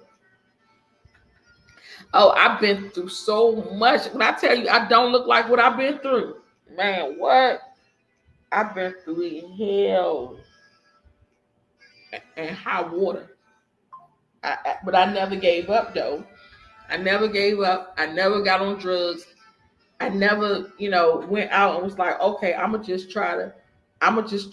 My brother, he done try to commit suicide because he done been through some shit too, but he been through more than I have. He done try to commit suicide. He in and out of jail. He been in and out of jail all his life since he was 13 years old. He been strung out on heroin. Like, we got the same mother, same father, and we totally different. Oh, so how I found out that she called the people on me is I called my mother to tell my mother that Child Protective Service took my son, and she said, "I know Nanny called him." And I was like, "What? Why would she do that to me? She said she was mad. She was mad because I told her that you got your own place now. I said, but why would you tell her? Like, what was that gap? I said, what was you thinking about? She said, I just don't want to lie to my mother. I said, no, you didn't have to mention it. She said, but withholding the information is lying. I said, God damn, mom, really? My mother just turned against my ass just like that. And then after that, my grandmother, because the child protective service never told me my grandmother did it. They said it was an anonymous call, so I couldn't find out until my mother called me and told me. But after that, I still try to forgive my grandmother, and I try to go around there and see her. You know, when I see my mother, I didn't never do a special visit for my grandmother, never. But I would see her, and I didn't want to be disrespectful to her. So when I see her, I spoke to her. When I see her, I act like I had some sense, and I was like, "Hey, Nanny, how you doing?" But I never disrespected her and tell her like get the fuck out of my face or nothing like that. So I always used to speak to her. So she'll see my baby, and my baby was really, really pretty. He looks like he looked like a girl. So my grandmother would say stuff like, damn, your son gonna be a faggot. Your son look just like a girl. Why the fuck he look like a girl? Oh my god. And then I was trying to be nice one day and go to church with her. She told me she wanted me to go to church when I know the devil was gonna be sitting next to me in the pulpit. Because I swear she's the fucking devil himself. But yeah, I end up calling people my grandmother. I called so we went to war basically right after that because when I found out that she called them on me, I called a dog protective service on her for my mother, and then because my mother was living with her, and then I ended up calling child protective service on her for my brother, but she never opened the door. She don't open doors, so she didn't open the door when they came. They'll just leave, and I'm gonna tell you, white people have privileges because the people who I called on her, once they found out who she was, they didn't do nothing. She never ever got in trouble. She would always go to court. She would always win all her cases. Everybody I could call her on her with strong, hard proof that they won't do shit to her. Never. She never got anything done to her. Never. I'm like, damn, it's hard to go to war with her ass. It's hard to go to court against her. Do I still have locks? No, but these are permanent. So all that stuff that I did, none of that shit worked. Cause even though it was clever, it didn't work for her. They never took her. But I'm gonna tell y'all what happened with my grandmother when she died though. I told my grandmother that day that I was fighting her in the street. I told her that day, I said, the way you treat people, you gonna suffer. Like karma is gonna come and haunt you. You're gonna suffer all the days of your life. You're gonna suffer so bad, you're gonna die alone. And it's all gonna be because of what you did to people. I said you have to really think about this, like what makes the world go round. This is just karma is just a big circle. You're gonna feel it because you can't be the devil forever and continue to do this to people and be okay. So I told her she was gonna suffer a long, hard, miserable life. So after I left DC, um, my grandmother ended up when I tell y'all about being buried alive. My grandmother, my uncles said they was trying to call her. She wasn't answering the phone for a couple of days. They tried to call her and she wouldn't answer. They was like, "What the hell is going on?" So they ended up going over to her house. They was looking for her. The car was outside. They could not find her. They looking all around the house, could not find her. And then finally, going in her living room and looking around her living room, they heard some movement. And they went to go look. They thought the movement was the cat. And they said they started to ignore it. But they went to go look and they pulled some stuff around and they found her buried alive. Like she was under all that shit. It's just like Hoarders buried alive. They said that she was trying to walk, but she had got weak, and she was trying to walk to the kitchen, and the pile of trash fell down on her. All the shit that she was piling up fell down on her, and she was too weak to get up. She had been pissing and shitting on herself She was just fucked up. So my uncle said that he ended up taking her to go live with him so he could take care of her. And he was like, she was so miserable. She had cancer. They had found out that she had stage 4 lung cancer and brain cancer. And she had stage 4 cancer for 3 years. 3 years she had stage 4. So I heard, stuff on social media about her, and they was trying to take care of her. They was trying to do a GoFundMe so they can get help with money to take care of her and all that. And I stayed right here crocheting, minding my business. I ain't got nothing to do with that. Y'all find all the stuff y'all want to do to help her. I'm just going to allow her to get her karma. I'm not intercepting it or nothing. I ain't got nothing to do with it. So I was like, let her do her thing. So they ended up she was in the hospital. She was going through all this stuff, chemo and all that. And the day that she had got real sick, and I heard about it. Somebody said something about it to me. I heard it on Facebook or something. Maybe they was talking amongst themselves on Facebook, and I saw the post. So I heard about her getting sick, and my uncle ended up calling me, and he don't usually call me. Like, I don't talk to my family, so getting a call from him is kind of weird. So he ended up calling me. So I was just like, what the hell is he calling me for? So I ended up answering the phone, and he was like, your grandma been talking about you for the last 2 or 3 days. She really, really, really, really needs to talk to you. I said, about what? He was like, I don't know. I think you should talk to her because she's been sick. She's been in the hospital. I don't know how long she got. Da da da da da. I said, okay, you can go ahead and put her on the phone. So when he put her on the phone, I could barely understand what she was saying. She was just like, Nisha, I love you. And I was like, you love me? Because I'm not used to her saying that. So that kind of took me by surprise. And I said, I love you too. She said, I just want to hear your voice. And I was like, okay. She was trying to tell me that she couldn't talk. And I said, okay, I understand. You ain't got to talk. And she was like, I just wanted to know if, basically, she was talking like that, but she was basically saying, I just wanted to know if you can forgive me for everything I've done to you. I don't think people who don't know that they did nothing wrong to you will ask you to forgive them. So I'm like, she knows exactly what she did to me. She know everything that she did to me. How she tried to ruin my whole entire existence. So I told her, I said, you know what? I do. I forgive you. And it's no need for me to hold grudges. I'll just be hurting myself.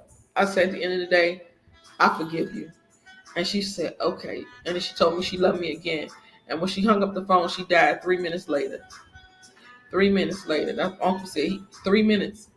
Soon as she hung up the phone, like it was like 10 minutes later, I get a text from him, and he took a picture of her body on the bed dead. And he sent the picture to me. And when I tell y'all, she was an old fat white lady. I hadn't seen her in so long. So long I hadn't seen her. I moved away. When he sent me that picture, I was trying to figure out what the fuck that picture was. The picture looks like, I don't know if y'all remember the Crypt Keeper. The Crypt Keeper used to be on Channel 5 a long time ago when we was kids. And it was the skeleton. And the skeleton had like straight hair down, and it was real skinny. And he's like, the Crypt Keeper. That's exactly what she looked like. That's exactly what she looked like, the Crypt Keeper. And I was like, what the fuck is that? And so I texted him. I said, what is that? He said, that's your grandmother. She just passed. I said, but I just talked to her.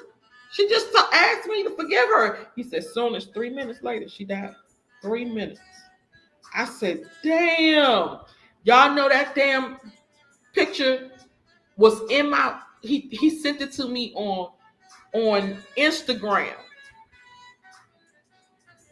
She sent it, he sent it to me on not Instagram, Messenger on Facebook. I called my uncles One of my uncles, the real pedophile, I called his baby mother because we will always call each other and talk. And I called him and said, "Oh my God, can you believe my grandmother just died?" And she was like, "For real?" I went back to get the picture so I could send it to show her as proof. Because she said, "You gotta make sure she did. Like for real. We like really gotta make sure that the heart is not beating no more." I said, "Man, she gone for real. She dead." She was like, "You positive?" I went to go get the picture so I can show her the picture, and the picture was gone. We have no proof that she died anymore. I said, "God damn! Oh my God! Oh my God!" I said, "This is crazy." And then the crazy part about it, I didn't even shed not one tear. I was like, "Hold up, am I supposed to be crying right now? My grandmother just died. I'm supposed to be crying or something. This shit ain't seeming right." I did not shed not one tear at all. And I was like, "Damn, like she was definitely the fucking devil, bro." She used to even started fights between her kids. Like my uncle, the one who she was living with, she said when she was dying, she was in hospice twice. He said when she was at his house and he was taking care of her, his wife was taking care of her. She used to start shit between him and his wife and tell his wife that he's sleeping with other women, and tell him that the wife been talking about him, saying she don't want to be with him. His breast thing. The only reason why she was with him before his money. Like she was just over there starting shit the whole entire time while she was supposed to be at peace. She started shit between them, and they married family and they kids. And he said she used to scream all night because she was so much in pain because of the cancer that she screamed all night. He said it was times when he just wanted to commit suicide because he said he couldn't take his mother no more. Everybody knew how she was. Everybody said this is not no secret. This is not no secret. Everybody know how she was and know how I felt. But I'm telling you, that was some good news to know that she was finally gone. Cause I'm telling you, if y'all ain't never met the devil in person, that lady was evil, bruh. I didn't go to the funeral either. Y'all, she was still cutting up. She was still telling people that the sons was stealing her money. They was lying, she would lie on my uncle, the one who's taking care of her, the pastor. She would lie on him and tell my own other uncle that he was stealing money out of her bank account. I heard so many stories. I was like, damn. So even in her stage of cancer, stage 4, she hurting. She still was evil. Still was evil. She was something else. And she used to make the sons fight each other. I remember when one of them, I heard about it. I wasn't there because I really stayed away. Like once I got my little Section 8 apartment, you ain't have to worry about me. I wasn't coming around. I wanted to be away from the motherfuckers. But I heard that the family had went over there for a visit, but the house wasn't like the house, we call it deplorable conditions because it wasn't really nowhere to sleep, wasn't nowhere to stand, nowhere to move around. You had trash everywhere. It was real bad. And I heard that they had came over there for a meeting one time. I don't know what the hell the meeting was about, but at this point, this was a long time ago. She was up and walking around, running around, and doing devilish shit. And they came over there for a meeting. And when they came over there, my uncle, that was the pastor, I think that my other uncles was jealous of him because he was the only one who did anything good with himself. So they start arguing with him.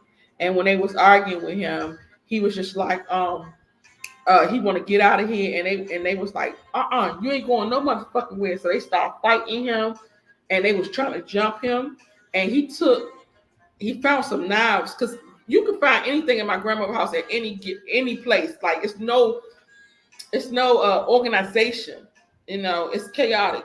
So he found, the knives, the thing that hold the knives.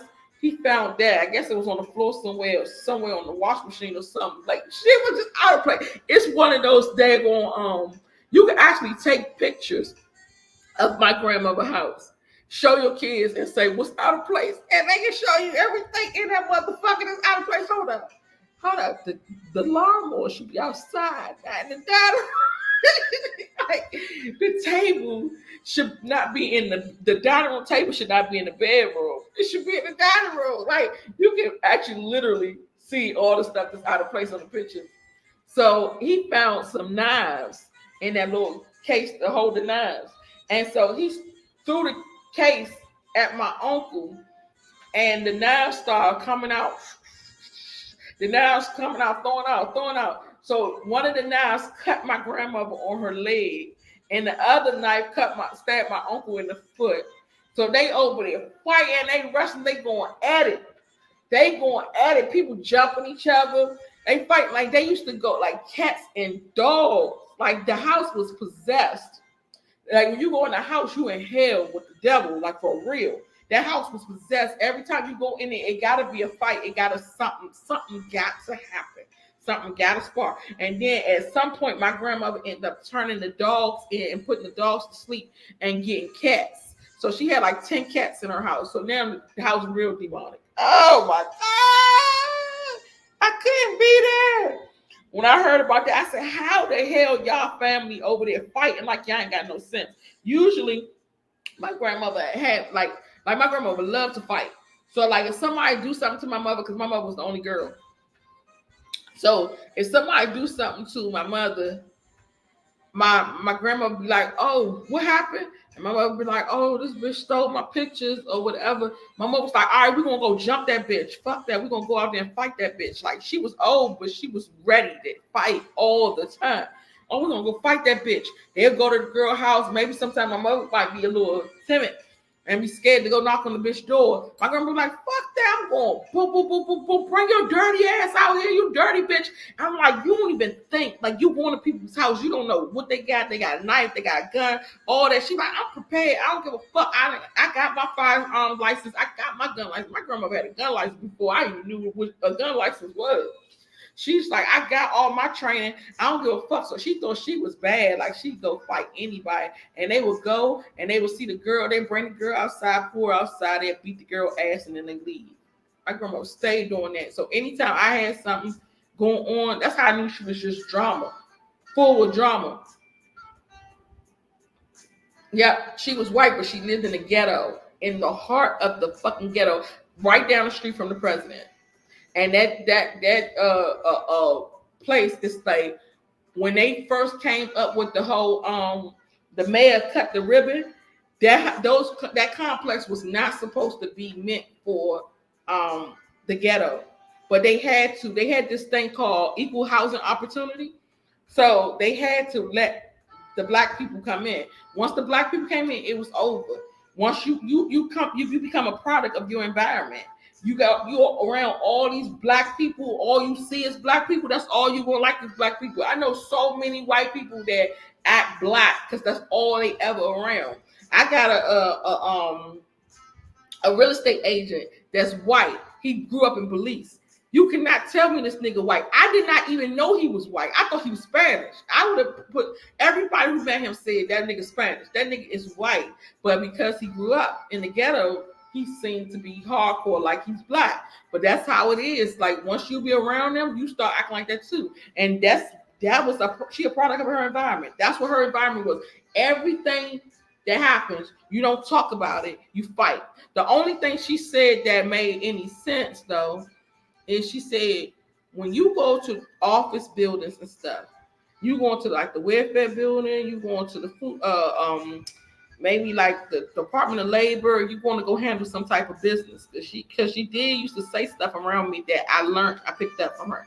She said, when you go to stuff like that, you don't go in there with your same ghetto tone, talking about where my shit at, y'all gonna get my shit. I'm tired of this motherfucking place. You don't go in there. First of all, you don't yell. You don't curse. She said you will catch more honey with bees than you can with salt and vinegar. So don't go in there acting a damn fool, talking shit to them. Go in there nice and politely and be smooth and nice.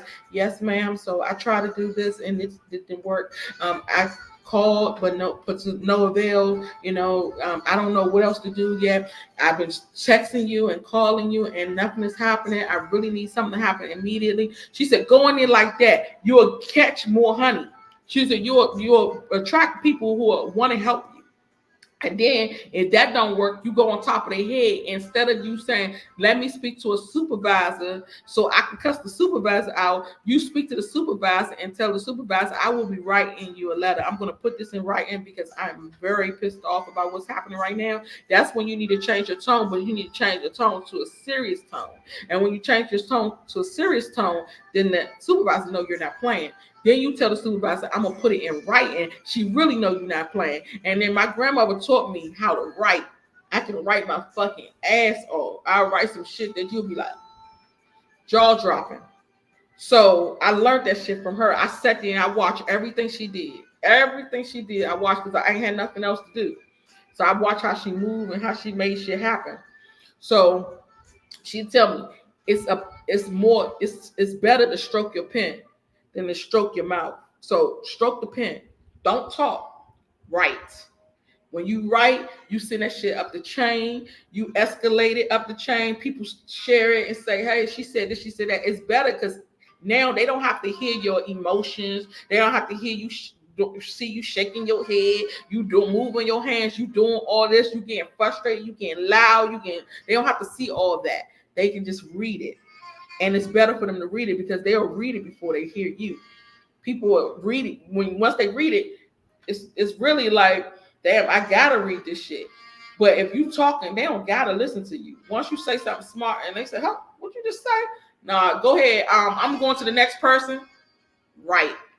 And then you can also escalate that right in that same letter. You can CC that to the mayor, CC that to the governor, CC that to the special forces, CC that to the supervisor. See, go up the chain of command. You can CC that to everybody. So now, like if somebody do something to me, I just write a nice letter and I CC it to everybody. If I go file for a program, let's say they're giving away they paying people's rent, and I file for it, get my rent paid, and they don't want to pay my rent. I write a nice letter, and I send that nice letter to the Treasury Department and tell the Treasury, y'all gave these funds to be allocated for us people who don't have money. They did not allocate nothing. They gave it to who they wanted to give it to. I need you to investigate this situation because I need my $500. And when I do that shit, I get my money. I get that shit. Paper trail. Oh my God. I'm trying to tell you, I need my coins. So I get it because they see it's on paper now. It's in writing. And now I'm saying, oh, if you don't respond by this particular time, you know how they've always given us a time limit, how the IRS always give you a time limit. Oh, you got 30 days. You got to start doing that too. You got 20 days to respond to me. I need to be hear from you within 7 business days, or I will escalate this situation. Once you do that, they know you standing on business. They're gonna get you your shit. They not playing. I remember when me and my friend was trying to get some money from it was the Georgia Department of Urban Housing or something. We was trying to get some money from them, some grant they had during COVID, and they said, "Oh, they just denied it." I said, "What the fuck you denied it for?" They said, "Well, we don't have to tell you why we didn't." Yes, you do, because I applied for an application. I need to know the reason. I need you to send me the letter of why you denied me. Don't just tell me on the phone or don't email me. Send it to me in writing. And they said they didn't want to. I said, you know what? Per my investigation, I found out that y'all had people in the business who was calling their friends and telling their friends to apply for these grants, and these friends applied for the grants and they paid them. So they did it under the table and paid them to get these grants approved. I said, I will blow the motherfucking whistle. Play with me. I will blow the whistle if our shit don't get approved. Because the reason why you deny me, because all the money is going to the people who y'all setting this shit up. It's going to y'all friends. It's going to y'all family members. Just like Nancy Pelosi.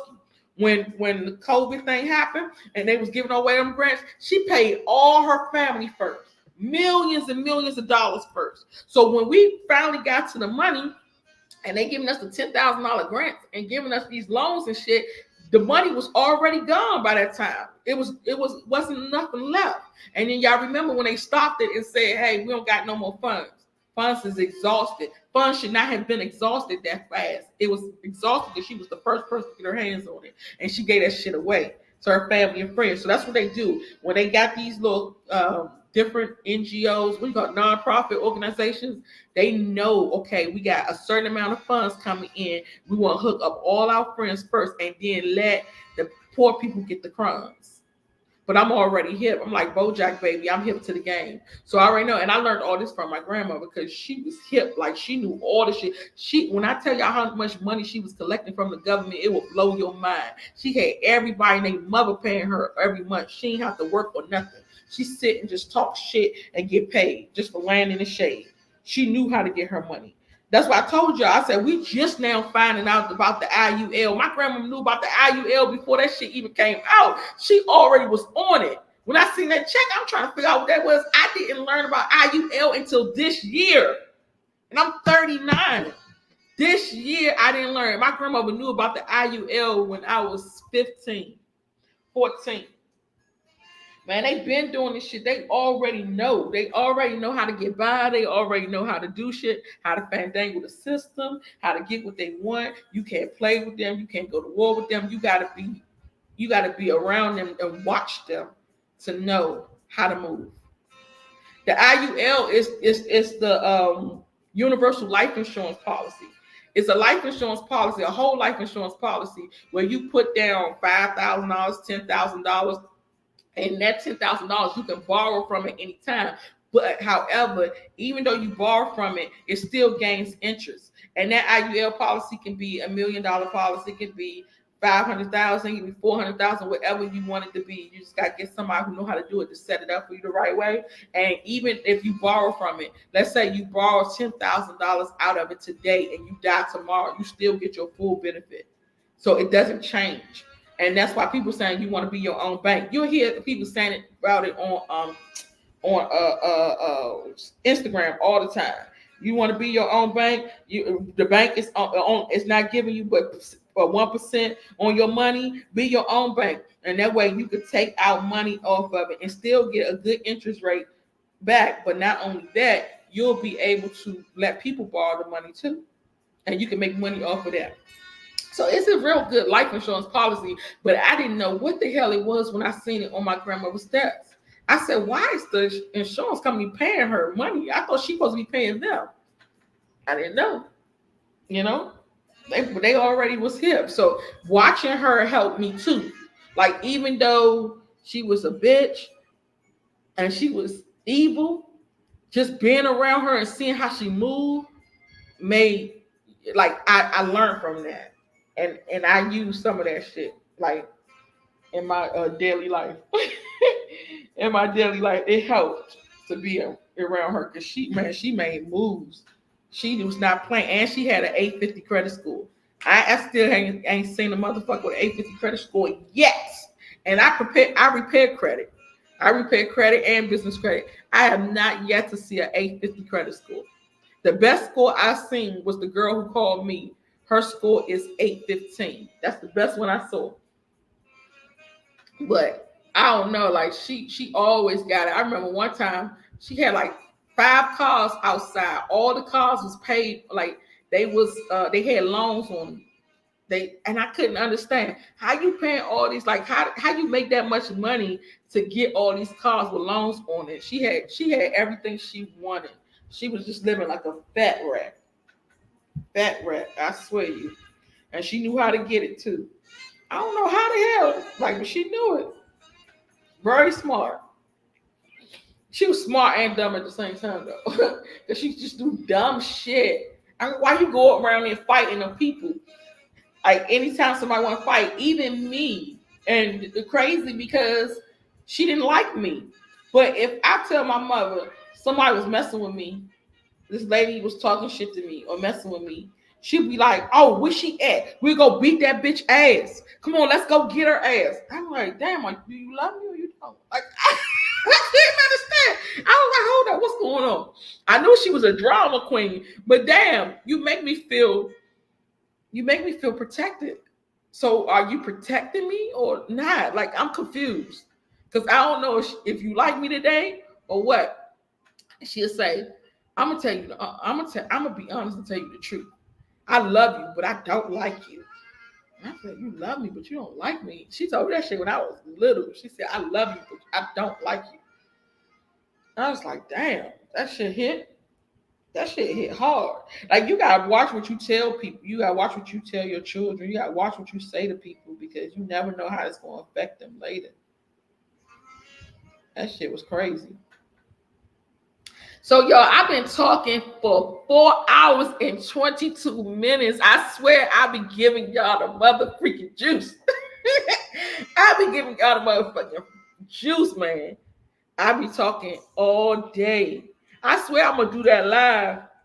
I don't know how I'm gonna do it. I'm gonna do that live where I'm on live for 24 hours and I want y'all to go out to eat, go have fun, come back, go to sleep, go cook dinner for the kids, come back. Y'all make sure y'all follow my daughter's new YouTube channel. My daughter Camara she's doing amazing. She's doing an amazing job.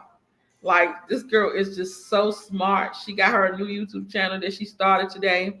It's called Camaro Cinema, where she does movie reviews for kids, and she's a natural. Like she set the camera up, she set the computer up, she set the lights up. She get there and she start reading her shit, her little script. She said, "All right, I'm ready," and she get on there and she read her thing and do her script and record. She edit and she deliver, and she's just like extremely smart.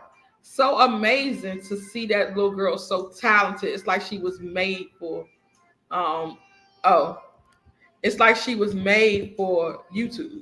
And when she was little, we used to have a YouTube channel. Do I gotta put an edit? Oh, you can text me, Yolanda. My Facebook is Kadisha Drew now. I had to change it. This is my Facebook right here. Okay, I'm about to put the channel down. Um, I don't know. Oh shoot. Okay, hold that.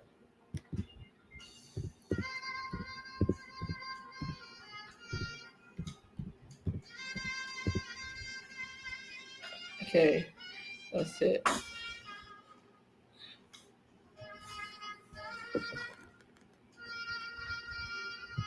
Oh, you said you subscribe? Thank you. I was trying to put at, hoping that would just take you straight to it, like it would hyperlink it, but it didn't. I don't know how to hyperlink the thing over here. I don't know. Um, but no, I left. Actually on my way now. I have to go to Tanzania. I have to go to Tanzania. Can y'all believe it? I'm going to Tanzania with my friend. My friend, she loves Ghana, but she says she in Tanzania right now, and she said that it is so beautiful and just to be on the beach and the villa and it's nice. And she said it's parties every night. Oh, thank you, sweetheart. She said it's parties every night. She said it's never a dull moment. She was like, "You come out here, you ain't leaving." I said, "Oh shit, let me be on my mother freaking way. You don't threaten me with a good time, honey." So I said, "Okay, let me. I have to move my son real quick, and as soon as I move my son, I'll be on my way." Yes. So that's what I'm about to do. I got so much other stuff to do though, but I want to be. I really want to be in Bali. So I'm thinking Thailand, uh, January, February, March, April. I would go to Thailand. You say you love Shark Island.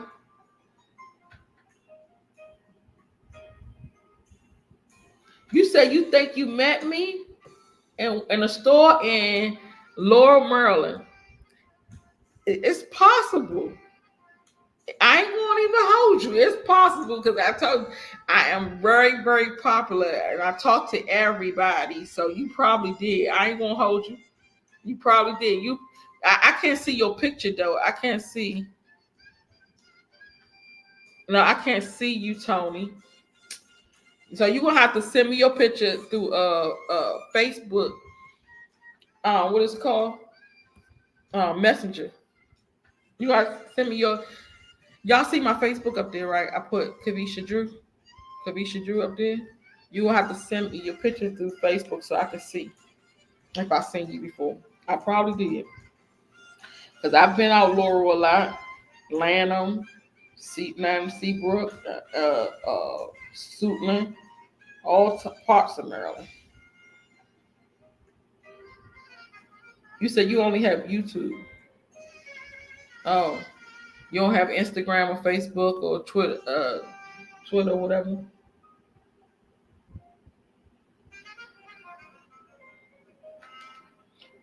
Yolanda, you said you in Laurel, Maryland too.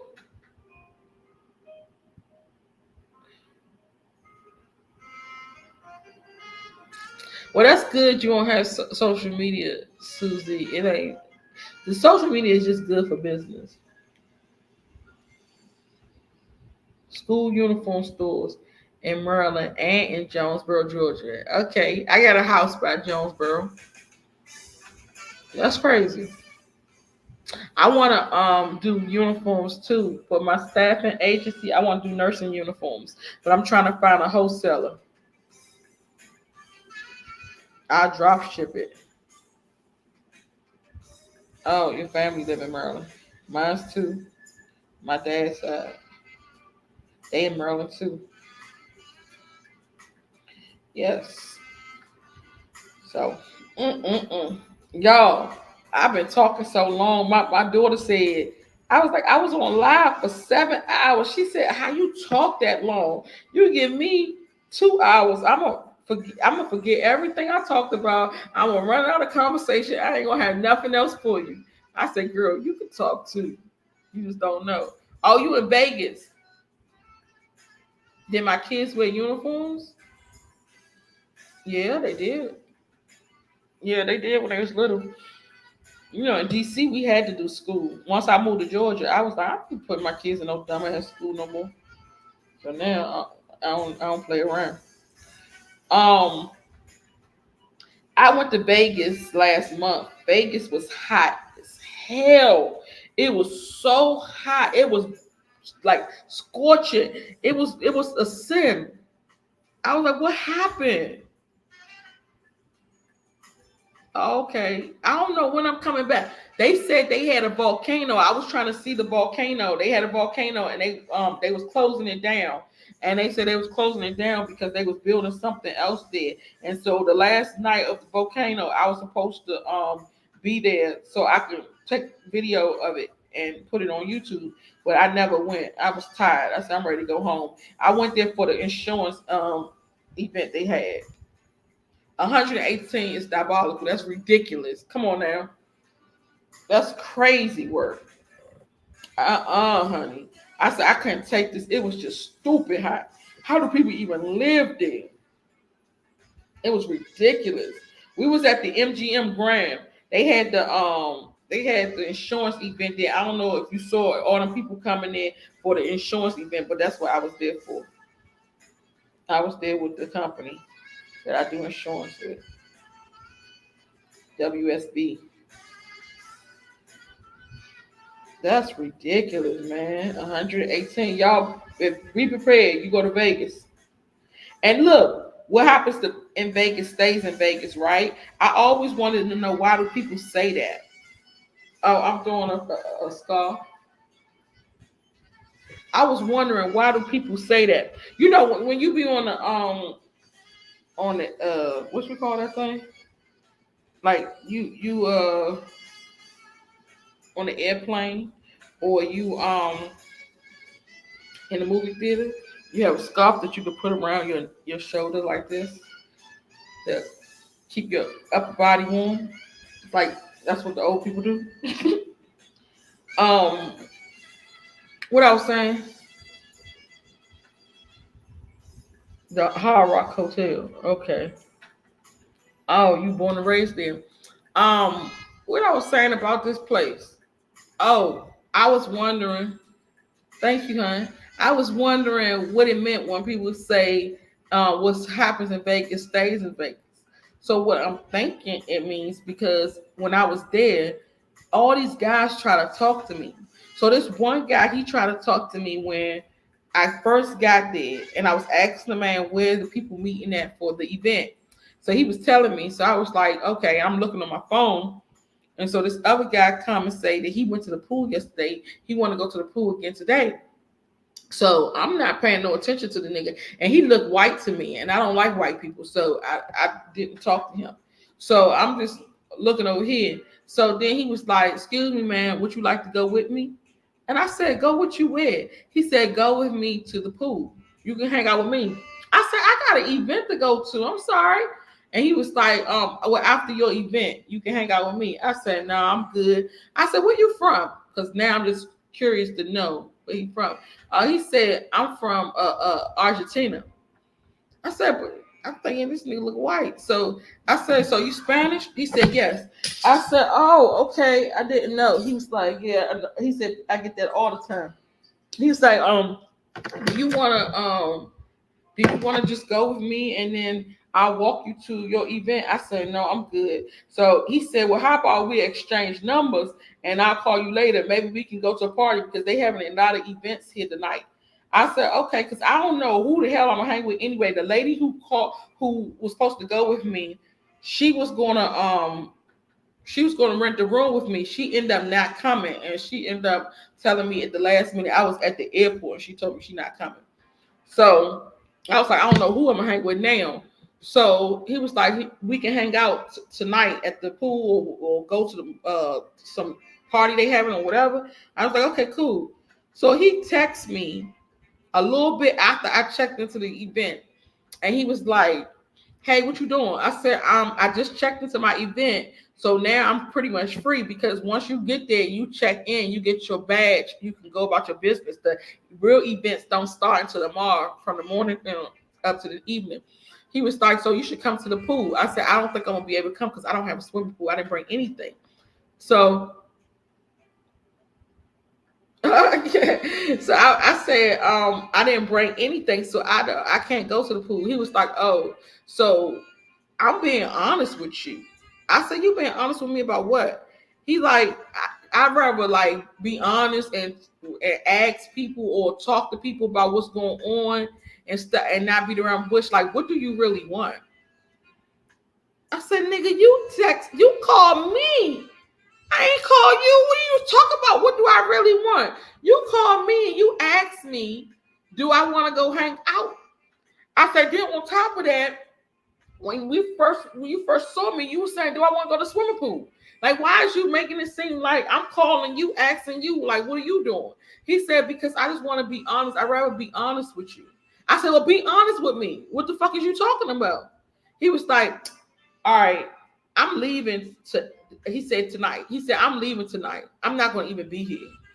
I said, okay, good for you then. Why you on my phone? Like you telling me we're gonna hang out and go to parties. He said, I was just trying to see where your head at. But I'm hanging out. I mean, I'm leaving tonight, so I'm not gonna be here. So we only got about a couple hours. What you gonna do?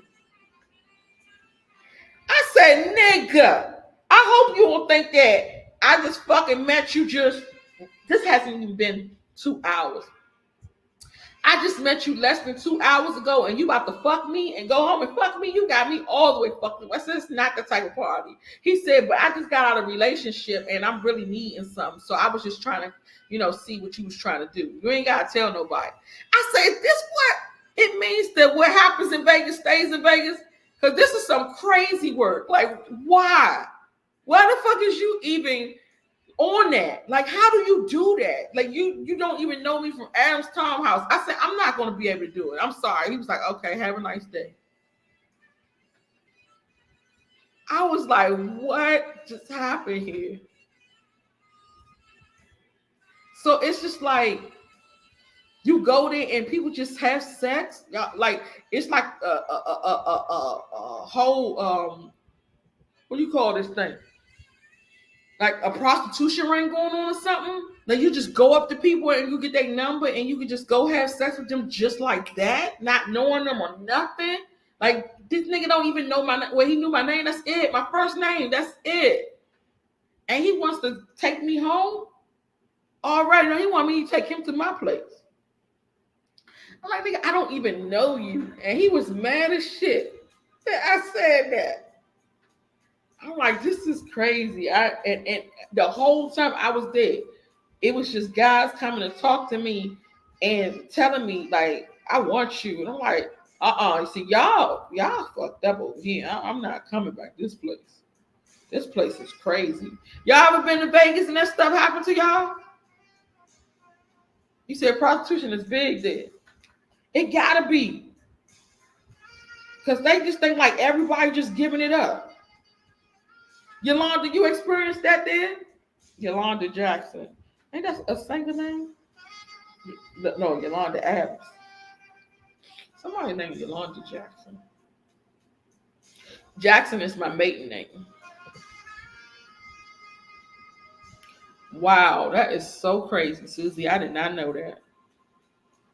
That was my first time being to Vegas too. I had always heard that Vegas was cheap.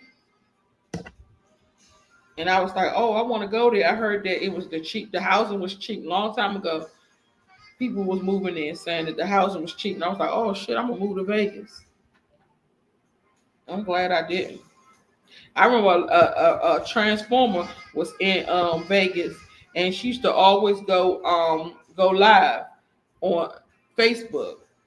I think it was Facebook back in the day, and she would always go live and talk about her prostitute in Vegas, and she would be on dating sites, and she would call guys over there, and she videotaped the guys. They didn't even mind. She told one dude, "I did right by you." She asked him for I think it was $2,000. He said, "No, I'm not gonna give you $2,000 now because I keep giving you money and you keep spending." She said, "I did right by you. I didn't even tell your wife that you was over here fucking me." And he was just like, "Oh, no, you ain't got to tell your wife nothing." And she would show this man on the screen, and he was handicapped. The nigga walk with a cane, and he said that he loved her because she would always give him the attention that he needed. It was a whole man. I remember one time he had ordered some lubricant from Amazon, a big box of lubricant, and the lubricant did not come. And he had a job to do that night. He had to go to work that night. He was so heated. He called the police and everything on Amazon. And the police was there. He was like, I had lubricant. I just wanted my lubricant because I had this real important job tonight. I had my dishes ready. I had everything. Like, y'all messing with my money. Find my lubricant. I really think the next door neighbor lost my stole my lubricant. It was in a big box. I had a huge container, so I ain't gotta buy no more for like 6 or 7 months. And now my lubricant, he was going crazy over some damn lubricant. I said, this thing is gone. Like he was so crazy. I forgot his daggone name. Matter of fact, he was on Instagram, not Facebook. He was off the hook. You said that never happened to you in Vegas?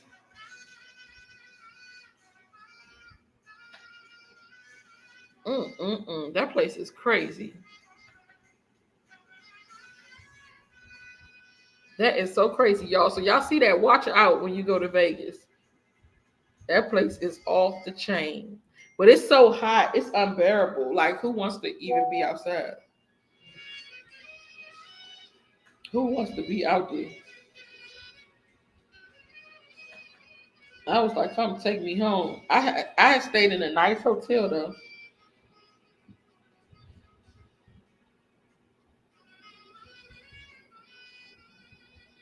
Um, yo, y'all still up. Y'all still kicking it with me. I love it.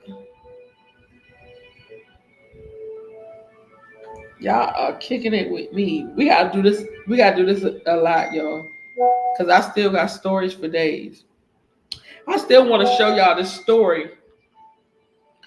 I still want to show y'all this story about me going I went on a date. I went on a date, y'all. I don't like dates. I swear. Y'all like dates? I do not like dates. Like I used to complain all the time because I never had a date. My ex husbands never took me on dates. I always complain, and now that I'm free, somebody take me on a date. I'd be like, you know what? This ain't it. I need to go home. I don't feel good. This is trash. I do not like it. I don't like dates, and I don't like flowers. I don't like real flowers. You buy me flowers, you might as well throw it in the trash because you just threw your money down the drain. I can't take care of them. I didn't get that green thumb from my grandma. My grandmother could take care of flowers. She could take care of plants. She could take care of the garden. I cannot. I don't have that much time. Oh, you say you love dates. I do not. I'd be like, this is too much. So I went on this date with this dude, and this dude was autistic or something. I mean, I swear something was wrong with him, y'all. But he was so cute. But I just wanted to get a free meal. So I was just like, okay. He kept on asking, kept on insisting. I said, okay. I knew there wasn't nothing gonna come out of it, but I just wanted to get a free meal and just dance a little bit. So I go on this date with this nigga. He was so sweet though. He came pick me up and everything, but I kind of felt like this nigga's tipsy. He drove good. It's not even his driving. It's the way I found out.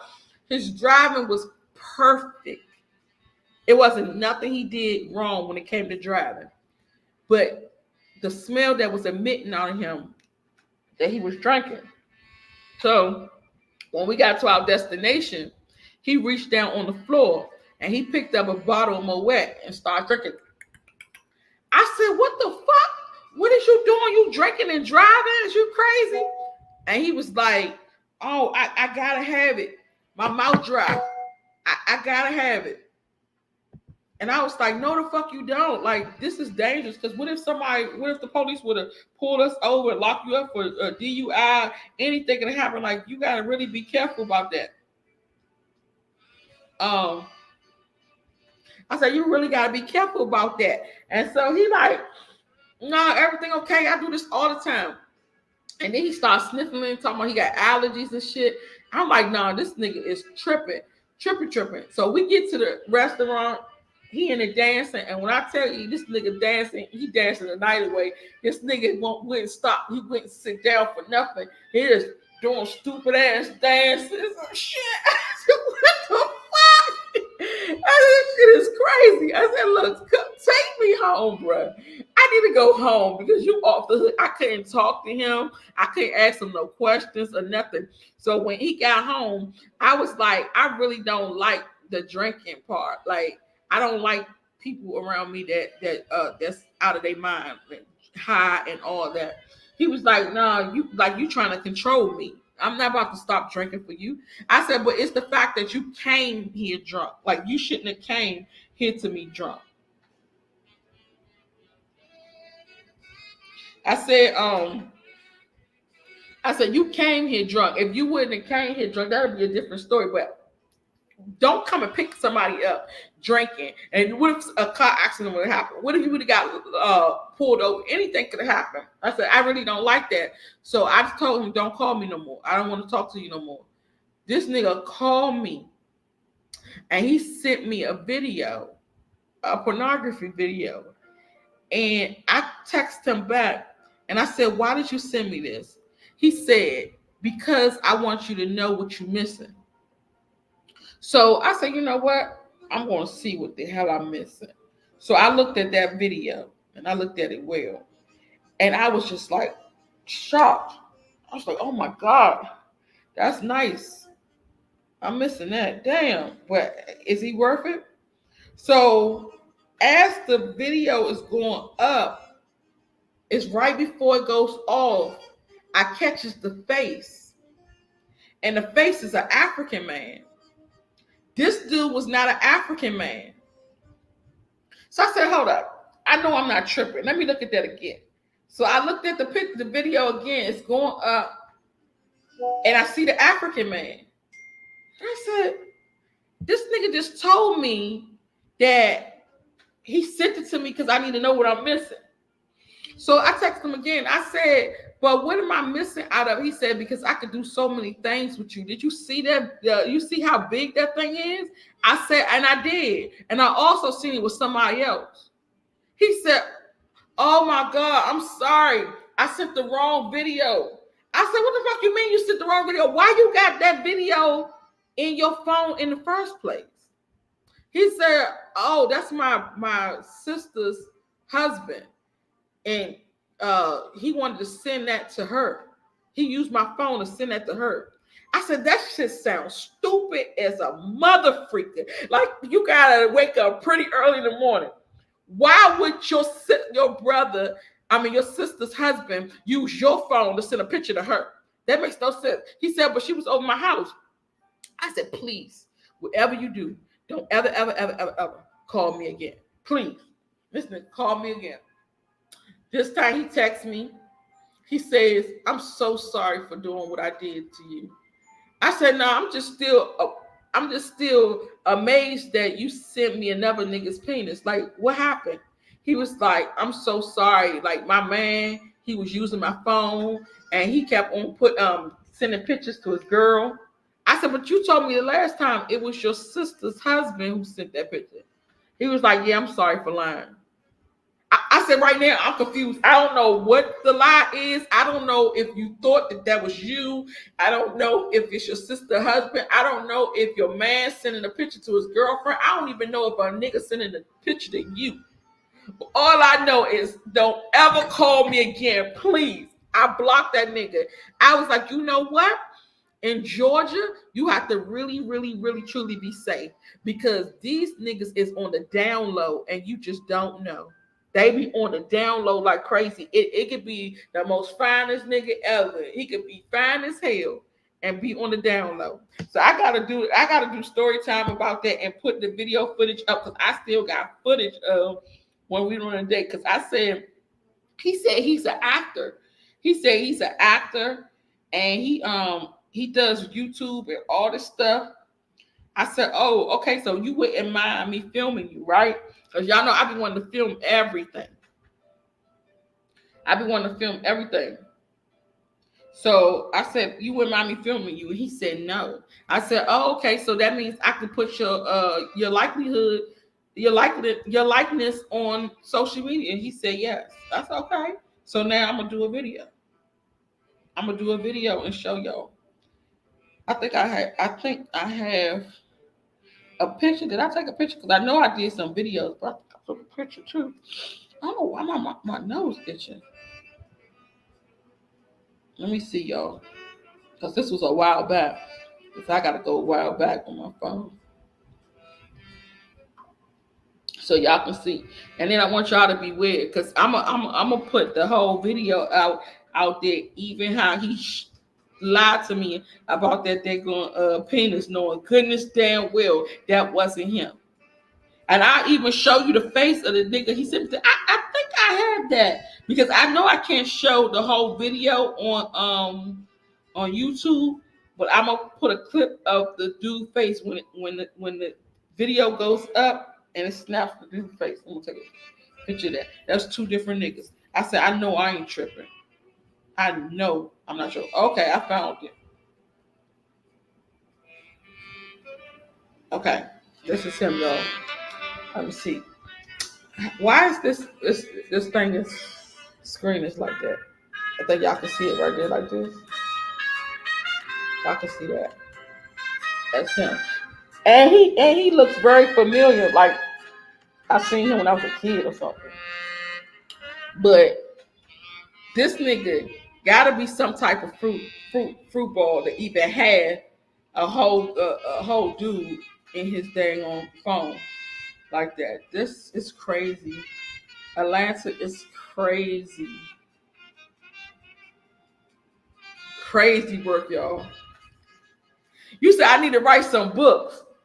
Oh, yes, I do. I had two books in mind that I want to write, but I don't have the time for real. Um, but I'm doing a movie, so that's really good. It's really good, and my movie is gonna be in the film festival in August next year. So doing a movie. It's a lot. It's a lot. I don't know if I really got time. But my son told me not too long ago. He said, "I want you to write a book about everything that you know and leave it to me. So in case something happens to you, I'll have that book for the remember you, and I'll be able to take care of myself off that book." And I was like, "What?" Well, I don't like my son talking like that because he been talking like that lately, and I'm like, I don't like that. Like, I know you try to prepare for the unknown, but that kind of make me feel some kind of way. Cause he'll say, thank you so much. He'll say stuff like that. Like he called me and he was like, he had some knocking in the kitchen and or knocking on the wall, and he was like, I just want to call you and check up on you. I said, oh yeah. I said, I'm fine. He said, oh, because I looked it up and the knocking said that somebody close to me is about to die. So I just want to make sure that you was okay. I was like, don't say that because we're not trying to manifest it. I said, because I already had it was a two experiences. It was a two experiences lately. Um, and the two one experience was I went to sleep, and when I went to sleep, I dreamt about my grandmother. I don't even dream about my grandmother. It's crazy. I dreamt about my grandmother. I had walked in the room, and she was on the couch, and I said, "Oh," and her house was clean too. That was weird. And I said, "Oh, where did you get this from?" I don't remember what I was talking about. I said, "Where did you get this from?" She said, "Oh, I got that 30 days before Chevelle died, or the 30 days after Chevelle died." And I said, "My mother died?" I didn't even know. I was like, "Oh my God." And I fell on a bed. I was in her living room. But all of a sudden, when she told me my mother died, I just screamed and I fell on the bed. And I was screaming, and I said, "My mother gone, my mother gone." I just kept saying, "My mother gone," until I woke up in real life. And when I woke up in real life, I tried to get myself because I had to orientate myself. I was like, hold the fuck up. Where am I at? And then I thought my mother died in 2010. My mother been dead. And then my head was hurting. So then I went to go sit in the toilet, and I was thinking, I said, hold up. That dream was so crazy. And then the fact that I remembered it when I woke up is weird. I said, I kept saying, my mother died. My mother died until I woke up. Why my mother have to die? Why my mother have to die? And I was on the bed. So I was analyzing it. And I said, damn, that wasn't my mother that died. That was me. And my children found me on the bed. That's why I was on a bed in the dream. My children found me, and that was what they were saying. Why my mother had to die? Why my mother had to die? So it was me, and I knew that I was that close to death, that close, because my head was banging. It was banging so bad, and when your head bang like that, you're not getting enough oxygen to the brain. So while I was asleep, I was losing oxygen. Now this thing happens to me often because I will go to sleep and I would dream that I'm at the hospital and um I'm telling the doctor, please give me oxygen. I can't breathe. I'm struggling. I can't breathe. Like if you don't give me oxygen, I'm gonna die. I'm saying that in my dream while I'm asleep. I wake up and my head be banging. And I said, damn, I'd just be like that close to dying all the time. I have that dream all the time, but this one hit different. And I was like, oh hell no, this is crazy. So it's something I got to do about this, and that's why I had went on the diet and started trying to lose weight because of all this fat right here. All this fat it's in the upper, like all my fat come right here. So it's in my chest, it's in my heart, it's in my neck. So breathing is difficult. So I was like, I can't do this no more. I can't be eating unhealthy. The ribs look good, the macaroni and cheese, the pastas, man, all that. What? I was a food connoisseur. Food looking good as motherfucker. But now you can't pay me to eat that shit. Now it's like, if I want some fish, I'll take some eggplant and make the eggplant fish. I'll psych my mind out and make myself think I'm eating some nice ass whitings or some catfish and this eggplant. Then I'll take I want some fried chicken or whatever. I'll put some oysters right in that air fryer and fry me some oysters. Those are my wings. I got to psych myself out because I can't do this. I said, and I can't live like this no more. This is too much. And then I be trying to figure out how them girls. I be seeing them girls on no, I seen that dude. What's his name? I forgot this dude name. That's has that cook that food show. He used to be skinny and he got real big now because he just be eating. Him and that fat girl, they was real skinny and now they eat and they ate themselves to 600 pounds. I see them. I said, damn, it's crazy that they can go to sleep. They don't be having no problems because I have problems every time. I'm like, they don't have breathing issues because that would be so unfair. That I got breathing issues, my little 230, and these people 600 pounds and they don't got no damn breathing issues. This ain't fair. Life is not fair, bro. That's crazy. And then something else had happened. Something else had happened surrounding that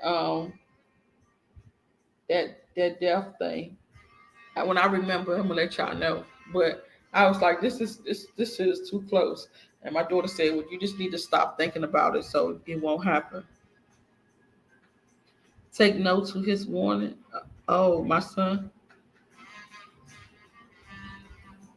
Well, yeah, the children are blessed with those gifts, but heaven is more so blessed than anybody else when it comes to that. So I talked to her about it and asked her what she think because she can feel that stuff. I know my grandmother was like that. My grandmother knew when people was gonna die before they die. She can look at somebody and say, "Oh, he gonna die today," and I'm like, "How the fuck do you know that?" And the nigga get shot and killed that night.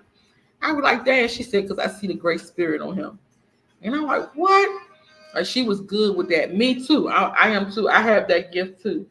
My heaven has it more so than anybody.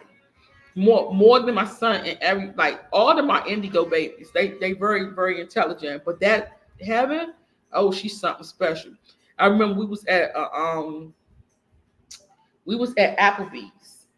We in Applebee's eating. I love karaoke. So we doing the karaoke or whatever. I'm singing, they singing all the oldie but goodies. I'm up dancing, all that. So Heaven was like, Mom, we gotta go. And I said, we're gonna leave because they are really introverts and they like to stay in the house. I like to go out and talk to people and hang out. So I'm like, no, I'm not going leaving yet. I'm I don't know, 8. I'm dancing. I'm having fun. It's a good time. So I'm singing and all that. She was like, no, Mom, we gotta go.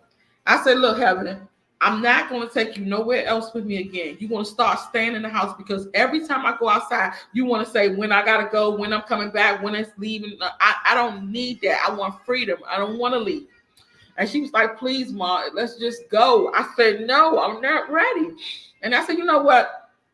I'm gonna just take you home and never come back outside with me again. She ended up crying. And I'm talking about boo-hoo crying. To the point I was just like, all right, I'm ready to go. As I turned around, because I was at the booth with the guy, the DJ, I was trying to tell him what other song to play because I want to hear my last songs and stuff because this girl keep worrying me. So as I'm leaving him and turning back around, a nigga came in and I didn't even know that he was arguing. He was arguing with some dude. Dude had his girlfriend and he was arguing about him about that's his girlfriend, whatever. That nigga came out with that shotgun and started shooting up the place. Oh my God. People stampede, people running, people trying to get out of there. Shit was crazy. People scattered the daggone at Applebee's. It was crazy work. I'm like, what the hell? And she was like, I told you I wanted to go. I told you, Mom. I told you.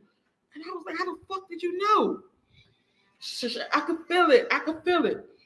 So we ended up leaving. And I had promised myself ever since I'm listening to Heaven every freaking time she says something. And ever since she said that, every time she says something, it happened.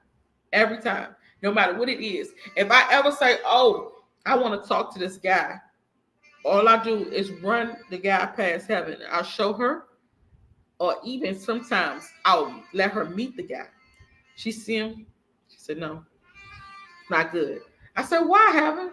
She said, it's not good. I don't like him. I was like, are you serious? She said, he gonna be wrong for you. He gonna do this and that. She read my ex-husband to the T. Told me everything he was gonna do. Told me everything about him. She told me everything.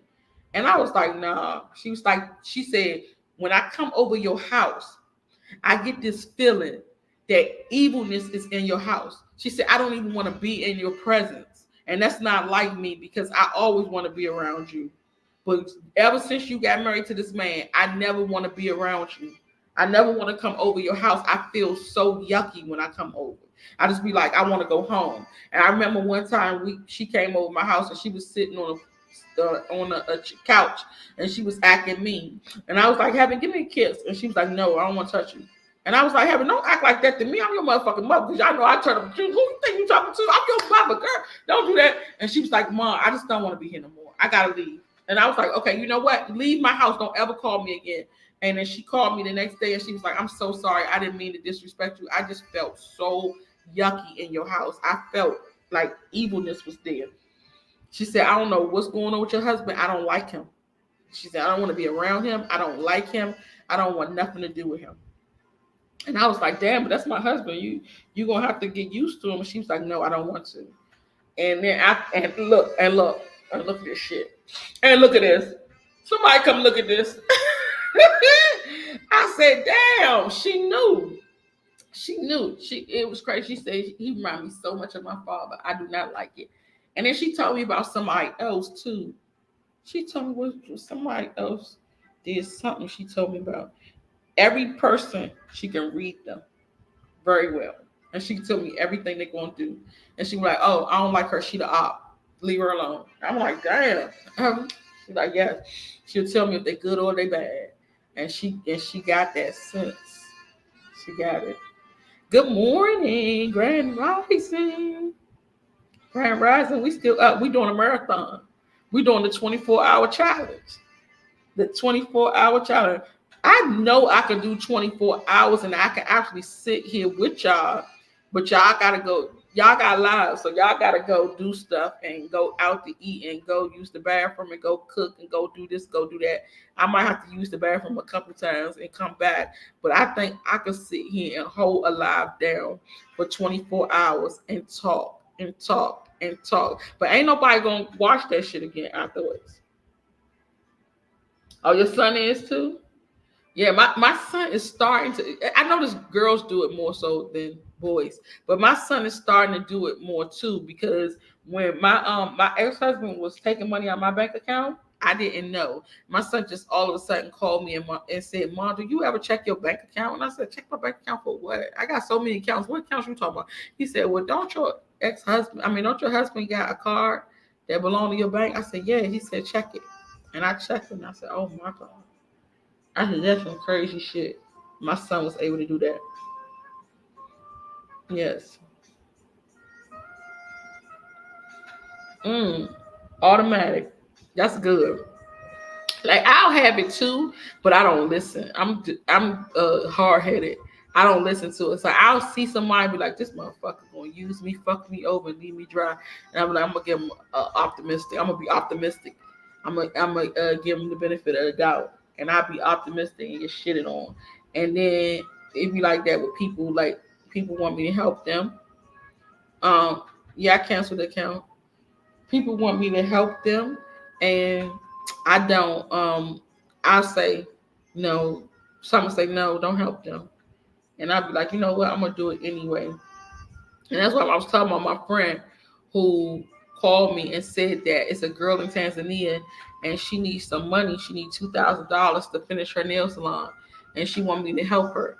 And so the girl got on the account on WhatsApp, and she said, "Hey, Kavisha." And as soon as she said, "Hey, Kavisha," I can feel her spirit. I said, "Nope, I don't like this." But if I tell my friend, she's not gonna understand. Oh, yep, I'm a Scorpio.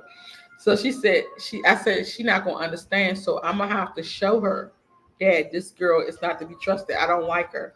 And so I told the girl, I said, well, this is what I'm gonna do. I said, how is your credit in America? She said, "Oh, I don't use my credit in America anymore. I don't want nothing to do with America." I said, "I understand that when you move abroad, you saying forget America, but come on now, let's not forget that we got privilege. Let's not forget that we can get grants. Now, let's not forget that we can use our credit. Let's not forget it's money out here. Even if you say I'm gonna use my credit and run that shit up." Get all the credit cards I can, go get all the loans I can, go get everything, and then I'm rolling the fuck out and never coming back. Okay. But don't be acting like all bougie, like you so good because you don't got no money. You got access to capital and you're not using it. That's just dumb. I said, so let's not act like that. So she was like, um, what is your plan? What do you plan to do? I said, well, I can give you the money and use a third party server that will check your credit to see your credit worthiness. If your credit worthiness is good, then that person they would tell me I would give you the $2,000 and then they would withdraw it out your account every month until it's paid off. If you default on this loan, then I'm gonna take you to court. We're gonna put it on your credit, and then you're gonna really be messed up. So think about it. And she was like, okay, thank you. And so then my friend called her and said, what's going on? Are you gonna go ahead and get the loan? She said no, because I don't trust her with my personal information. I don't want nobody I don't know to have my personal information. But you want somebody you don't know to give you $2,000.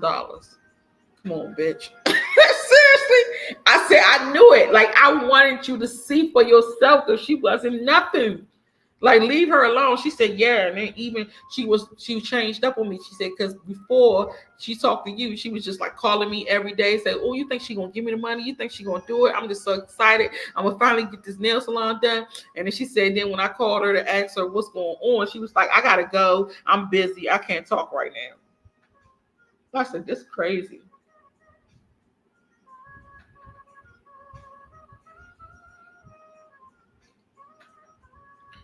He said, ask her, do she receive the scan on people like her? That was the coolest. No info, but it tells you they're one of you, and they also know. Oh, yeah, she does. So she has this group. Um, she has this group. It's on Facebook where it's a group of girls. I think it's like three or four of them, and they share ideas and they talk to each other. And it's a manifestation group because heaven teach manifestation, and she can manifest anything. And it's so wild how she does it. It's crazy. Where I'm like, oh my god, I don't even feel like it heaven. Like if she say she want me to buy her some food, and I tell her not today because I want heaven to go on a diet too. So I'd be like, no, heaven, not today. We're not eating out today. I want you to go eat some fruits and vegetables. And she'd be like, oh, but I really got a taste for some pizza. I'm on my period. I don't want to eat fruits and vegetables. I want to eat some wings and pizza. I'm like, girl, you want to eat wings and pizza every day. You got nothing to do with no period. So I was like, no, we're not doing it. She will manifest that somebody brings some pizza to the door. She did it before, and it's so crazy. she will she will say, oh, I want some pizza so bad. So she will go on the pizza app, order the pizza, and then when it's time to pay for it, the dude will come. You know how you pay the people cash? The dude will come to the door to take the cash. She don't open up the door. The dude leave the pizza and roll out and leave the pizza at the door. Now she done got the pizza for free. I said, this girl is crazy as hell. Even when she wanted her husband to come back, she manifested him coming back. It's like whatever she wants, she manifested and it happens. Oh, somebody said they want to discuss this movie production. Damn. Oh my God. It's too much stuff at one time. And my nose is itching. I don't know why. I don't know why. Oh yeah. Yeah, she's good at manifesting. She got the little manifestation group she teaching the girls, and she told all the girls how they call it the BP. It's the BP. Yes. SP. How to get their SP back. It's a specific person. She teaches them how to get them back and to come in their life. So basically what I heard, because I don't study it, I know manifestation, but I don't study it. But from what I heard from her is how you get the specific person back is you do what's called the 369 method. And you take a piece of paper and you write three numbers, 1, 2, 3, and then you'll write one through six, and then you'll write 1 through 9. So on the 1 through 3, you will write the person's name 3 times, right? Whoever, John Tolliver, John Tolliver, John Tolliver. And then for the 6, you will write what you want this person to do. Maybe you want this person to be obsessed with you. So you'll write, John Tolliver is obsessed with me. John Tolliver is obsessed with me. John Tolliver is obsessed with me 6 times. And then the 9, you will write what you want the inverted to be. Um, uh, like maybe me and John Tolliver is married. Me and John Tolliver is married. Me and John Tolliver is married 9 times. And you take that, you ball it up in a piece of paper. You can bury it somewhere. You can put it under your pillow. Long as it's in something, inside of something. You can put it in a jar. You can even bury it inside the ground. But what that's going to do within 6 months, everything you put on that paper is going to come true. And she did it so many times and it worked. And that's with anything though. It don't have to be with the specific person. But that's what they do with the specific person. But for me, it could be getting money. It could be you want to be a millionaire and you write it on there, your goal of your name, and then that you're a millionaire 6 times, and you rich and wealthy 9 times, and then do the same thing with it. Um, she also knows she knows so many of those uh tricks and stuff that be working, especially with burning the sage and putting the name in the ground and all that stuff. All that stuff works, especially if you believe it. It's gonna work because you believe it. It's the believing is the biggest thing. Yeah, it's the believing. Whatever you believe, you just change your thoughts. That's all. Just change your thought pattern, and whatever you want, it will come to you. Yeah, I can't believe we were steady with like 50 to 46 people this whole time. It's 5 hours. I ain't gonna do 7 hours today though. I ain't got that much time. I ain't got that much time, y'all. I gotta study for my test, and I got a couple meetings to go to. Um, grant meetings to go to. So, y'all also, I don't know if y'all on here know about the whole sisterhood co-op that I'm trying to do. I'm working on the website right now. I'm really trying to get that together because y'all don't know how many people need this. The sisterhood co-op is what we need for unity in our community. The sisterhood co-op is where we share like we share the good and we share the bad. Your sister is your best friend. So your sister is there for you no matter what. We take a covenant that no matter what our sister going through, we're gonna be there for them. So we do this monthly meeting on Zoom where all the sisters come on. We do a mental health check to see how everybody doing, what they've been going through for the month, if it's hard for them. Like some people just be struggling and they be struggling by themselves and nobody to talk to, nobody to go through this stuff with them. But being under this co-op, we take the vow that we're going to be there for you no matter what. It's sisters that's getting evicted, that's getting foreclosed, that electric is getting cut off, that children is going through the court system and getting taken away from them and all that, and they need that moral support. They need that emotional support. A lot of sisters make bad choices. They get in relationships where the guy is not no good for them and the guy is beating on them and they're going through problems with not only just the domestic violence, just being in a bad relationship, period, and they don't have that support that they need, and they need that from their sisters. Also, the fact that we want to share light. So we want to stick together. And the only way we can stick together is we support each other. So supporting each other economically, like buying and sharing goods. So you might do taxes. Somebody else might do insurance. Somebody else might do nails. Somebody else might do hair. Somebody else might do a staging Airbnbs. Whatever we buy within our community only, and not outside the community.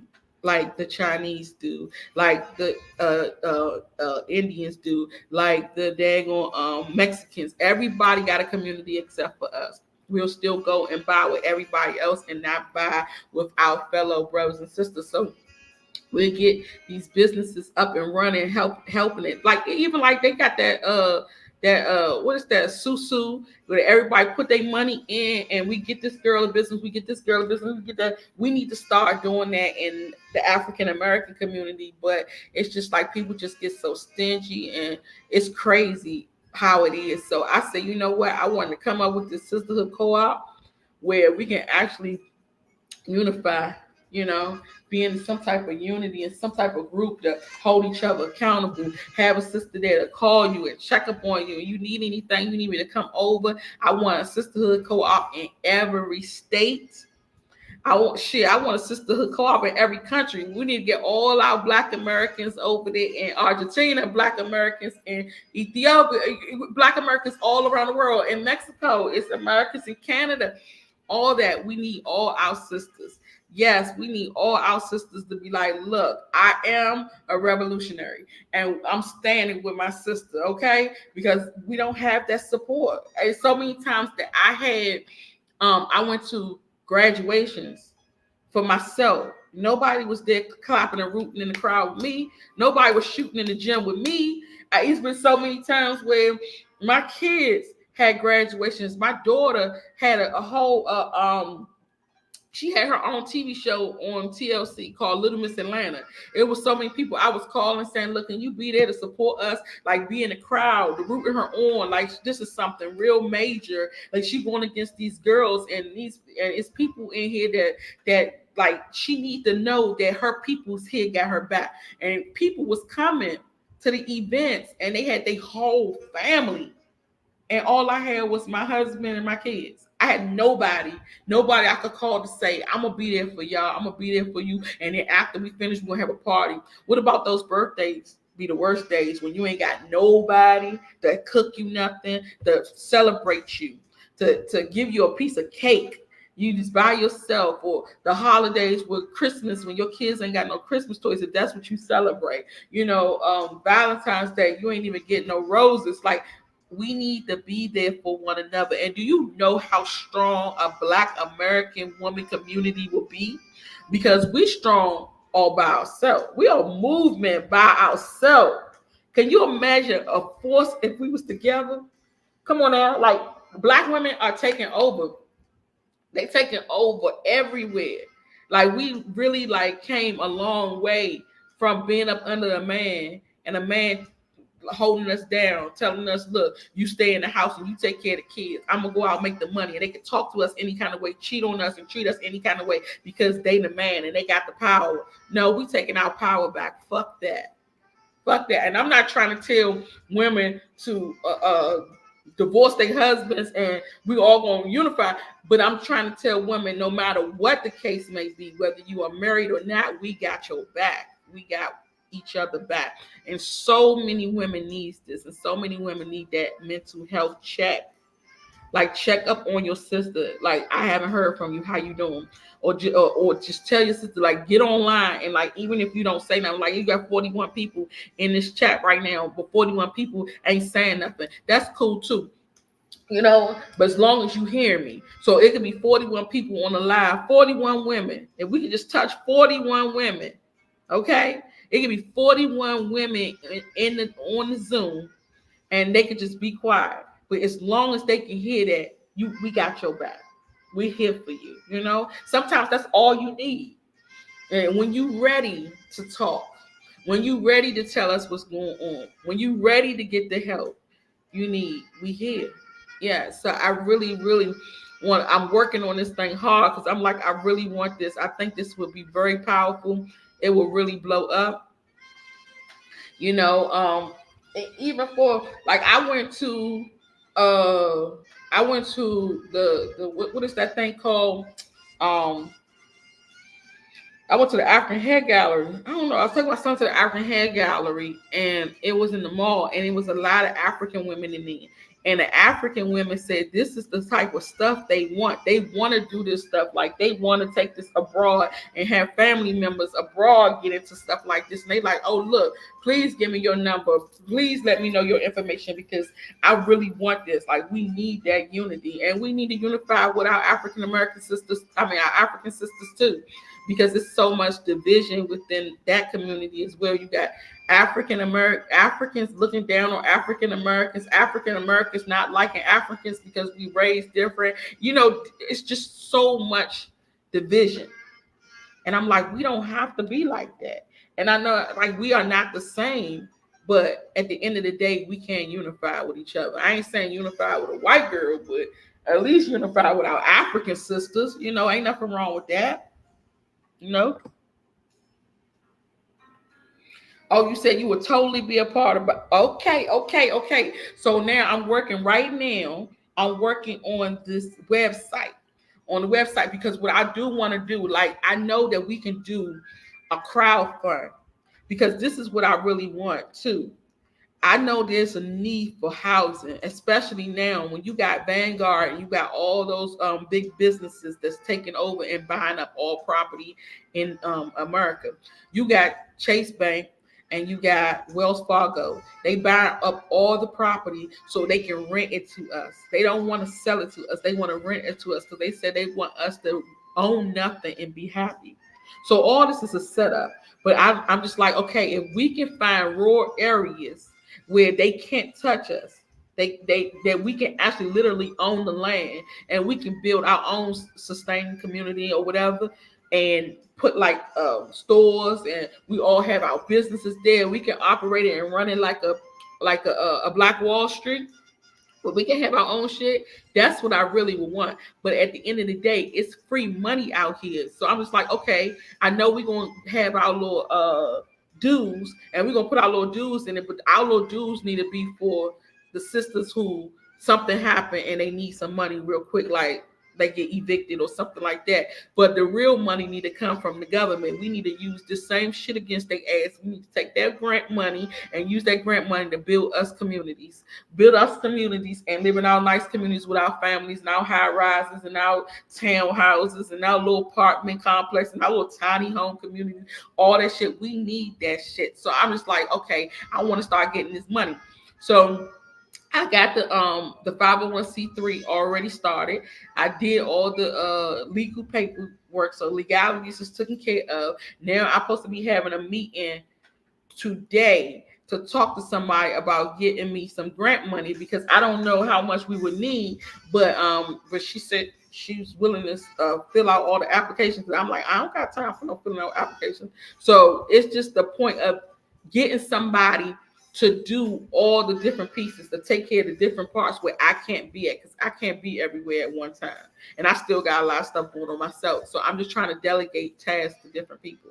And that's how we'll spread too, because if I start with the Georgia chapter, then get somebody else to do South Carolina chapter, get somebody else to be in charge of North Carolina chapter, somebody else in charge of Tennessee chapter, then we can all come together. And it will be so great because once we have all our little chapters going at the end of the year, all of us come and have a big conference. Then we can go to Vegas at the MGM and celebrate ourselves. And boy, we'll turn the fuck up in there. You know what I mean?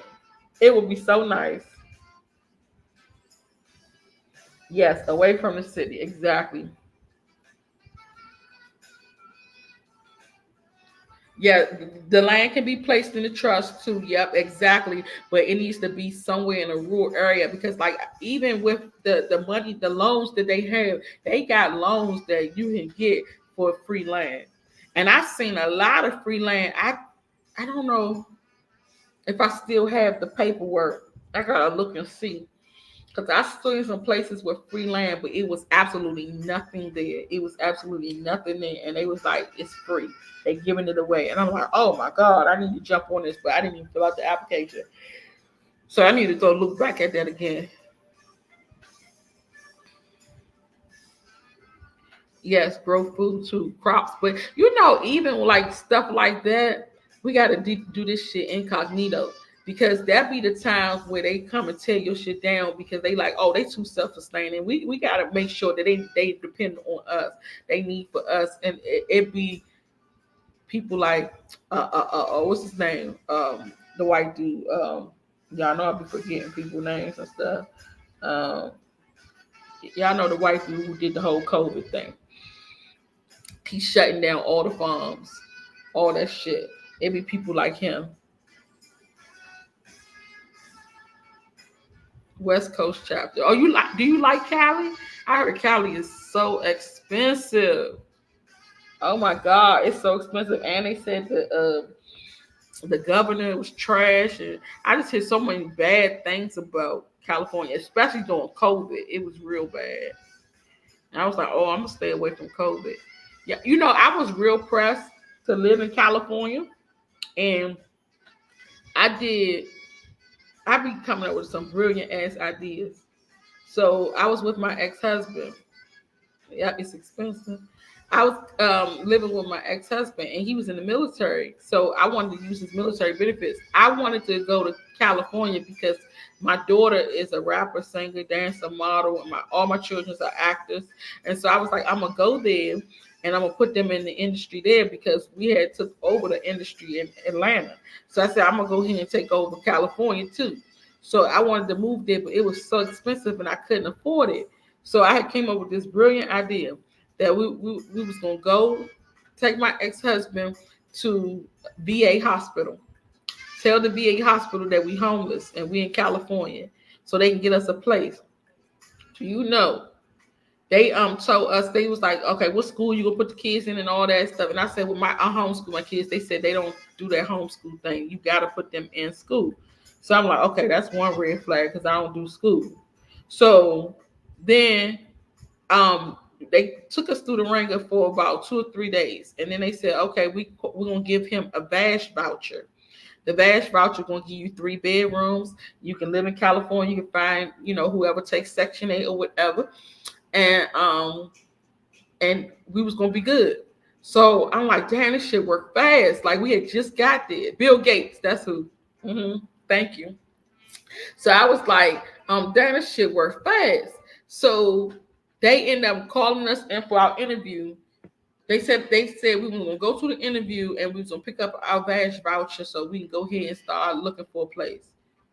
So that night, me and him got into an argument, and he said, I should leave your ass out here and you won't be able to get that damn VASH voucher. I said, but this is for us, so our kids can make it. Like this is for their future. You got to secure their future. Y'all know Taraji went to California with $800. I'm like, you don't know where you can be. You have to secure your children's future. He was like, man, fuck this. I'm not going to even stay here no more. I'm about to book my flight now and go the fuck back home. I'm like, look, we got one night. By the morning, you're going to forgive me. Let's just go and get the damn voucher so we can get a place here. He was like, fuck no, I ain't getting that place. He ended up booking his flight and left in the morning. And I never got the damn VASH voucher. I'm like, nigga, we was that close to getting a California voucher. And we'd have been out there. Oh my God, the stuff we could have accomplished. Because I was going hard. I was going hard at first when it came to the industry. I knew I was gonna go hard once I got to California. We'd have been on red carpets and everything. It would have been it would have been curtains. And this nigga messed it up. And it was like he would always, I don't know who the hell that is. He will always mess it up when he see stuff getting too good, or if it's too bad. One or the other. Like he was afraid of emotions. So if it's something too good and he knows it's about to happen, he won't fight. He won't argue about anything. And then if it's too bad, he won't argue about anything. I remember one time I had threw him a birthday, not a birthday party. It was a Father's Day party. He don't like parties, but it was just like me, my cousin, my adopted sister, my mother, my brother, and his fake brother. It was only just a few of us. And I was like, I told him, look, I'm having a party for Kevin for his birthday. I mean, for Father's Day. I'm gonna get him a nice cake. He used to like cars, so I got a cake with all the cars on it and everything. And we when he got home, we was like, surprise. And we surprised him. And he said, I fucking told you I don't like surprises, bruh. He just started kirking out on everybody. He was like, everybody need to get the fuck out of here. Get the fuck out of my house. Why the fuck would you bring all these people in here? I'm like, you talking like this in front of my mother? I got my family here. These people close to me. And you acting a goddamn fool all because of a party. I done cooked you all this food. We got ribs, we got macaroni and cheese, we got cheeseburgers, hot dogs, we got all this juice, and we got cake and all this. We going to Father's Day party for you like you the best father in the world and you ain't shit. And you gonna sit here and act like this to me? Like, are you serious? Oh my God, that's exactly what it is. He was afraid of that. Exactly. And I'm like, you just be getting mad over the dumbest shit. Let you have gotten threw me a party. I'd have been so excited. Like him and his mother threw me a baby shower. But I think, yeah, they threw me a baby shower. But the baby shower only had like two people there. So it wasn't that I was mad, and I thanked them for the I thank them for doing that for me. But at the same time, I'm like, damn, if I would have known that you were gonna throw me a baby shower, I would have told you the people that I really wanted in my baby shower in my life, that's in my life that I really wanted, and then that way they could have been there, but they didn't experience this. So now I had to throw myself a baby shower. But they threw me a baby shower with two people, and I got about 3 or 4 gifts, and I was like, like we could have really did this thing up. Like, and plus, I'm a party planner. So if you plan me a party and that shit weak, I'm gonna be looking around like, damn, I could have put the balloons up there. I could have did a whole archway right here. I could have had the food right here set up, man. I could have used my food stamps and got all this food. I'm sitting there thinking, like, all the shit we could have did. Like, and then even like I go to people's parties, it was something else. Oh, if I go to people's parties, I'd be like that too. I'd be like, damn, I could have fixed this shit up real nice. I used to throw the best parties. Now, this when I used to throw parties, party wasn't really like they didn't have as much stuff as they have now. Now they got the helium machines and they got you can buy that stuff from the store. Stuff wasn't accessible like that. The little machines and all cotton candy and snow cone and popcorn and all that. So when I was throwing parties, I did the best I could with just with the stuff I had, and I did an awesome job. Like I threw my son, I always throw theme parties. So I threw my son a seafood extravaganza. Everything at the party was made out of seafood. So you had seafood hot dogs, seafood cheeseburgers, shrimp, crab legs, oysters, clams, fish. We had a deep fry fish fry outside. You had fried shrimp. You had squid. You had lump crab meat and pasta. It was seafood salad, all types of stuff. Like I had did the works. I swear I had a line all the way down the street trying to get into that party. And it was so much, it was so many people there that I had to turn people away and tell them, look, we can't bring nobody else in here. I had Incredible Hulk. I had swimming pool, moon bouncers. I had a carnival outside. I had the works. Like I did it up for my son for his birthday. I had clowns there. I had balloons, and it was just really, really, really nice. And then I had did a little taste of Italy birthday party where I had all Italian food everywhere. And then I had so much stuff there too. I had the little kiddie playground. I had the moon bounce. I had this trampoline. I had the water slides, the swimming pool, the works. Now, with the stuff I know now, the stuff you can get now, I would do those little chip bags with your picture on it, the candy bars with the picture on it, the cups, the plates, everything would be personalized. I would do the picture on the floor, the backdrop. Like they got so much stuff now I could do. I could really turn up a party now. But I'm all partied out. I'm all partied out. After a while, and knowing like that that party really made me all partied out because that one seafood extravaganza had the line down the street, and he did not get not one present, not one freaking present. Now, I can't even give people an excuse who comes to parties and don't bring shit. I can't. It's no excuse for this because I can't say, "Oh, it's the way you was raised that does you like that." I was raised terribly. I was raised in the most terrible way you could be raised in, and I still will not show up at nobody's house without a gift. I'm just not doing it. If I don't have no money, I'm not coming.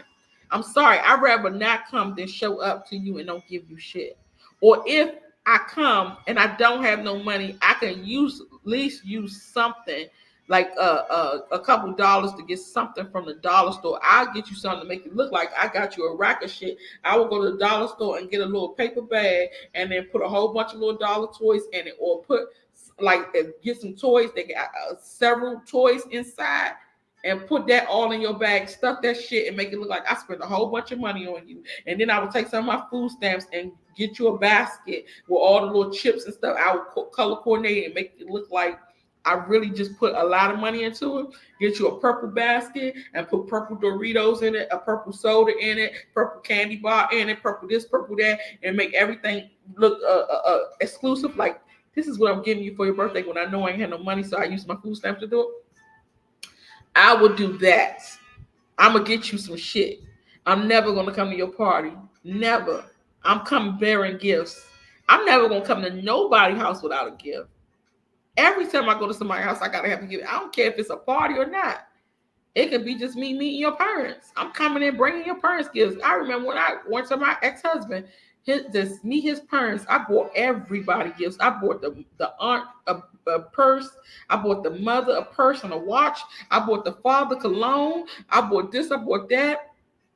I'm never coming without nothing. Hell no. I'm always big gifts. Always. And it's just a sentiment. It's just me saying that I love you. I appreciate you. Thank you for welcoming me in. But I'm not coming there without no damn gifts. That's crazy. And after that, I realized that I'm spending all this money on what for other people.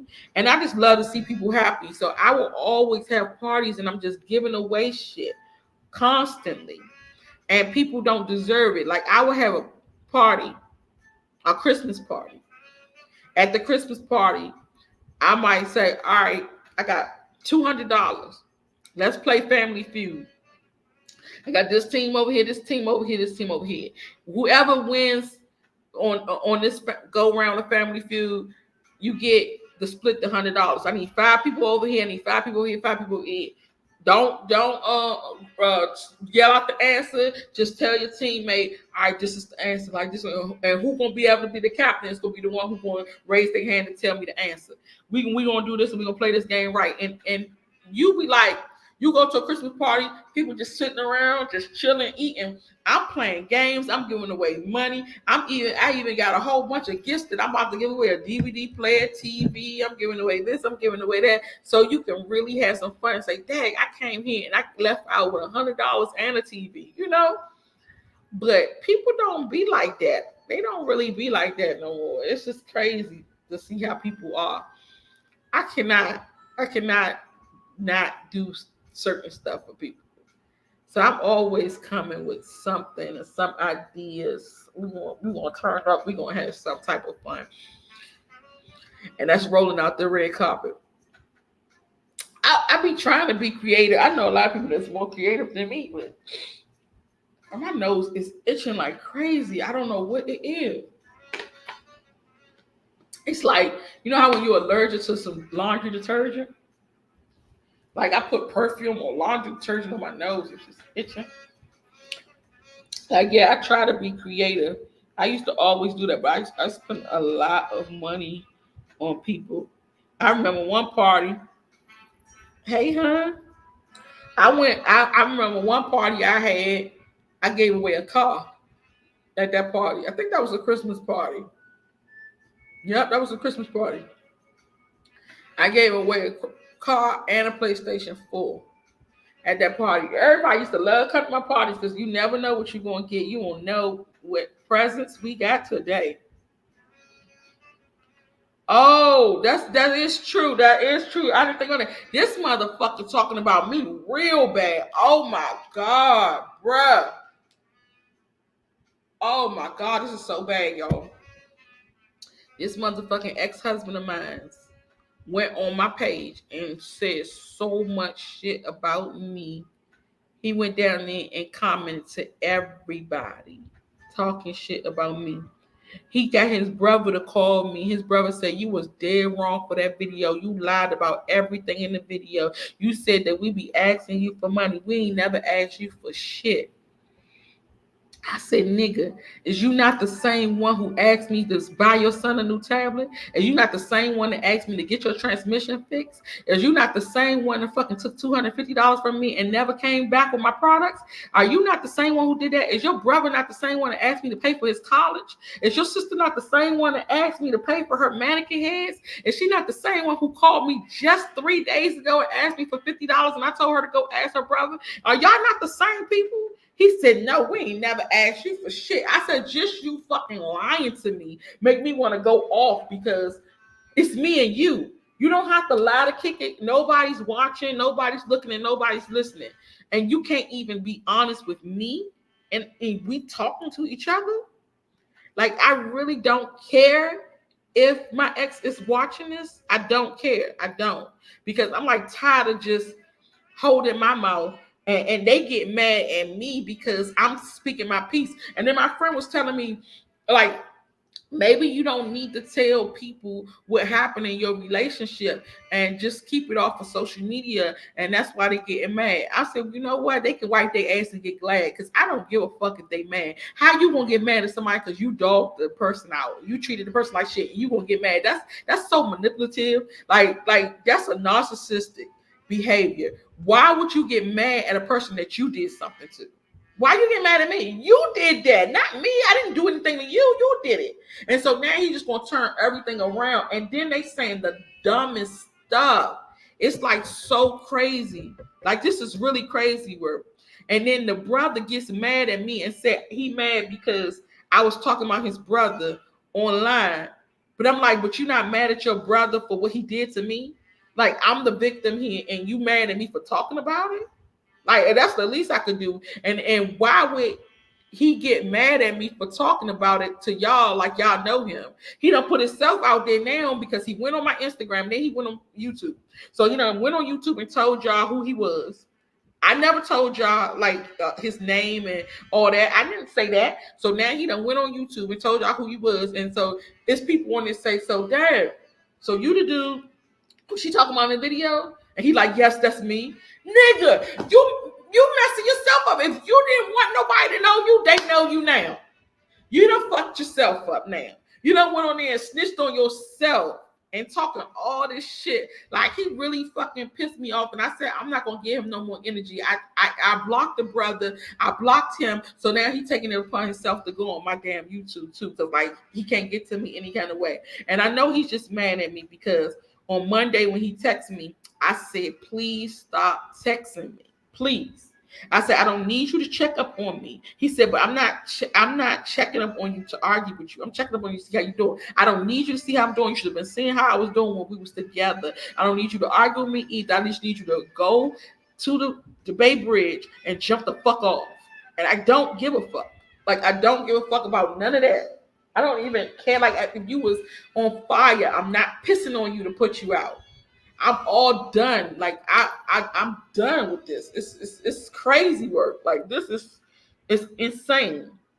It's insane. And the way he was talking, it was so rude, cruel, and ill-mannered. It was so disrespectful. Like he was picking on me, telling me, "You single and you don't got no man. Don't no man want you." I said, "No, it's not that don't no man want me. It's that I'm single and I don't got no man because I need to heal from the shit you put me through." And then he said, "I didn't have peace since the day I met you." And I said, "Because you was a piece of man. So at the end of the day, why the hell would I sit and give a man peace that's bringing turmoil and chaos into my life? That's fucking crazy." No, once you start doing that, and you wanted me to sit there and just take that shit, it was not happening. I took enough. I'm so mad that I took as much as I did. And then when we broke up, I had to stop talking to him for my own mental health because he was draining me, and we broke up. I was sad because I was like, damn, I just left this man homeless, fucked up. So it was eating my conscience. So I was trying to call him and talk to him, and he was like, he didn't want to talk to me. So now he done went on here and told everybody, oh, she was begging to be with me. I didn't even want to talk to her. Like, like you getting cool points for that. I was like, damn, like it's crazy. And then he tells me, um, I should. He said, since you think that I spent all your money, let's sit here and write this shit down, how much everything costs. I'm like, are you serious? You want me to go through the whole 3 years of how much everything cost that I'd have bought you? He said, because I buy clothes from Walmart all the time. You ain't buy me no name brand. You ain't buy me no Louis Vuitton, no Gucci. You ain't never brought me no name brand. I'm like, nigga, I bought you a fucking $2,500 bracelet that is two-tone and flip over and change from a fancy bracelet to a regular casual bracelet, and you want to tell me I ain't buy you nothing fancy, nothing what is it called, name brand? That's name brand enough. That $2,500 bracelet he didn't give a fuck about. He put it in the box and left it in the box, put it in his luggage. It got stolen in his luggage, and he went the fuck on with his life like it was a piece of candy or something. I'm like, so that shit didn't matter to you. And then he gonna say, I said, and what about all the tickets? We add up visas and tickets. What about all that? $2,000, $3,000. I said, your fucking visa to Dubai was like $3,000. He said, no, that was $2,000. $2,000 ain't shit. What? I couldn't believe my ears. Like you got real fucking cocky. When you wasn't cocky like that, when your motherfucking ass ain't had clothes and shoes and Ghana, you wasn't cocky like that. Now all of a sudden you cocky as a motherfucking $2,000 ain't shit. Oh, that wasn't $3,000. I tell him you owe. I haven't spent $300,000 on you, and then you owe me I spent $100,000 on you, and he said, and I gave you $300 worth of knowledge, so you owe me $200,000. Oh, you got to be one rude motherfucker. I don't give a fuck about your knowledge and your goddamn advice. It is not worth what the fuck I paid in this damn marriage. It's not worth it at all. I'll just go ahead and go ask Chat GPT for free for the shit that I fucking asked you. They could have gave me better answers. This motherfucker talking shit to me. Oh, he pissed me off. Mm-mm-mm. I be trying, man. I was trying to stay focused. I was trying to stay focused. I was trying to. They talked about me like a low down dirty dog yesterday, all on my Instagram, on my YouTube, on my phone, texting me. I'm just like, please just leave me alone. Y'all worry about this fucking video. Nobody's worried about y'all. They talking about, oh, you putting that video out there. It's now my brother life is at risk. His life is in danger. So somebody is gonna come kill your brother because I'm talking about a relationship about me fucking a broke ass nigga. That's gonna make everybody go kill. Like what? That's my stupid ass fault. Not his. Who's gonna go kill him because of that? That's ridiculous. I said, you sound stupid as hell. Y'all just wanna fuck with me. They just wanna fuck with me. They see me living my life. I am not tripping off them. I'm not worried about him. But I know that for a fact that he lost sleep when I told him to jump off the bridge. So he want to get me back. That's what he want to do. He want to get me back right now because I said a lot of mean stuff to him. But it was like I like to be honest, and I just wanted to be honest. Like I really hate him, and I don't care what happens to him, and so that's why I said it. And I just want him to know how much I hate him. And then even when I put that video up, and I showed y'all about me saying, "Tell me I'm beautiful." I recorded it and said that on purpose because I wanted to have memory of it. So when I feel like, damn, I shouldn't have left my husband, I can go look at that video and see this is why I left this motherfucker. This motherfucker wasn't fucking with me anyway. Like I shouldn't have to tell you to tell me I'm beautiful. And then when I told him to tell me, he didn't even say it until I said, "Damn, Poppy," and then he said, "You're beautiful," and that was the fakest beautiful shit I ever heard in my life. I said, "Yeah, I just needed that. I needed that. That's my fuel to get the fuck out of this situation, to leave his ass." Yes, y'all. Yes, they can wipe their ass and get glad. You right. I told his brother, fuck him and four motherfuckers that look like him. If you want to be down with him, then fuck you too. I ain't got time. Y'all, so I gotta do a meeting. So I gotta get off of this thing. Cause I'm trying to do these grants for this sisterhood co-op.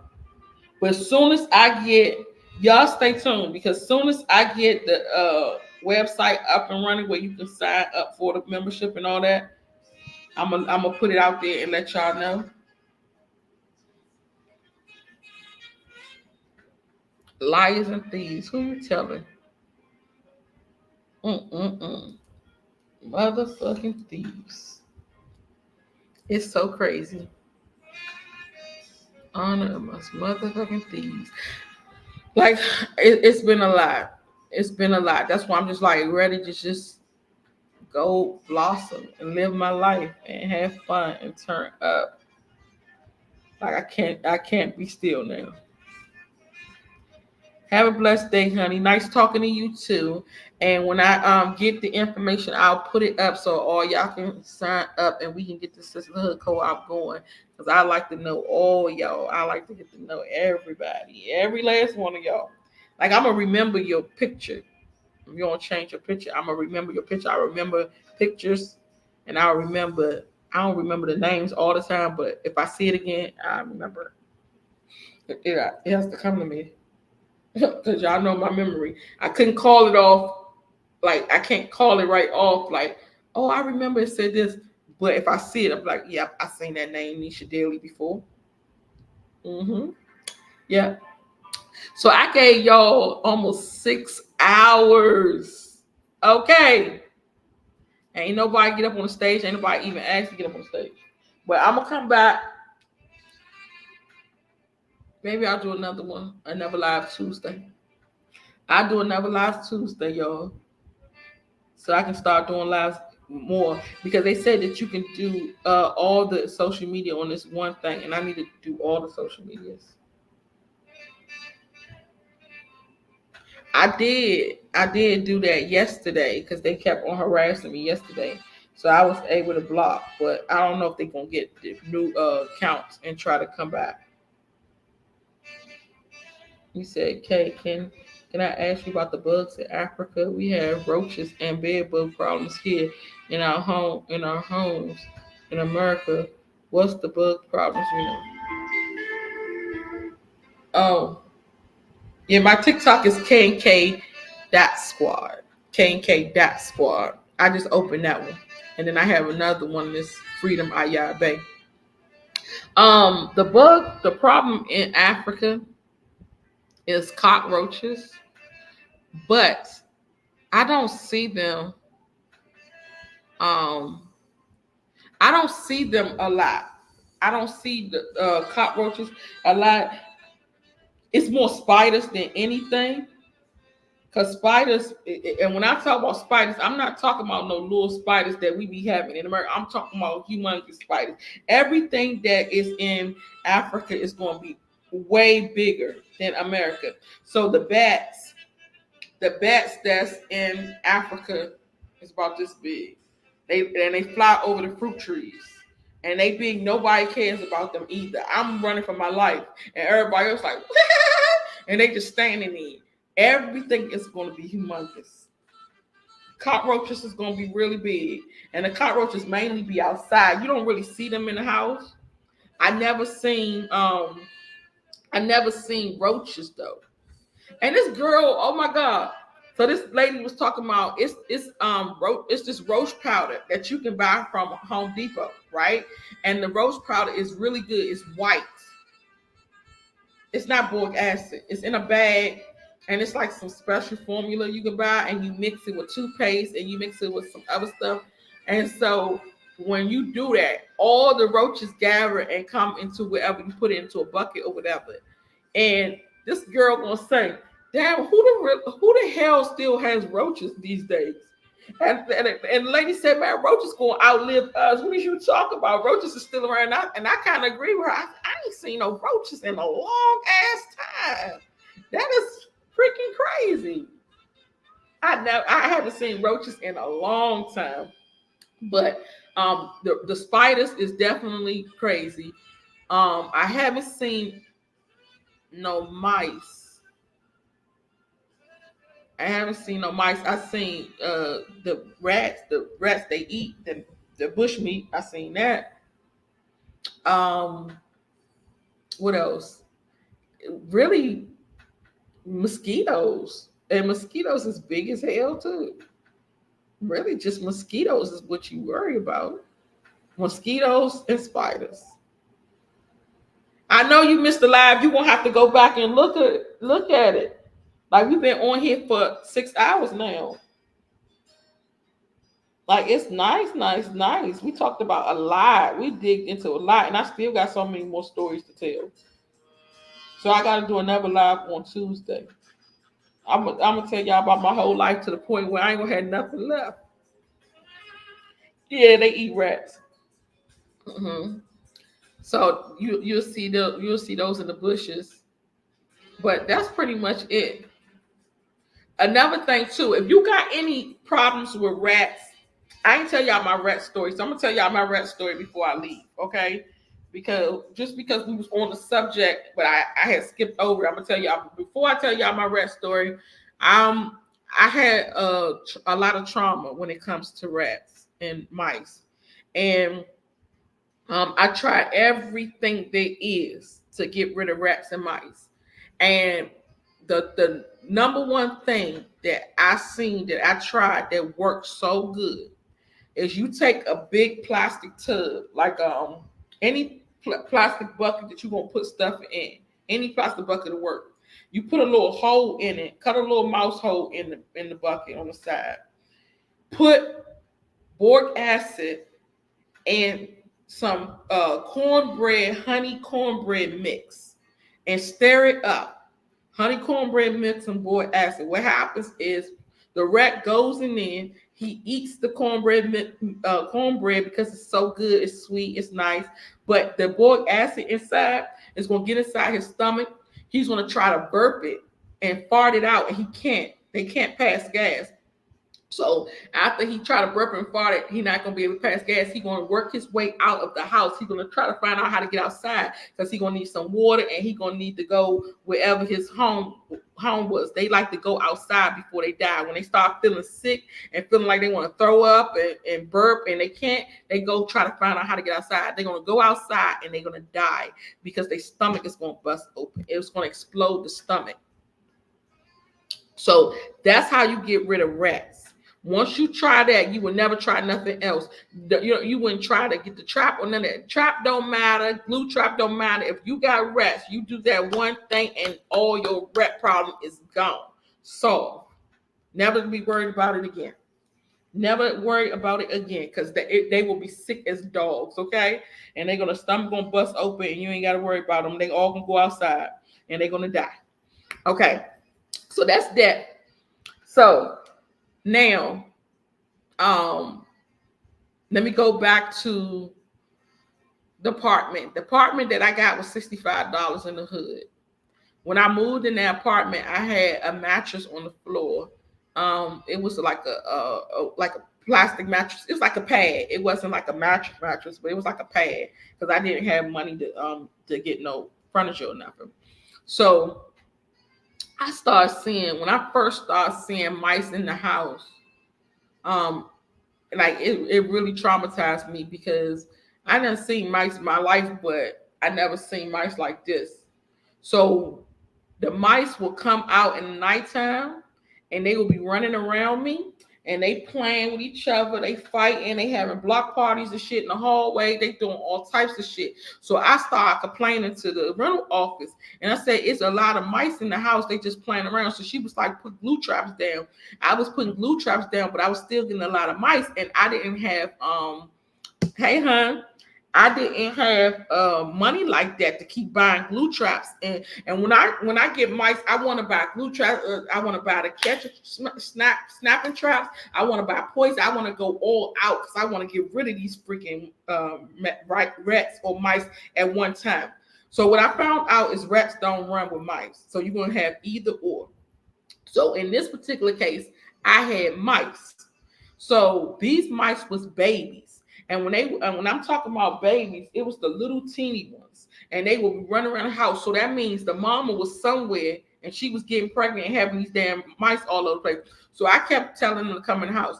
They would come in and they would find holes, and they would put steel wool in the holes.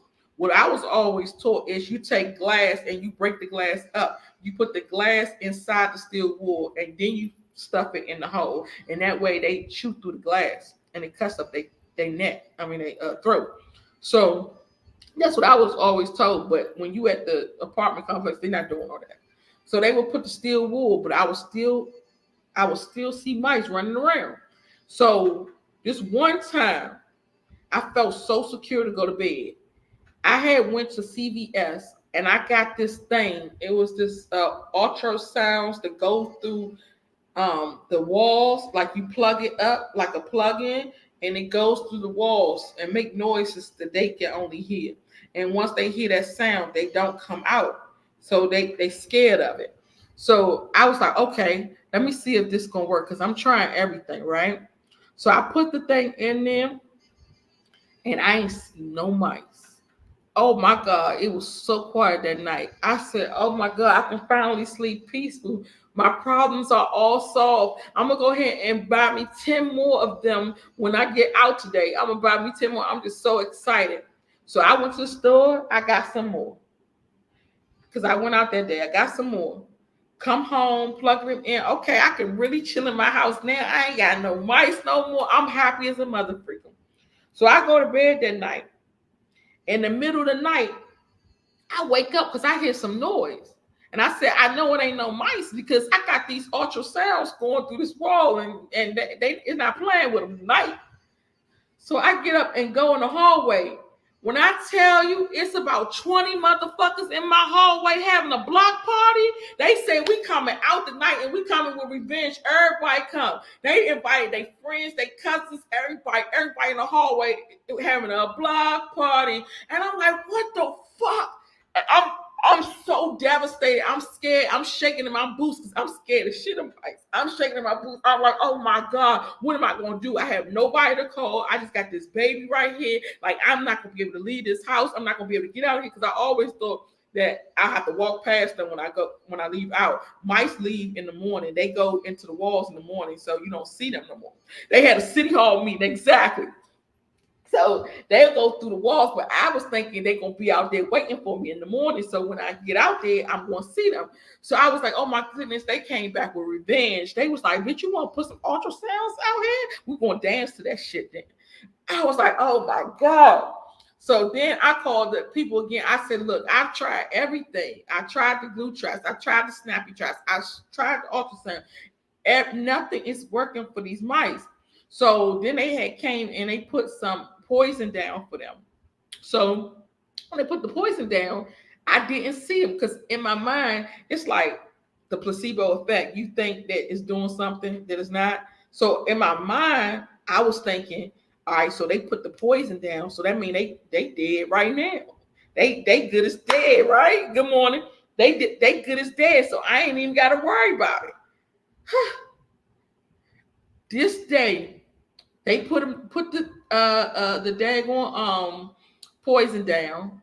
I'm thinking everything good, so I got a little comfortable, and so I'm watching TV in my room on I had a little box TV, little cute little box TV. So I'm kicked up on my little pad watching my box TV, and I hear some scratching, and I said, "What the fuck is that?" I'm hearing the scratching, but it's nothing in my room because y'all know I'm poor. I don't have nothing. So I'm looking at all four corners of the wall. I can see it. I can visually see everything in my room. And I'm in the middle of it because I was always told that mice run through around the walls. Mice don't run straight, they run around the walls. So I'm studying them. So I'm like, everything I'm gonna try to do. I also was told that if you keep the lights on, the mice won't come. That's a damn lie. I also was told that if you play music, loud noise, they won't come. That's a damn loud. They done came to parties before. They say we was invited too. Don't play with me. So then I'm looking, I'm like, Dad, I don't see nothing. Where is the scratching? I'm just studying the scratching, scratching, scratching, and I'm playing my TV. So the nigga is not scared of my TV, and that makes me even scared. So some just said, look up. Why the fuck I would look up when mice run around walls? I look up. It's a nigga sticking his head out of the frame. You know the trim that goes around the door frame, that trim, that cute trim, crown molding type trim. He has his head coming up out of there, and he was scratching because it's like nails, like staples that they put in there to hold that frame there, and he's sticking his head out because he's trying to get up out of there, and he looking around, and I'm like, fuck no, like okay, we're not doing this no more. I picked up a hammer, I started banging that thing, and he in there screaming, and then I ain't see him no more. So I was like, I hope he don't get I didn't hit him and he died in the walls and start stinking up the walls because that's gonna really be sad. So I'm like complaining, telling the people, man, y'all gotta do something about these mice because this mice is driving me crazy. It's now to a point where I'm starting to see them in my nightmares. Like I'm dreaming about them. And I said, then I think I need to go see a psychiatrist because it's getting real bad. I even told the doctor that I keep having nightmares about mice, and I said, and then I had watched this movie where the rat was a female. She took over in New York, and I watched that movie, and I still have nightmares about that movie. I said, I just really can't do these mice. I got to do something. So nobody paid attention to me. So then one day, I'm like, okay, this is the straw that took the camel's back. So one day I go in the bathroom, I mean, in the kitchen. I'm about to cook the baby something to eat. Y'all know how you take we I don't know if y'all still do this, but we used to do this back in the day. You would take a jar, like an old pickle jar, and you would pour your old grease inside the pickle jar and you save it for the next time that you want to cook so you won't have to keep on using the grease. So that's what I did. And that's because that's what I was always taught to do. So I go to pour the grease inside my frying pan and I look inside it and I could see pink baby mice swimming inside the grease. They all brand new babies inside the grease. I dropped that shit so fast. My heart stopped. I'm scared of the little pink baby mice that can't do shit to me. I said, oh, hell no. I'd rather be on the street than deal with this shit. I didn't sign up for this. Y'all know I fought for my little apartment. But this shit right here, nigga, this shit right here, I was just like, hell no, I can't deal with this shit. I'm trying so hard to be. It's like I went to school to learn about these niggas. I try so hard to learn everything I possibly can so I could avoid situations like this. I never knew that mice like grease. Mice eats grease. So if you got a mouse problem, you got to get rid of grease. You got to get rid of rice. You got to get rid of rice grains, the bags of rice that you keep up under your cabinet or you keep inside the cabinet. You got to get rid of them. There's a lot of stuff that attracts them that they come for. I'm like, I didn't know about the grease part. That was new to me. So I was like, okay, I gotta get out of here. So I told the lady, I told the whoever the landlady was, like, can you move me to another apartment because this is too much for me. So she was like, no apartments is available. The reason why I think you got the mice is because you right over top of the boiler room. And so we need to go treat the boiler room because that's where they at. So they said they was going to treat the boiler room and then they was going to come upstairs to me. The man come upstairs to me. Y'all know that door that's in your apartment? It's a water heater inside. It's a water heater, or sometimes I don't know, the AC unit is inside this room, and they keep it locked in apartment complexes. They keep the room locked so you can't steal the water heater or whatever. So the guy comes in and he opens that water heater room because he said that the boiler room is right up under there, and he treated that area, so he gonna treat this. When I tell y'all, he opened that door, and I had to be right there. I should not have been right there. The water heater, around the water heater was mice, big mice, little mice, grandfather mice, grandmother. I mean, the whole fucking family tree was up under the water heater, keeping warm up under the water heater. When I screamed for my life, them motherfuckers went scattering everywhere, everywhere, everywhere. And I was screaming, oh my God, it was like the worst day of my life. It was like, man, I just died in what the hell. I swear to God, I died in what the hell when I seen that shit. It was the worst shit I ever seen in my life. I'm like, so you mean to tell me these niggas was in the apartment with me this whole time? Whole time, I'm thinking they going through other apartments. They coming from outside. They coming from the door. Like, I'm just thinking, like, I never would have thought in my life that these niggas was in my boiler room, in the little closet, the little AC closet, a water heater closet, the whole entire time. And well, I'm walking past the baby playing in the hallway. We walking past like and ain't no tomorrow. And I did not know. I'm talking about so many. I lost count. So many. Then I had looked up on one time, looked up on the closet, all the clothes hanging up in the closet. Looked up there. It's a shelf at the top of the closet. Some just told me to look up. I'm pulling down the clothes, trying to clean up the closet. Some just told me to look up. And I start looking, and I see it's mice all running up there. I said, "Oh hell no! This fucking they got." I would say it was a hive because that's kind of like it was. They got their whole fucking family up there on the top, chilling like Mac Dillon on penicillin. These motherfuckers was all over there. Then they started jumping down on my clothes. I said, "Oh hell no! I got to go. Gotta go. Gotta go. Gotta go right now. I cannot stay here no longer." I put in an early request to leave because I was only in that apartment for 6 months. I said, and for my sanity, because I'm going to ruin my life. Like that's how bad. For my sanity, I have to get another unit. I have to. It's no way I can stay here again. I said because at this point, I'm just going to sue the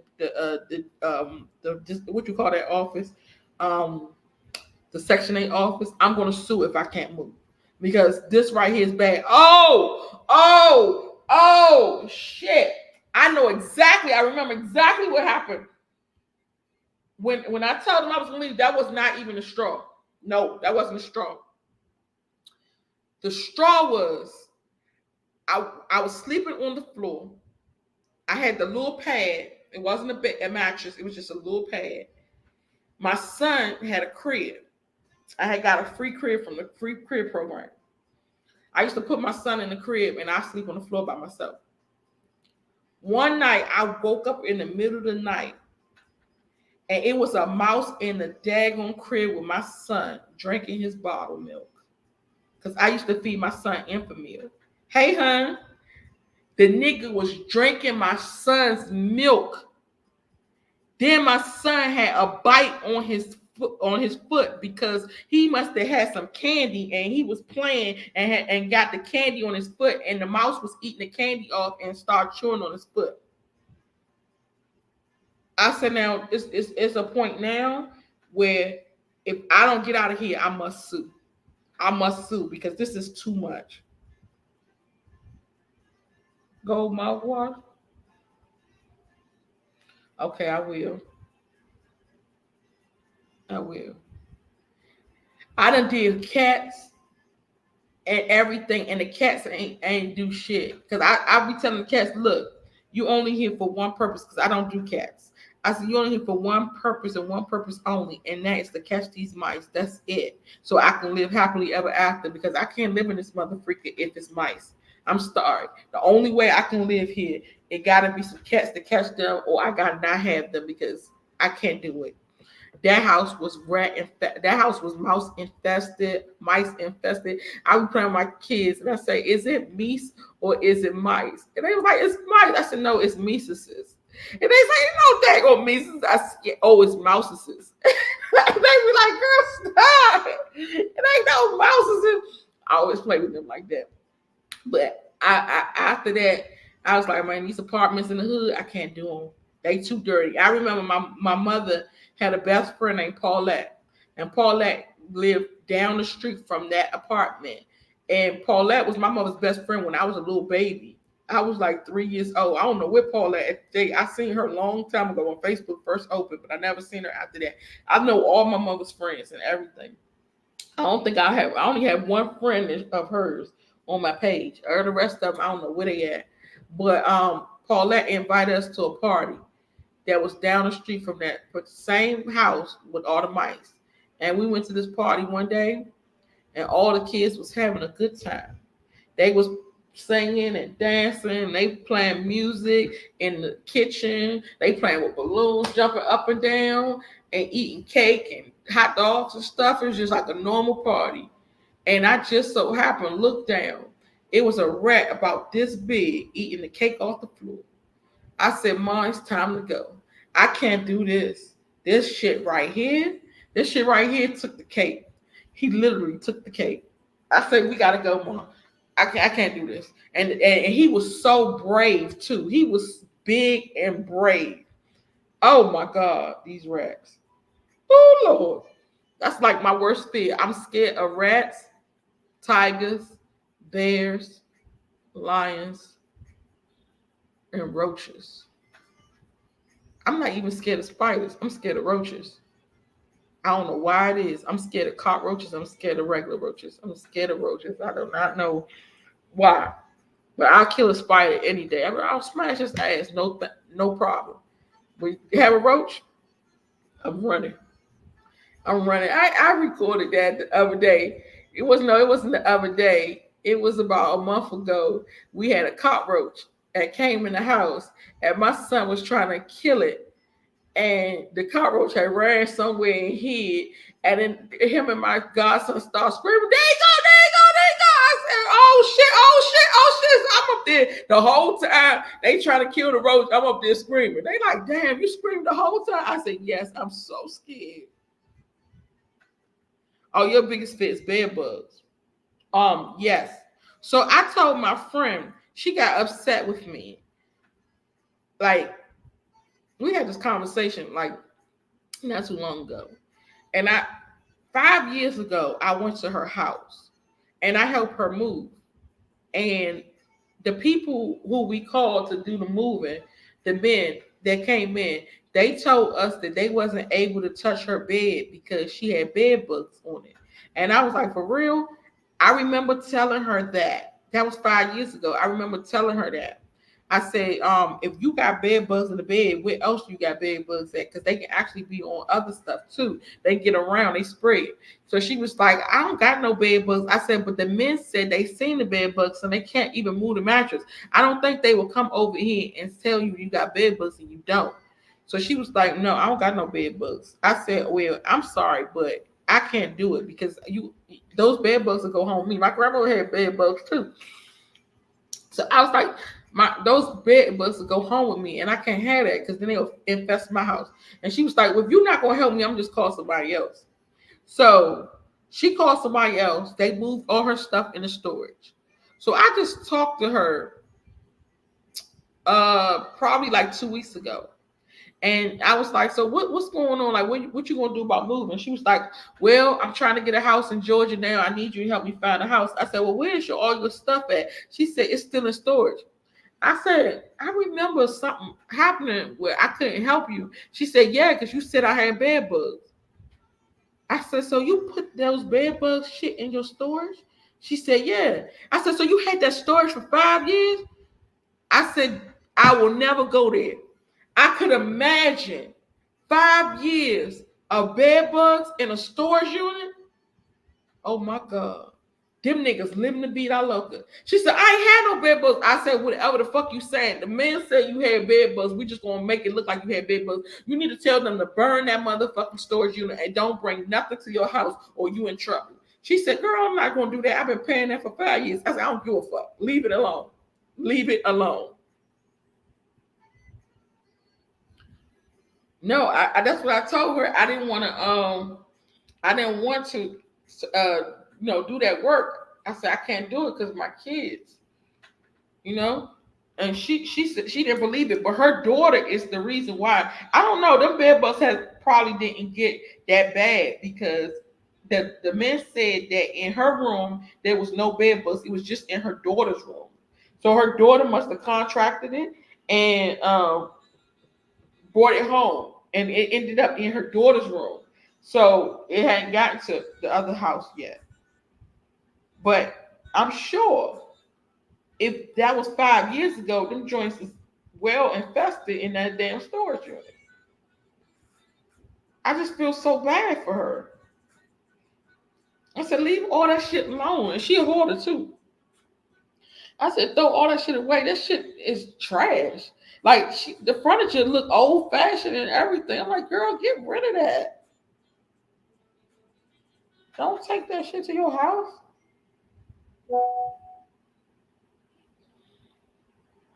Oh my God. There's people calling me about this damn meeting. I gotta go to y'all.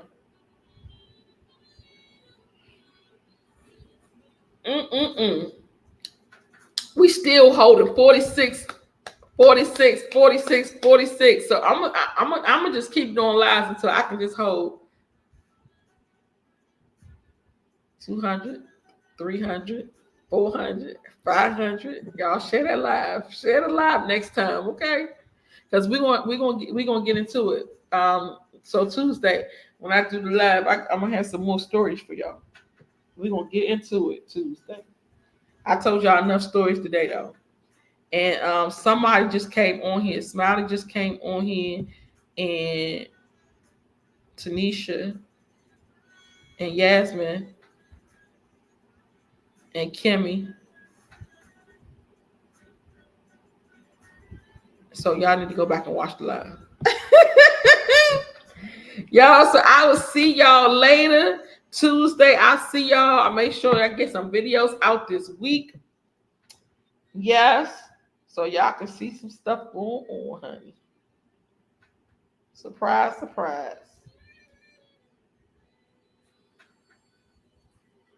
Yes. Surprise, surprise. So I see y'all later. I'm gone. What time you want it to be? What time you want me to go live? Thank you, honey. I try. I try to give you stories. Yeah, I was saying, what time do you want? Which time would you prefer me go live? Because you came on late. I don't know where you been. Well, I guess I did get on late. You probably was asleep.